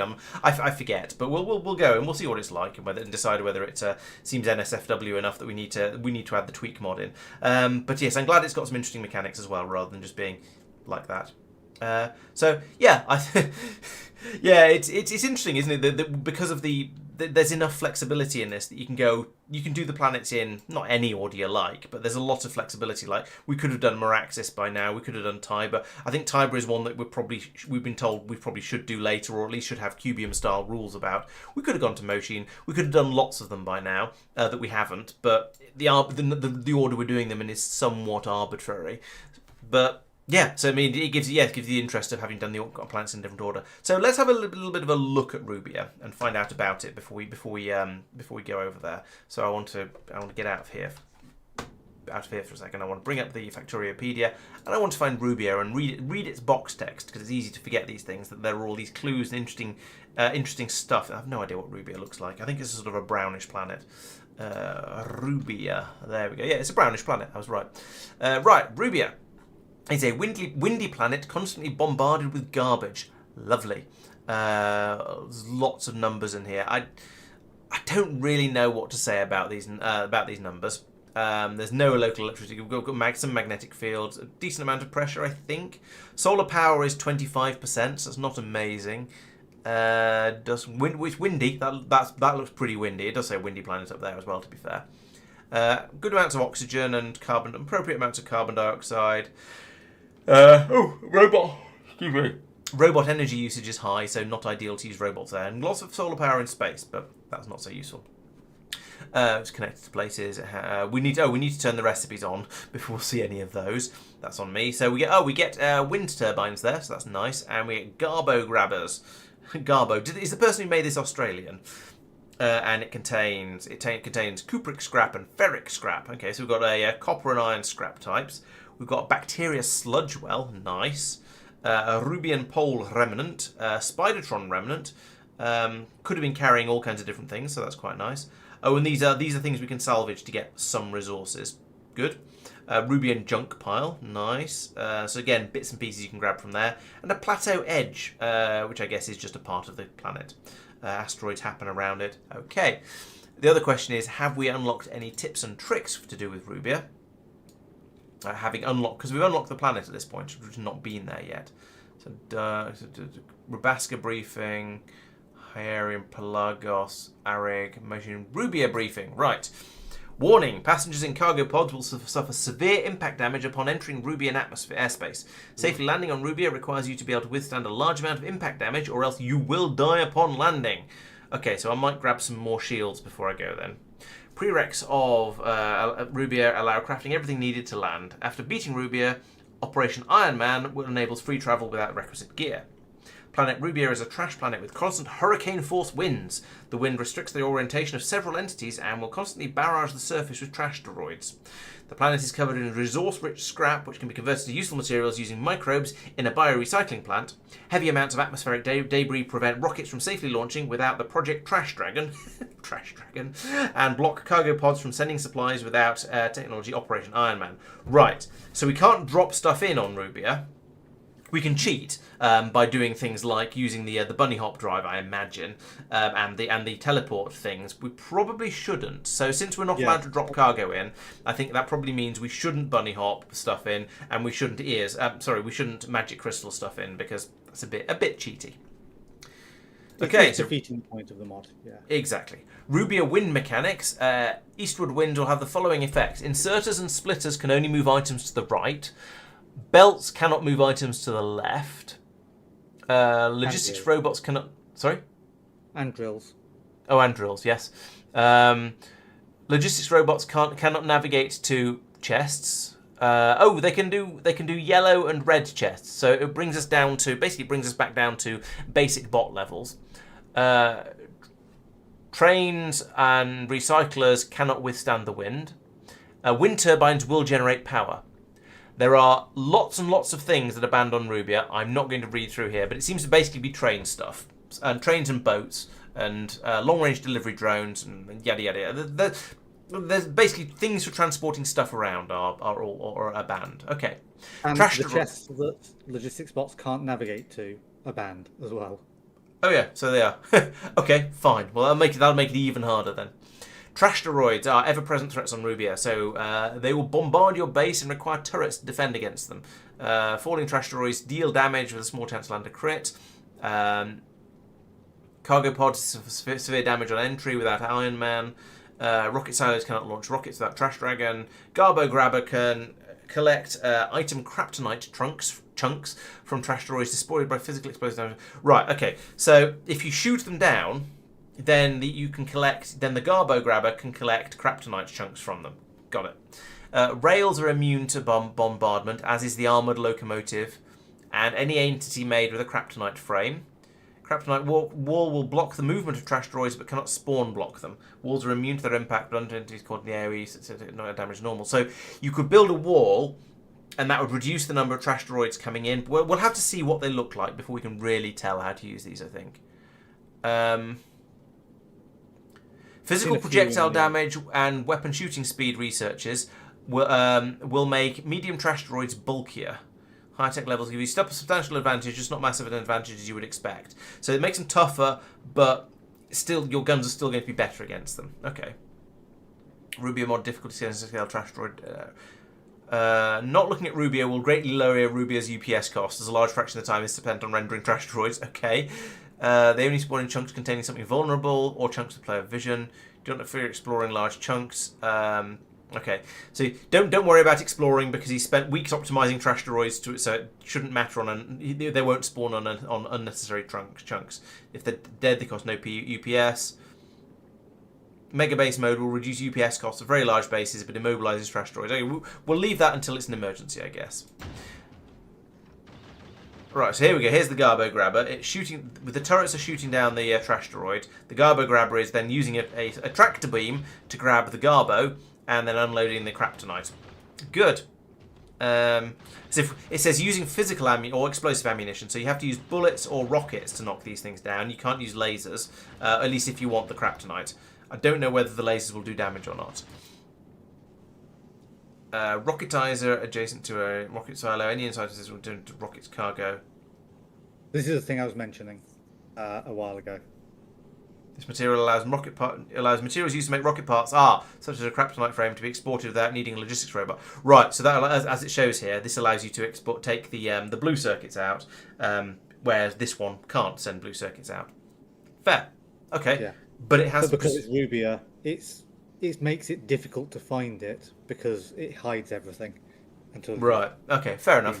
So that's worth knowing, and we've found a way around it with the Pelagos crates, which may or may not be better. This seems simpler because it doesn't require you to box stuff up. But yeah, that could potentially be useful.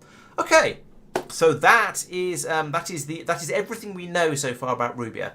It is a planet of crap. So I guess we need to bunny hop back over to Norvis and get on the lime. And actually, I have a lot of stuff in my inventory ditch first. So you take all of those, and also can I put these in the output? No, it's full. Let's put them on the other side of the belt. That'll work because the inserters are lazy. It'll use the ones I'm dumping on there first. Right. What else do I have? I have a load of green ammunition. I mean, we can put that back in there, I suppose. We'll put the turrets back in there because those are going to be useful. Some of this stuff I'm going to want in my armor once I've if I've got a bunny hop drive, I can't get in a rocket with the bunny hop drive unless it's in my armor, taking up loads and loads of space. That's mildly annoying, but only mildly annoying. You know what? Let's just dump all the rest of my inventory into here. Oh, except for that. Let's dump all of my inventory into here, and then go. I want that, and I want that. There is a question of is there any point keeping the bunny hop drive, given we're not allowed to use it to get out off Rubia? We'll want to keep it and put it on Norvis. Yeah. We'll want them later for once we're allowed to leave Rubia, and because they're going to be handy for jumping around the solar system later when we're doing planet tweaks. No bunny hop engine equipped. Yes, that would help, wouldn't it? Okay, so I need to take out that, and that, and then put in that. And put in that as well. Put that back. Might as well. Right, and now I can equip my bunny hop engine. I want to go to Norvis. But I'm still too heavy. How am I still too... What am I carrying? Oh, it's all this ammunition.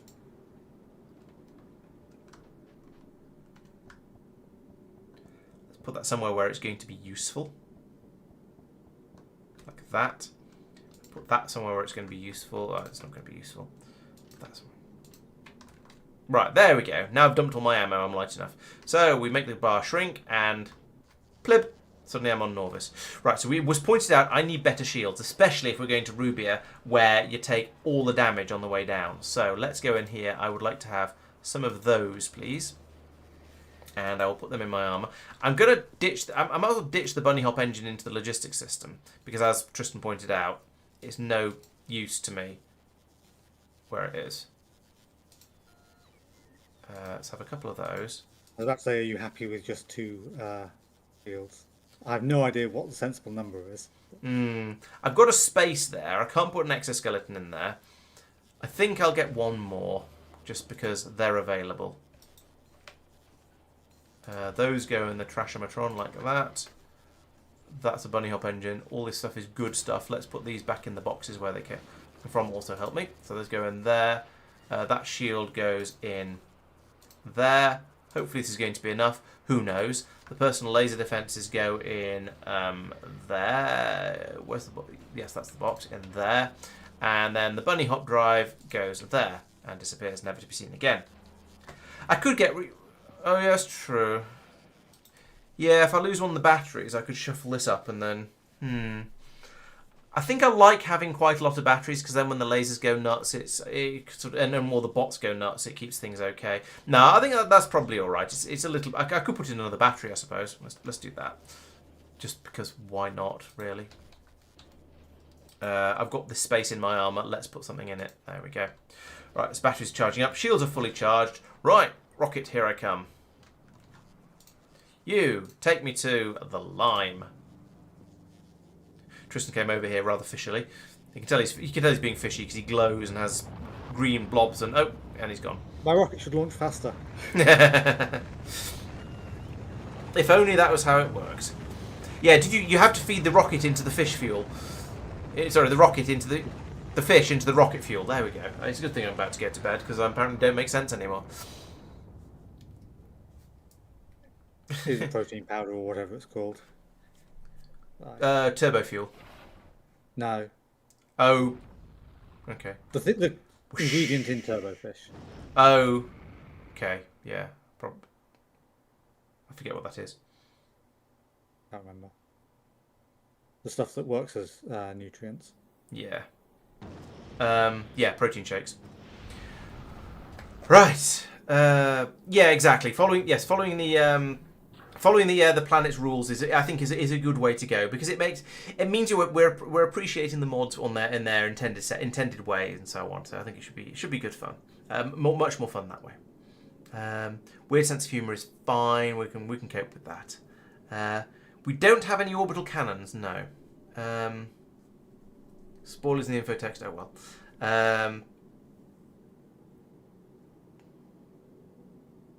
Ammo is heavy because of rocket limitations. Yeah, fair enough. Well done for getting in and out a little bit on the in and out a little bit. No guard. Yeah, the bunny hop drive. It's like the personal rocket thing, but in that it makes things a little bit easier to get around, or it makes it a lot easier to get around, really. But it makes it a little bit easier to get around with the rules we've imposed on it. But it's slightly better, so I'm quite happy having that. Yeah, the batteries have been massively upgraded. The planet's actively maintained. Planet mod's actively maintained. We don't really know. So our plan is to not upgrade to 2.1 yet. Normally we upgrade to, mods when we have a... normally we keep Factorio on the stable version and update mods when it seems like a good idea, which is very, very much an open to debate issue. So we'll update from time to time and see how things go. Are we all on the ship, by the way? I believe so. Yes. Should we head over to Rubia orbit? We won't land, but we'll head over and sit in orbit over there. Oh, now is a good time to set desired planet difficulty on Rubia. Okay, maybe we should. I've been streaming. I've been streaming twice a week for years, hentai. So if you must have just been not available at the right times, should we say? Yeah, so we'll probably... I think we want to do a big mod update at some point for things like all of the Where we've just been, the Rabbasca updates we've been talking about, and I think there's other ones as well. So it would be nice to update them, but it's also a little bit risky to update because sometimes things break, and we don't want to have we want if we know something's going to break, we can go back in and look at that planet and solve it, like we did with Maluna, like we know we're going to have to do at some point with Foliax, for example. But we don't want to just do just update everything, because we'll find that some of the planets are broken. We won't really know why. We'll have to then go back and sort them out later, and it'll be a bit of a mess. We'd rather not end up in that position. We'd rather go in and sort of and know what we're letting ourselves in for. So it's a sort of a gradual thing that we'll do bits and pieces of it over time, and actually have a look at the change logs and decide what we want to update. So at some point I mean, this may be or maybe when 2.1 comes out, that'll be a good opportunity for doing a big upgrade of lots and lots of the mods. It's possible we may have to deprecate some of the planets if they don't work with 2.1. That would be a shame, but it would probably be good for the UPS. We will see how it goes, I think. I don't want to say what we're going to do, because we may end up changing our minds. Twitch sometimes doesn't show follow channels. That's unhelpful. So I stream basically every Monday, and you feel prepared for Rubia, but is Rubia prepared for you? Who knows?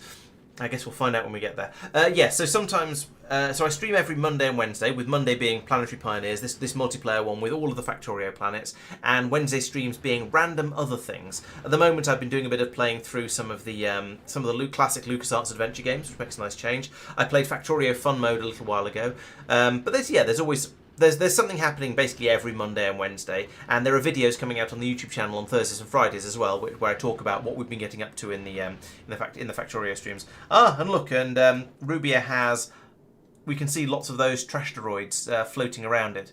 Now that is clearly part of a static picture, but it still looks quite cool. It's also not quite rotating around the centre, I don't think. Something feels off about its rotation, anyway. That's got to be deliberate. I feel. I wouldn't put it. No, it does seem to be rotating about the centre. I've put my mouse on the edge of it, mouse cursor on the edge of it, and it's not moving. So, well, maybe it is a little bit. No, it's not moving. There's just something slightly. There was something slightly unsettling about its rotation. It didn't feel quite right. I think it's because you can't see the whole planet, right? So it's still maybe circling in the middle, but you only see like 3/4 of the planet. Oh, Yeah, lots in shadow. Maybe, yeah. It could. I suppose if the sprite was off center, it would rotate off center. No, yes, they're saying it is centered, but a chunk of it is in shadow, so it's. Yeah, but I you think can't see it, so I can see it though, so my brain is taking it into account. Well, if you just zoom out as far as you can without going into map view, I think it makes sense.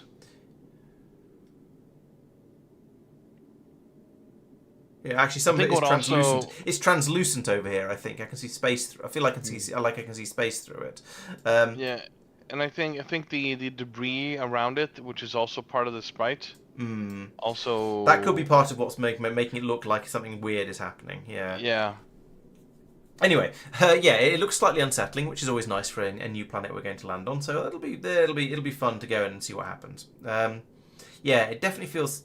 Maybe it is part of the partial transparency up here. Anyway, it's funny. It's doing weird things to my brain. All right. Some mod updates, break the mod pack. Yeah. This time Factorio is breaking the mods. We will have to see. We'll have to see how many of the planets get updated to 2.1, and also how many of them get forked by somebody else who wants to update them to 2.1 because the original. The original maintainer has given up or disappeared off the face of the earth or something like that. So we will very much play it by ear.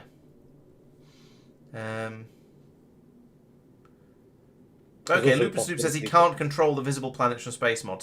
So I don't know why it feels slightly disconcerting, but it does feel. But there's something slightly odd about the planet. But that's fun. It's a nice illusion. Yeah, it's nice that the mod authors like to drop in. I think there aren't that many people streaming with lots of planet mods. So if a planet author hears that we're going to be going off and doing their planet, there's a non-zero chance they'll be interested enough to come along and see what's going on. Now, the fact that Lupus has heard, maybe he's been watching all along, I don't know. But the fact he's come along now and has just popped up just as we've arrived at Rabbasca is excellent timing. Okay, so yeah, nearly midnight. We have arrived at Rubia. We are not going to drop down onto the planet because this planet is Mike's. It's Mike's turn to lead, and he has already disappeared. He's somewhere on the ship, but he's signed off for the time being. So we're not going to carry on doing anything until he's back. So that'll be next week. So yes, please come back and rejoin us next week on Monday at 7:30 p.m. UK time as usual. It has been a lot of fun to hear from the mod authors as well, and yeah, and also to be able to provide some feedback and have them make suggestions and point out when we're doing something dumb and missing something that should be really obvious. I will also be back on Wednesday where I should be playing a solo stream, as I was saying a moment ago. That will probably be a classic LucasArts adventure game. I'm sort of umming and erring between Monkey Island, Sam & Max, and possibly Grim Fandango, but probably one of the first two to sort of work through them in roughly chronological order, I suspect. Having done Day of the Tentacle and Sam and Full Throttle so far, so that should be good fun. Definitely worth coming along to see. Then there'll be Factorio videos coming out Thursday and Friday this week. If you're a supporter, there is a new Planet author interview coming out on Thursday, so keep an eye out for that one. That's going to be exciting. If you're not a supporter, you'll have to wait an extra week for it, but that's how things are. So yes, please make sure you're subscribed to the YouTube channel, you're following on Twitch, and if you're watching on Twitch, then please stick around because we're going and finding somebody to raid now. So yeah, thank you very much once again for watching. I hope you've enjoyed the stream, and I'll see you next time. Bye-bye. Well, I say bye-bye. I need to find someone to raid. Raid. Been lurking since Maluna. Okay, that's a good while. I've definitely seen your name pop up on somewhere. I can't remember whether it was Discord or Discord, yeah. Might have been Discord. Okay, I was going to say I'm also not certain whether it was my Discord or the Foundry one. Gleba, Blue Science, trash. It looks like Fulgora. Factorio Time Ra. Sure, do it first time. Space exploration, no belts, part 22. Oh dear God. No, there's somebody playing around on Gleba. Let's go in and see what they're up to. They're British as well, apparently, so that seems like a good one to drop in on. Right, so we will be dropping in soon. They are constructing lots and lots of Glebian stuff. It's lovely and green. So once again, thank you very much. Good night, everyone. Good night, Nogard. Good night, Ario. Good night, Loop. Good night, Quago, and everyone else who's still around. Yes, the interviews are definitely coming. They take a little bit longer to produce than some of the others, and there was a bit of a gap for them because because there were a couple of Planetary creators who either didn't have time or didn't want to be interviewed. But they will definitely be happening. Right, yeah, Sam & Max I think is a Sam & Max, or possibly Monkey Island, as I say. I'll probably play both of them at some point. Anyway, let's go and raid. Thank you very much for watching. I'll see you next time. Bye, chat. Bye-bye.